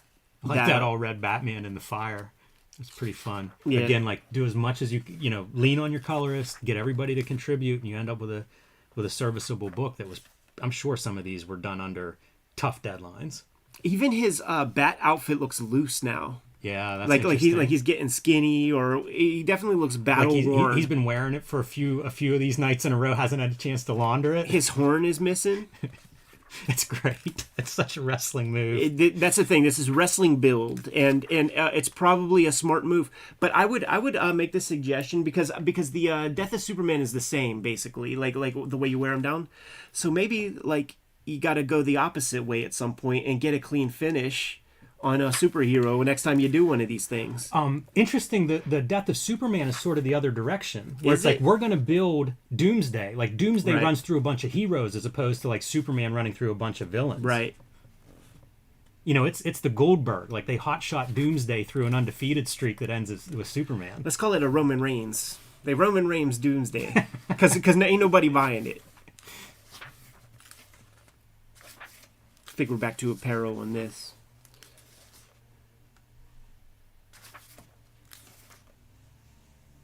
Man, it's amazing how many parts of this story exist. Yeah, and Because I mean, this isn't even the complete collection. it stretches years. Yeah, like this gets us to the broken back. Yeah. That's a great cover with the rats on Batman, and he's like being pulled dude. underwater. And there's like a You just thing. assume that's sewer water with his mouth wide open, and you can see the water going in. Totally, and like I always thought that a rat was in there. Yeah, it should have been. I Like bet- imagine I- it. In the original pencils, it was, and they're Yeah. like, we can't. That's too much. Little much, man. Little much. So now, man, you know how strenuous it is to swim for too long. Especially if you're wearing a gigantic cape. Right. Yeah, look how waterlogged our boy is, man. This is where we add the melodrama and the hyperbole of it all. Like, he is getting haggard as hell. Dutch angles everywhere you can put one. Things are going bad. Look at that. Yeah, it's kind of a neat moment. It's almost the Steve Ditko Batman showing up. Kind of. Still active, too. You know, like going through this issue that you're flipping right now, there's a lot of Batman flying around. Yeah. So if you combine that with, like, dude looked like he was on his last legs 2 issues ago, this is exhausting looking. Yeah. Maybe it was an incorrect move to make the last dude that you fight some goober with a mullet that we don't know, some falconer. You know, maybe. Yeah, is that Michael P.S. Hayes? Who is this guy? But he's home now. He made it home. Oh, Now this is a sad thing. Like having both of these on the same page is letting you know that the job guys, you know, they're not sexy. man, that's funny. The- I do love the veins bursting out of his giant peck, though. Yeah, it's very John Kay. You know, they could have done hit that with a little bit of green. Let's assume that that's like radioactive steroids that he's pumping through there. Yeah, and Apero's Kirby finger it doesn't quite do it. It has like 2 little bumps. It's almost like whenever you're drawing Double muscles knuckle. and you're like, I'm gonna make this dude. He's gonna have like 4 biceps. So through 265 pages, we reduced Bruce Wayne Batman to a piece of jelly. He is done. We have melodramatically sold the reader that he is fucked up. He's hurt. He is exhausted. 3 sleepless nights at the very least. And this is what we start with. It looks like he's already lost this fight to Bane. Totally. In panel 1, page 1. So now we have our schmaz, man, the main event. And it is pretty close to squash match. Yes. We've done a big episode on this. We won't take too long unpacking it. And one of the things that we did mention in the previous was like there are probably like 5 times where it looks like Batman gets his back broken throughout this thing. The melodrama of that right there. Look at that, dude. How sexy, how cute. Another back punch. It really is like they're just like really selling us Sell the body part. on this thing, man. Like This is Arn Anderson working on a grab a body part. yeah, dude. Crack a vertebrae on each of these like back traumas. Man, I wonder how much thought went into that. Yeah, Because it adds up really well, but I wonder who's responsible for that. right. And this has become one of my favorite panels. Just a piece of pop art. It really is. It like you Kim Deitch did the background inking. I love it.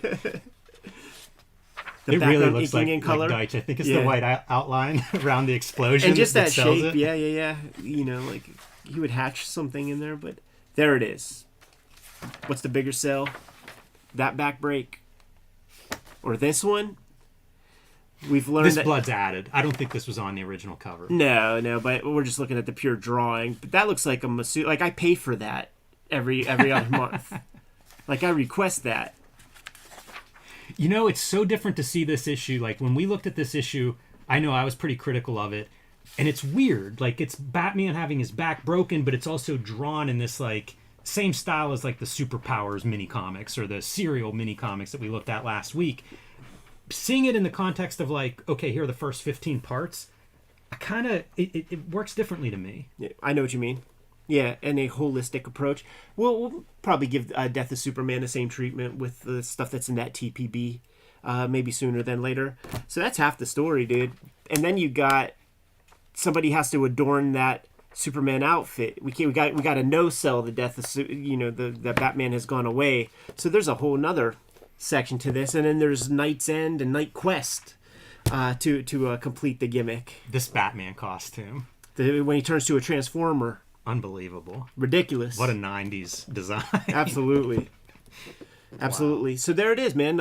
It turns out that maybe DC did more than one thing correctly when it came to the Nightfall storyline. But of course, we don't want to give them too much credit, man. You don't want to put the battery in their back to do something else like this, man.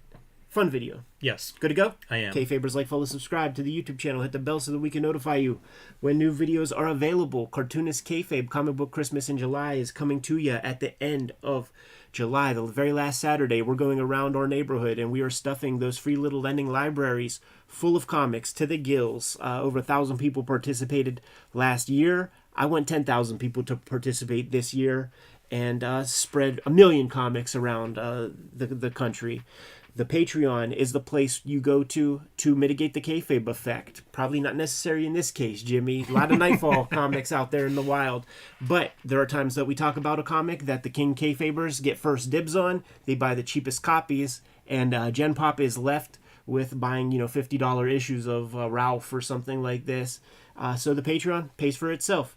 Videos are brought to you by the books that we make. Jimmy, I need you to let the people know what you got forthcoming. True Crime Funnies, self-published it 2 weeks ago. Brand new comic book collecting 3 short stories, nonfiction.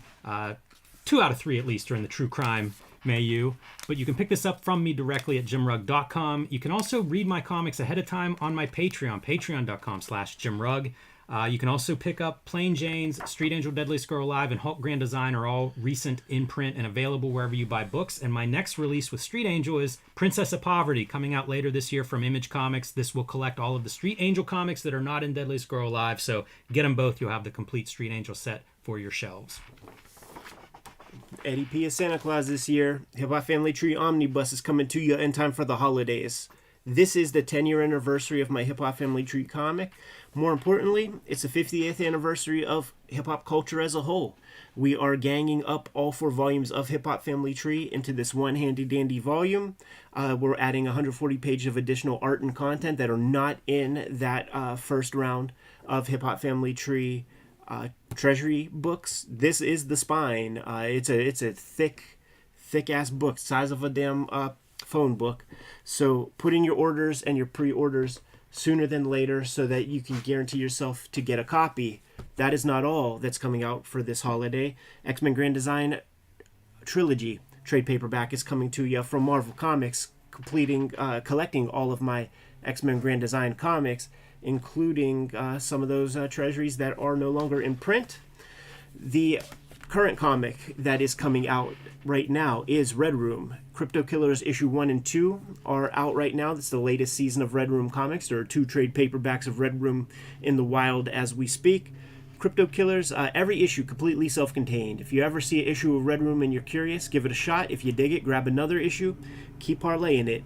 Issue 3 of Crypto Killers is going to be an important one. Whether you like Red Room and Murder on the Dark Web for Fun and Profit or not, grab that one because there is a backup story that is going to be the first appearance in print of the characters who are going to be a big part of my comic strip series that I'm currently working on. So make sure you have that one. But there are other ways to support the Cartoonist Kayfabe channel. Jimmy, let the people know what's going on. Subscribe to the Cartoonist Kayfabe newsletter at the links below this video. You can also find Cartoonist Kayfabe t-shirts, merchandise, mugs, fanny pack, stickers, and more at our spread shop, including our latest design, a Cartoonist Kayfabe wrestling mask design. So you can find those links under this video as well. All good ways to support the Cartoonist Kayfabe channel. Giving us marching orders, we'll be on our way. Read more comics. And of course, the grass guy is here. Hey, shout outs, Rob McCallum, stopping in at least for a minute. Rob, we already covered some of your artwork in that Hellboy video, but very cool stuff. And Ed tells a pretty good story about one of the panels in particular that he found as a kid and stuck with him. So best to you at your long graduation today.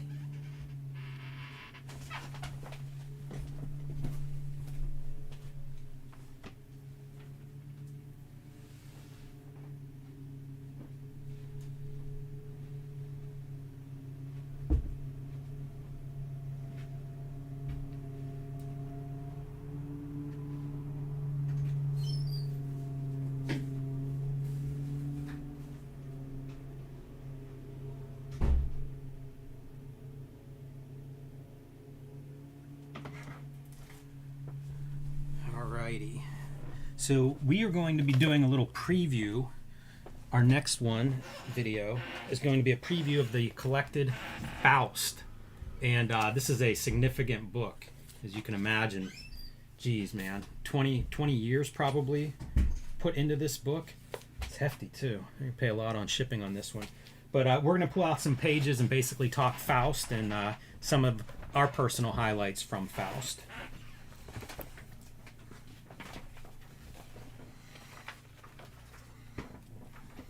Where this was printed. Has a very distinct smell. It does. Printed in Canada. Like, I've been around long enough that I think that I could almost always pick out a book that was printed in China by the smell of it.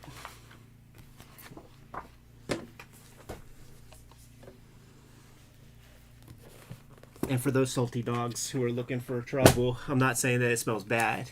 It's just I know the smell of Chinese print factories or something. Yeah, so what we're going to do is going to choose 10.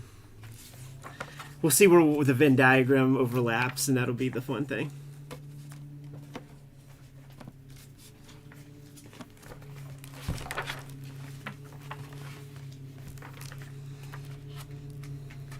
But also, you know the deal, like no titties or puss or whatever.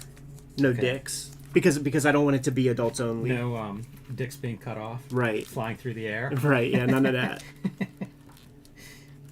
Fine.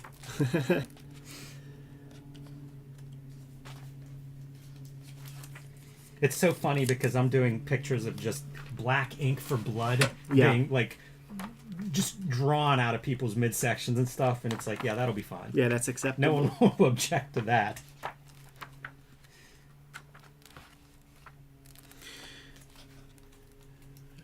Grab at least one piece from like the grayscale, like the last issue, so that we could show. Yeah, I plan to. A little bit of that. Do you object to this? Do you think that's too much? There's a little bit. I don't even see it. Yeah. Man, there's some insane pictures in here. Just dismembered body parts strewn about on the street in the foreground while people were having a conversation behind them. Yeah, I know. Oh my goodness. M's got a hog on him, man. Is that his name? I don't know. M's the bad demon? The bad guy, yeah. Yeah, he's hung. Jesus. There's so much work in this. And he shows off the gimmicks too. You know what, dude? Cheat a little bit if you, because like this feels like a drawing worth checking out. So I'm gonna put a little gimmick right there. Nice. Because that's a cool drawing. Right. Oh my goodness, this girl. Twisting up every which way. Dude, should I do this like this? You need a lot of stickers. Yeah. This is show business, man. We're having some fun.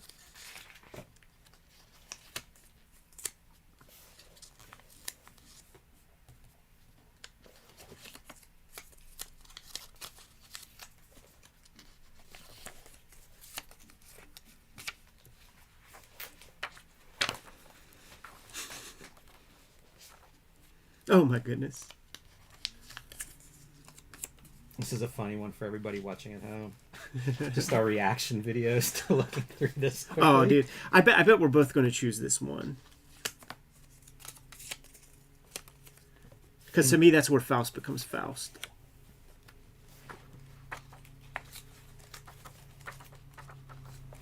That's hilarious to have to cover up certain parts of these pages. I'm just going to be done. Such a... oh, man. Yeah, there'll probably be some stuff that we don't show off that we should. Just in terms of what this comic book was, if you were reading, like, X-Men and Wolverine, and then you get hold of this, and it's like Wolverine graphically just eviscerating people. Yeah. You know, like, that's what I wanted in every Wolverine comic and never got. Totally. It was like a... Yeah, fuck the Sentinels, you know? Fan comic or something that, like, suddenly you got to see, like, what is the Berserker race? Save all that. Because, like, that's... Jeez. The North Star covers Or I'm gonna need a bigger post-it notes. yes, sir.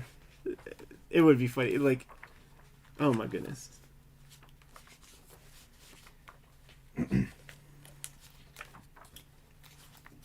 It's so weird. Like,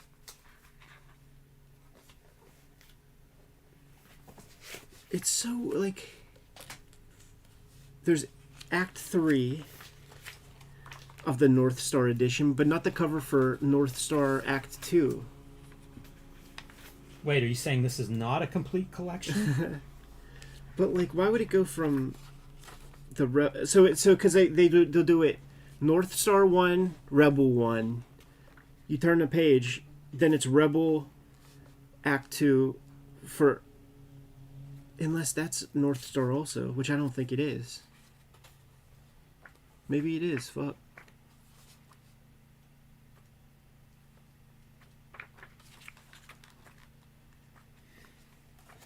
I'm good. Vigil is impressive, man. I'm good. Seeing this stuff all together like this, it's remarkable to me the amount of drawing that he put in. Body of work for sure. It is a body of work. Yeah, that's a way to say it. Body of something, man. Yeah, I'll be about done here. It's so interesting. I go back and forth between the stuff that's like absurdist, like I want to show it off, it's fun, and then other stuff where it's just like, man, the guy was just drawing. Yeah. Just drawing his ass off on this stuff.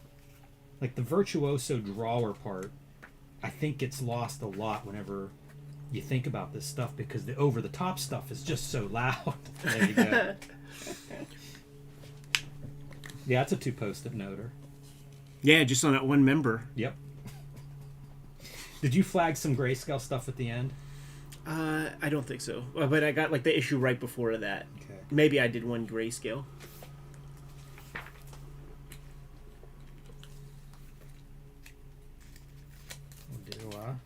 We'll do some double service there.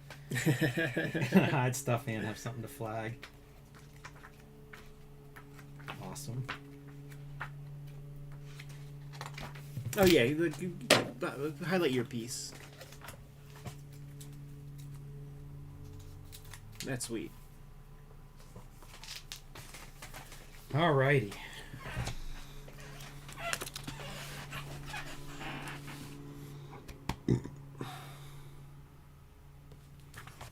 Nice looking on some interiors. All right. Good when you were, James.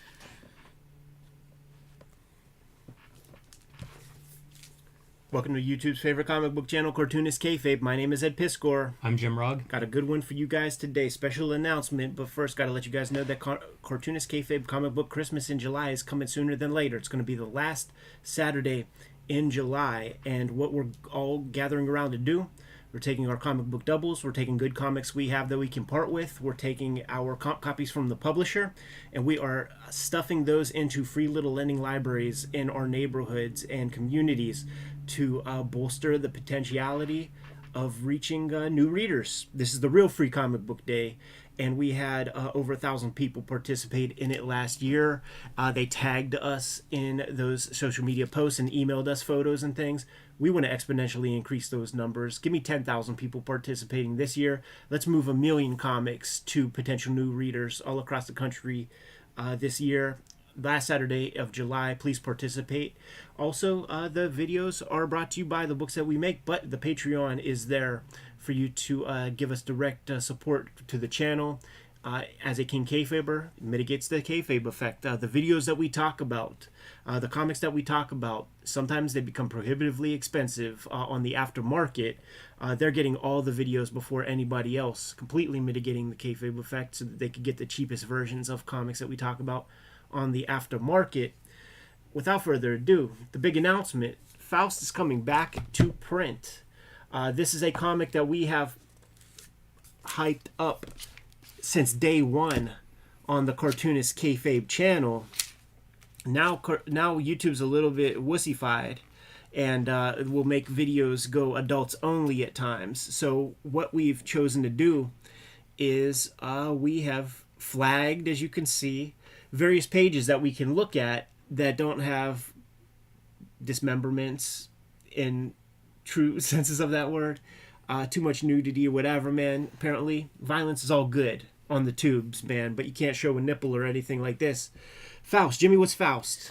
It's an outlaw comic. It's the outlaw comic, goddammit. It's right. It's one of the first videos that we made on here, even when we were experimenting with setups. Practice, yeah. Tim Vigil, one of the first artists that we talked to on this channel. So Faust was a book that everybody I know found when they were way too young to get hold of it. Somehow we all ended up with it.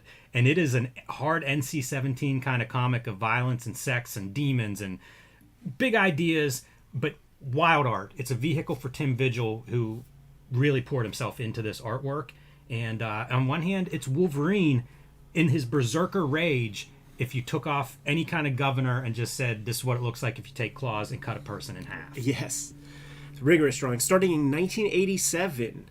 The real beauty of this collection finally being out there in the wild is that it collects those last two issues that none of us have. If you go in the Key Collector app, it lets you know the print runs. It's like 3,000 copies a piece of those comics. And they are $100, $200 on the aftermarket, that, you know, the Avatar joints. Full disclosures, right? We dig Faust, so we participated in the book in a very small way, which is giving us some cosigns. The Eddie P quote, "The Legend of the Ramones," was that every town that they played in spawned numerous bands the next day. Faust comics are my Ramones. Giant inspiration for the Red Room comics that I'm doing, and I can't do Tim Vigil any justice with the crazy shit he gets across in his pages. Jimmy's quote completely changed what a comic book could be in my imagination. And I've said it about a handful of books. You know, Jeff Darrow's Hard Boiled is one of those where, like, I came home from the comic book store and I was changed. You know, as an aspiring cartoonist and as a reader, Faust had that impact. It's a short list of these books that really kind of changed what could go on in a comic for me. And this is one of them. Like, it was just like, oh, there's some rules that you don't need to follow. Publisher's Black Mask. Congrats, Black Mask. You got me to have one of your comics in my house. So as of now, I guess we could start talking about the comic, that it's out there. You know, we were under a moratorium for a little bit there. So let's see. Let's take a look at some of the imagery that we flagged. Yeah, I think this is a good way to go through a giant book.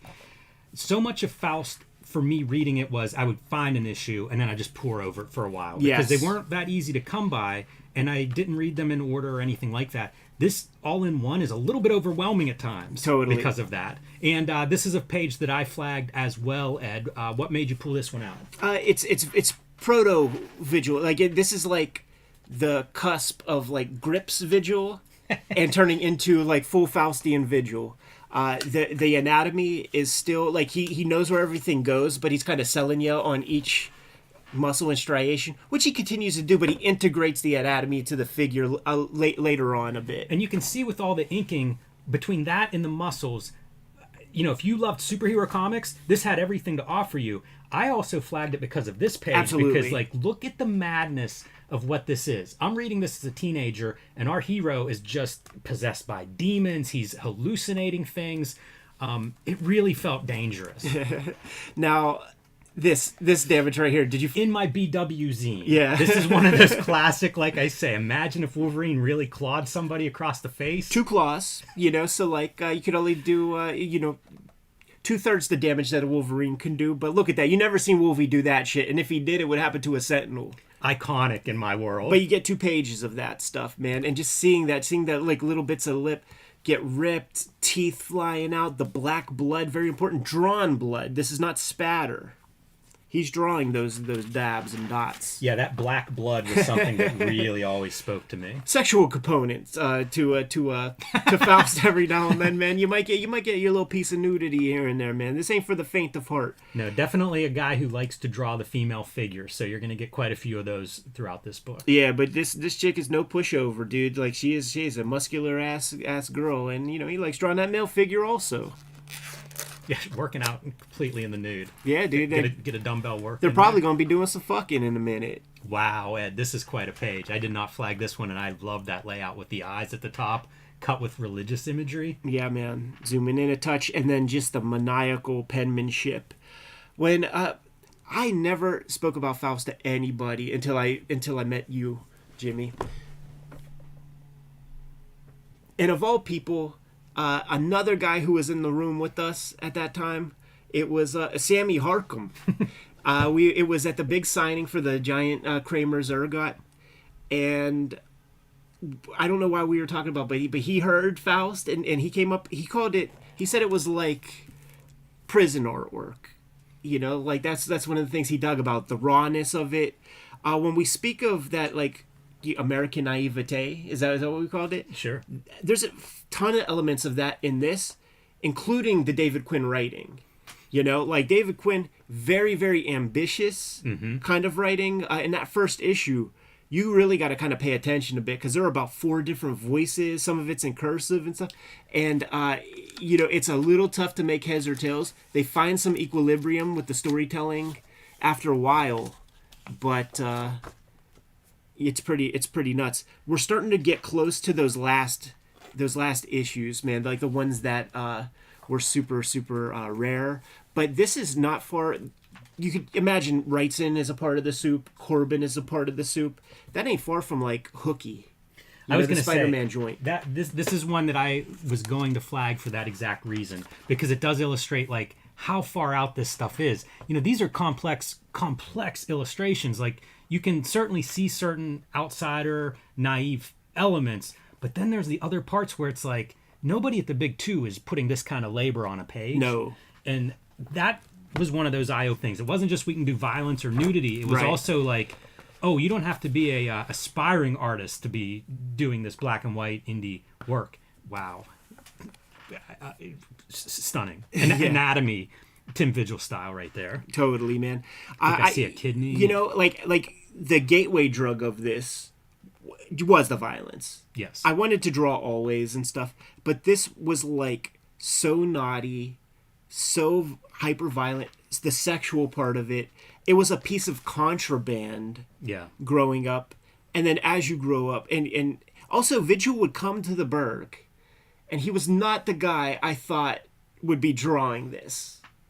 You know, portly fella, humble fella, quietly spoken, spectacles, or like a choo-choo train engineer cap or something.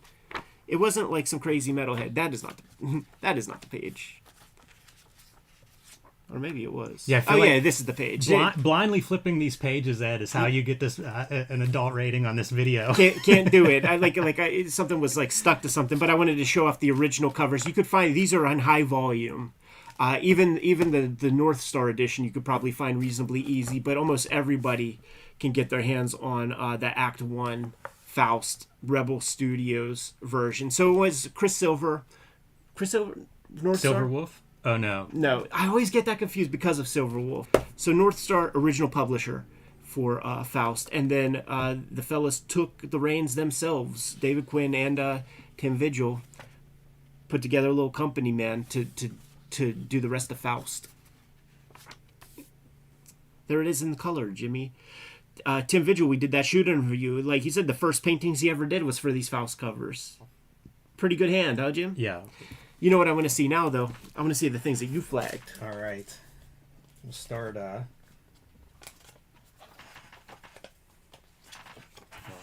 You started right here.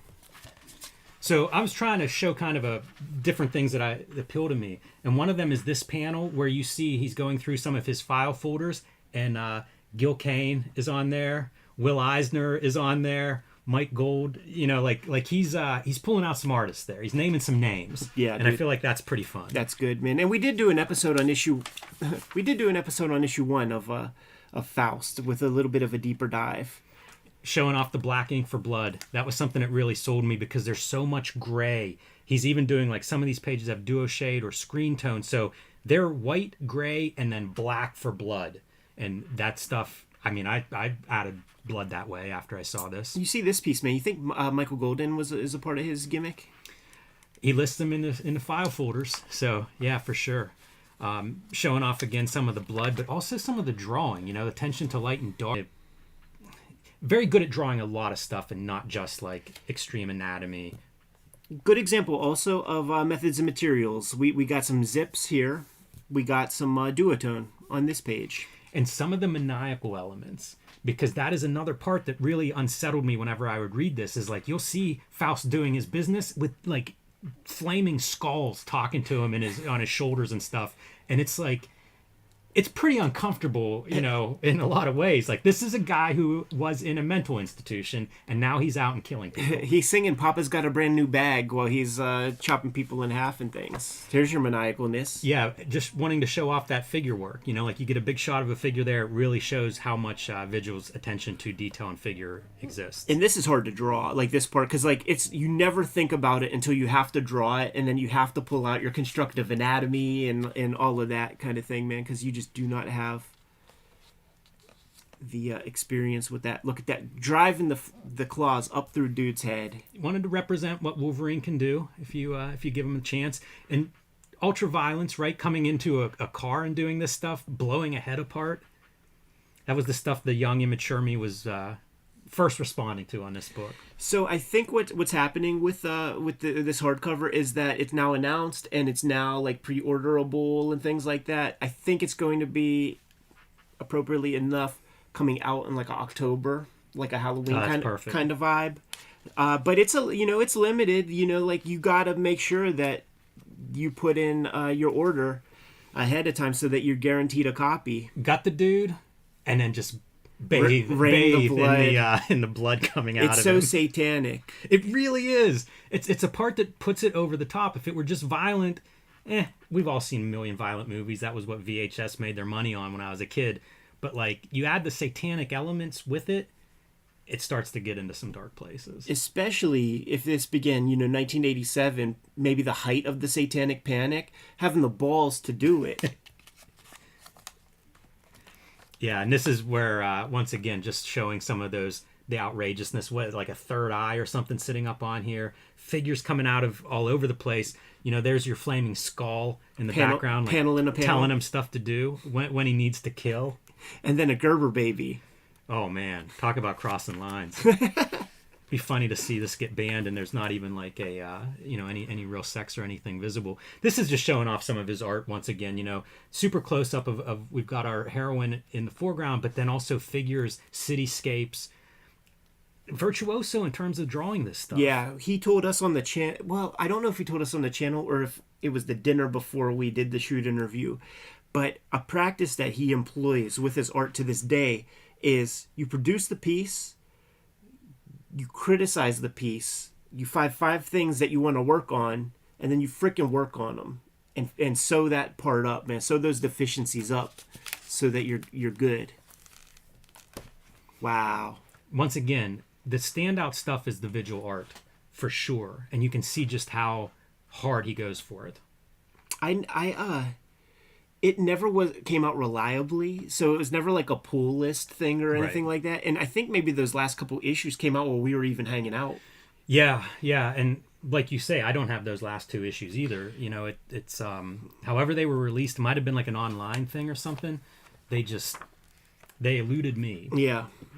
I love this stuff too, with your kind of like comic book language, but also no part of this makes me feel good. Right. Like whenever I got my issues, it's never like it was on the wall new either. It was always aftermarket. So I just never assumed that it was still happening or going on. And in those early days of the internet, like you're barely getting an interview with like the most popular mainstream creators. So these guys were insanely mysterious to me.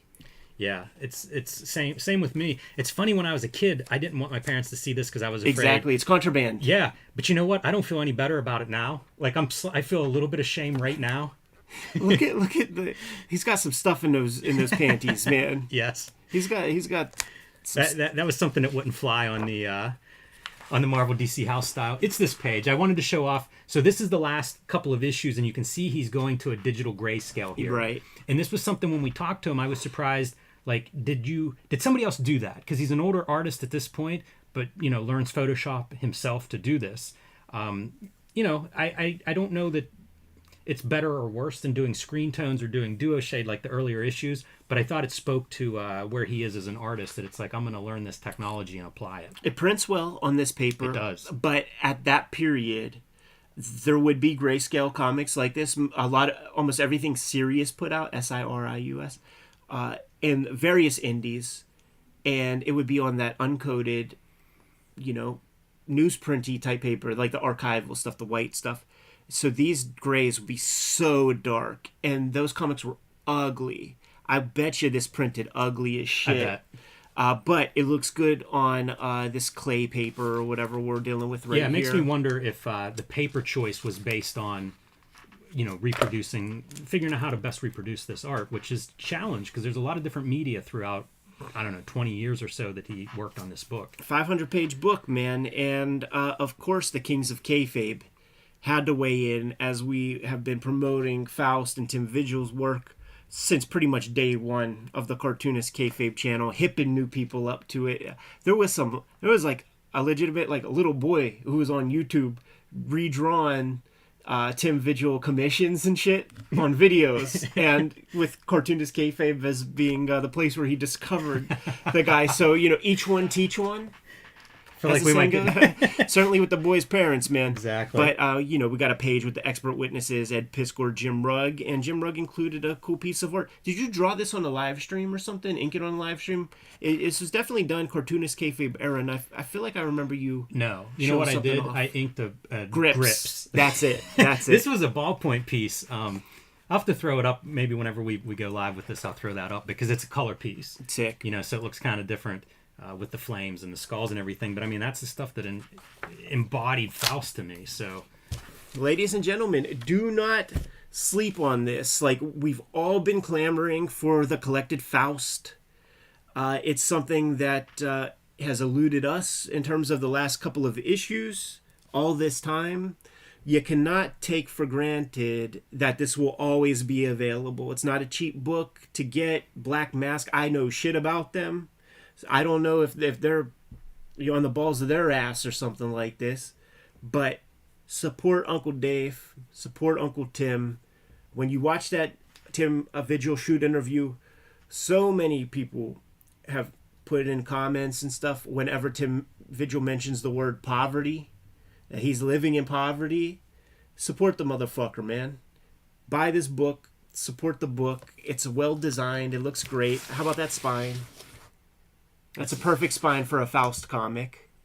Yeah, there's a lot of good choices here, and it's a big book, like you say, 500 pages, oversized compared to comic book size, and weird enough, I don't have a comic here to throw on top of it for scale, but it's an oversized collection of this stuff, so you get your money's worth. It's true, man. Super proud to be able to make this announcement, and super proud to, be part of the cheering gallery, like.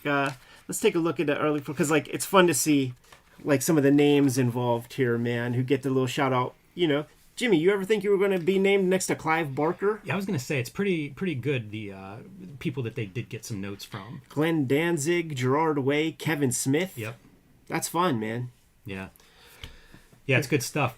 I bought my Faust at the first comic book store that I frequented regularly. I went there for Image Comics, and I came home with an issue of Faust. Amazing.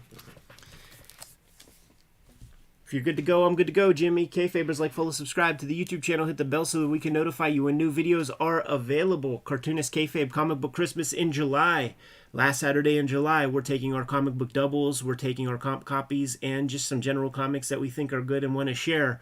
We're putting them in the free little lending libraries in our neighborhoods around the country. I say leave the Faust out of your piles. We want to have a nice time, man. We don't need negative press where comics are concerned in the pop culture. The idea is to create new readership.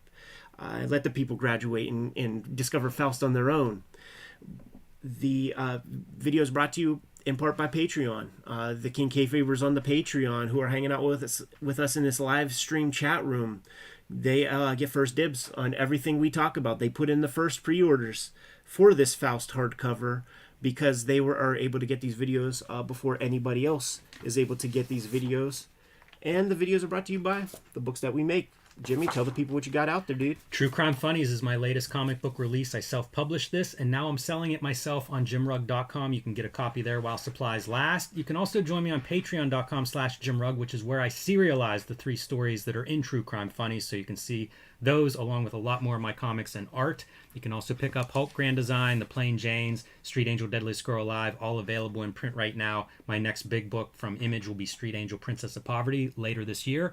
And that collects all the Street Angel comics that are not in Deadliest Girl Alive. Super cool, man. Coming this Christmas, Hip Hop Family Tree Omnibus. It's a 504-page book, 140 pages of new material. This is the cover proof of what that's going to look like. Thick-ass book. It's super... This is the definitive version, Hip Hop Family Tree up to this point.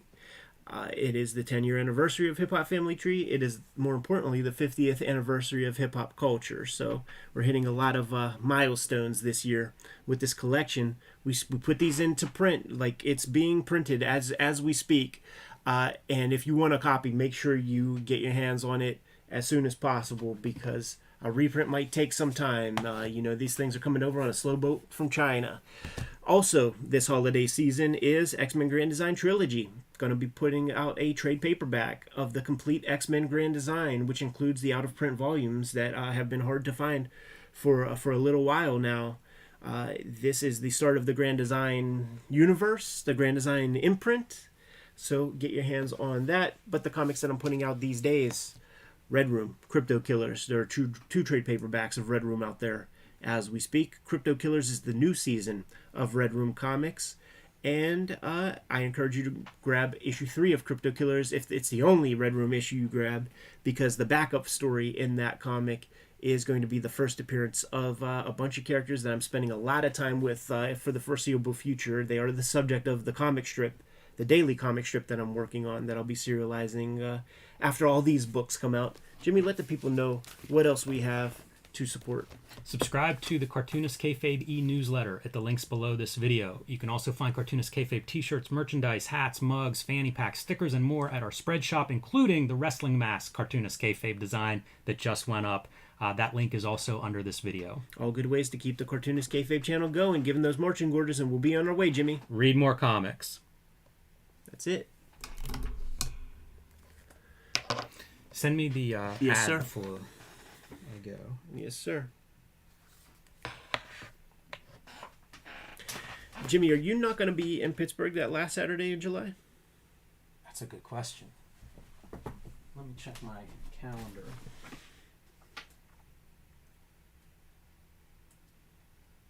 If it's possible, and you're on the road, if we can, if you could somehow blaze up your camera there through Zoom. I will be back. Okay, great. Because we should do a live stream that day, after we go out and dump our comics and stuff. Just do I a do little have an chat event that evening. early.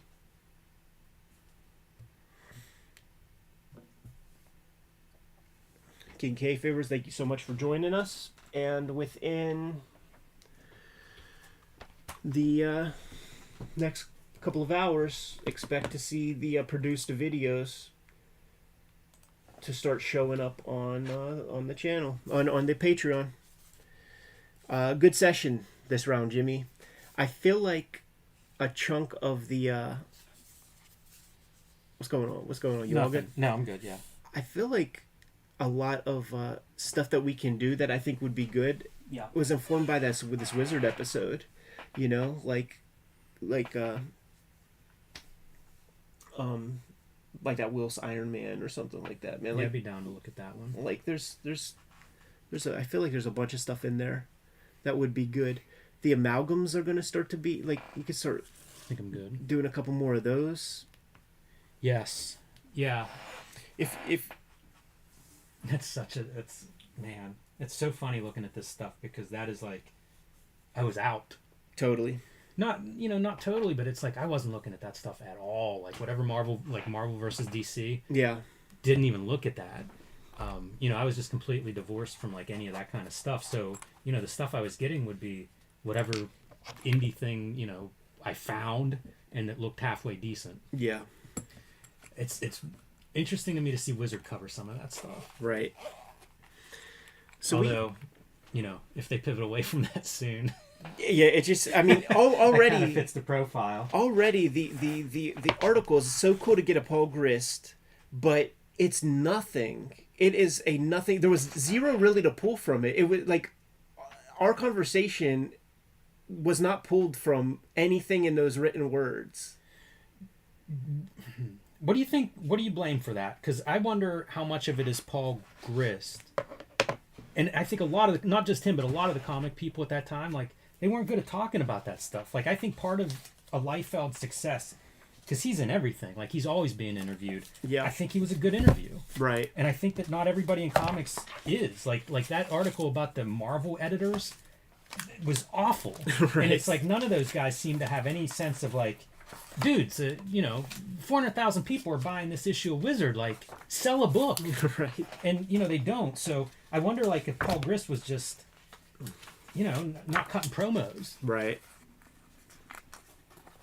He was selling original art years ago, and I remember trying to get a page, and I did not. I missed out on it, unfortunately. But yeah, I went through a phase of really digging his stuff. Yeah, absolutely. He did a book with Mike Mignola. You know how Mike seems to grab various good artists. Right. And he did one with him, I think, called Visitor. I feel like he was even putting out, because it's not like he put out those comics like every month or something. Like, I think some of them came out while we knew each other in the early aughts. Oh yeah. The Dancing Horse shits, like his He actual did, series. Oh yeah, there was like Jack Staff. Jack and stuff. Staff, and he did that first himself, and then he did an image run. It was like 12 issues. That was collected in a nice big book. Yeah, he's a workhorse, man. Yeah, there's a lot about him that I'd be curious about, but that article didn't cover any of it. Yeah. Oh well. West Coast Dave, I don't need any of the amalgam books. Ed, are you missing anything? From Yeah. that set? Yeah, I am, but that's fine. I could live with that. If As you long as have, we have one to look yeah, at. if you have it, I'm happy. Yeah, I'm pretty sure I've got the full run of, I guess, both series. Yeah, it's the Wizards that are hard to find bootlegged. So that, like, yeah, I mean, Jimmy just needs to have a have a copy to read. And when you say you just need 60 to 69 or whatever, like, what does that mean afterward? Like where do you end? About 75 or something? Yeah, somewhere around there. I mean, I have a few more than that. I have some stragglers between there and maybe like a issue 100. I don't think I have anything beyond there, but also I'm not eager to get anything beyond there either. No, not even with the channel. It's like the project where Wizard is concerned for me, like the whole start of Cartoonist Kayfabe was like the first 75, and then we just dumped that. We could probably like keep that kind of conversation going with like the Hero Illustrated and just rehash some stuff. But I'm interested in doing Comic Scene, TCJ. Like, Comic Scene is cool because it's it's flimsy, so like you could probably do a good hour episode with yeah, I would like to do Comic Scene for sure, because that was my magazine. That was before Wizard. Like, Comic Scenes were my only real. I didn't have Comics Journal or anything, but for some reation, I guess they were newsstand distributed. They would be in Weldon Books because it's Starlog, like that's the publisher. But they were great because of the weirdness of what would be in there. Totally. There'd be like a couple things I'd recognize, and then there'd be a couple things I never heard of, and then there'd be something like Carl Barks or something. Like, it was a pretty broad conversation in Comic Scene. Yeah, absolutely. And I do have every issue of that digitally. So it's like we can use the practical ones that we have, but we could start from issue 1 and we could just do it. And I That'd think be a wild document to start in the beginning, because I don't know what else like that there is before that. You know, like, that was their attempt to do a newsstand distributed comics magazine. It's great because it's a First Kingdom. Issue 2. I think I do. I think that's the Jack Kirby one with the cog in the wheel talk. But like, there's a Jack Katz interview. Wow. Where it gets into First Kingdom and stuff. I don't know that Fanta ever talked to Jack Katz. You know what I'm saying? So it's like it's a little same, but like it's a whole different level of conversation, and I think it'll inspire us to look at a different set of books. You know, like we might have to bust out our Mike Grill Sables and shit like that. You know what I mean? I think that could be a really good way to pull some different stuff, especially like 80s books and things like that. And it's almost like a primer. You know, like if we go through that as a Sunday, and then it's like, we're going to talk about this one. Yeah, Keep everybody watching, like circle Dwayne Turner on Black Panther. Or yeah, like going through these this like Last Wizard. It's like there's some stuff in there that we can pull for our chat, and like we could probably keep that. Like probably we blew our load probably like. Because like with this, because it's like we're getting to a period where like I don't even have a lot of these comics, you know. But with we start comic scene or something else, like we could. It's our opportunity to do that kind of thing. Yeah, same with Amazing Heroes. Like even if we don't do something as comprehensive as we've done with Wizard, I think it's awesome to go through like what is a magazine. You know, basically that was a mainstream comics cover, Marvel DC kind of coverage would have been their masthead. What's that look like in 1980? Totally. Or something. And I have all those digitally, so we could do all that. Even the way comics are covered is different back then. Yeah, there's after mag elements. There are people that have not done 10,000 interviews. Yeah. You know. Yeah. Like that is the most Amazing Heroes is the most flimsy in a lot of ways because it's like it's the elitist Fantagraphics guys just talking shit. What's good about them though is the like the news sections. Yeah. You know, like where they would press release whatever was coming out, even if the stuff doesn't end up coming out. It's like it's such a snapshot of like, well, what was newsworthy in 1985? Not a lot. Not a lot that stands up. I have a good digital chunk of all of the best of TCJ.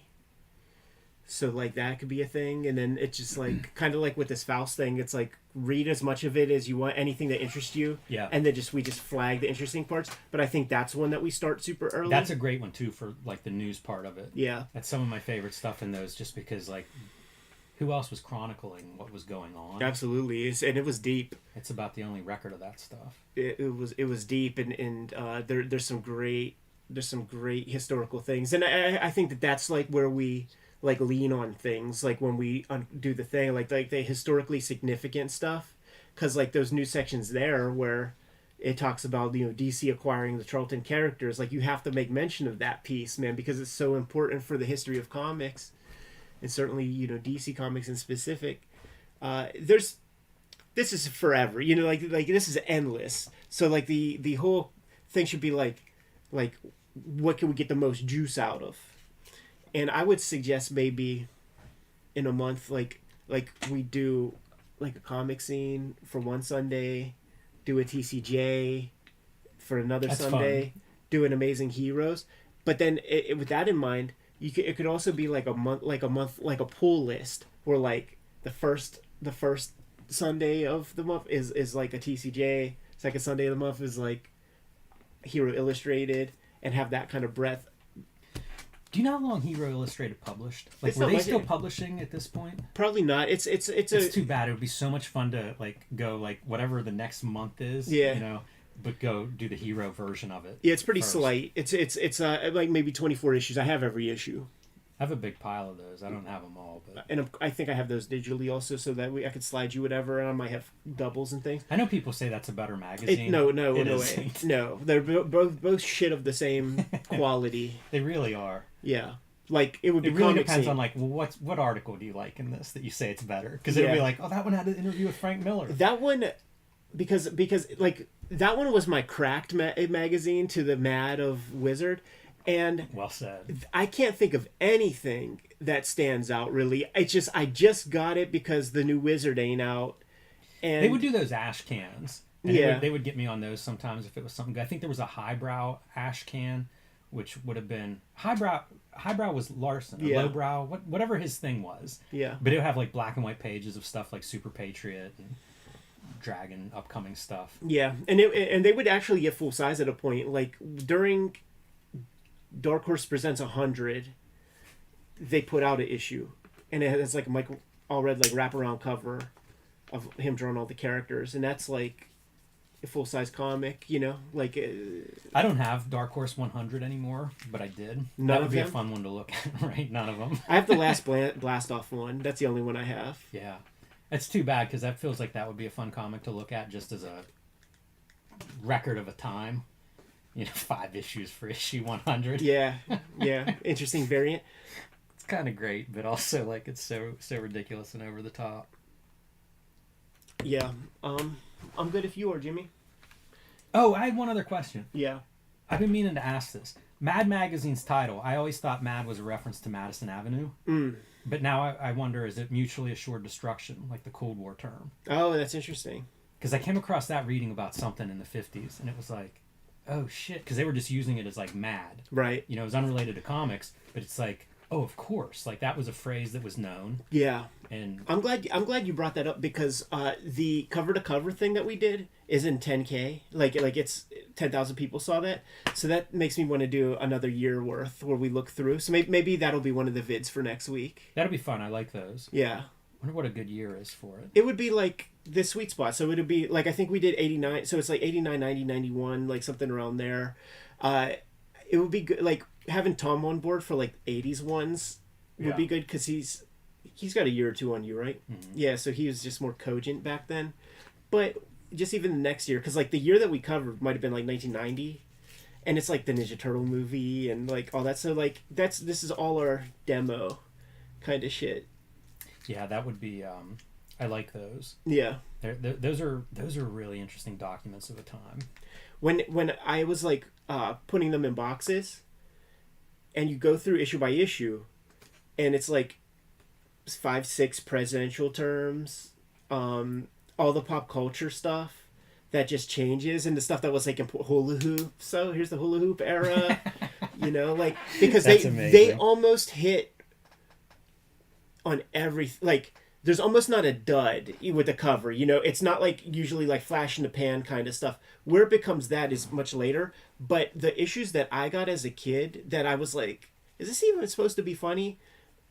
It's so much better in the context that I can bring to it now, knowing that it's such old dudes trying to figure out what a Game Boy is or a Tamagotchi.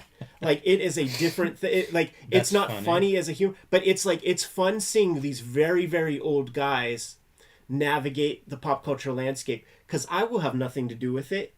Like I don't look at anything like that. So like I imagine these guys, and they're New York dudes. They're going to like theater and shit. They're sophisticated fellas, and they gotta like do a piece on Thunder in Paradise.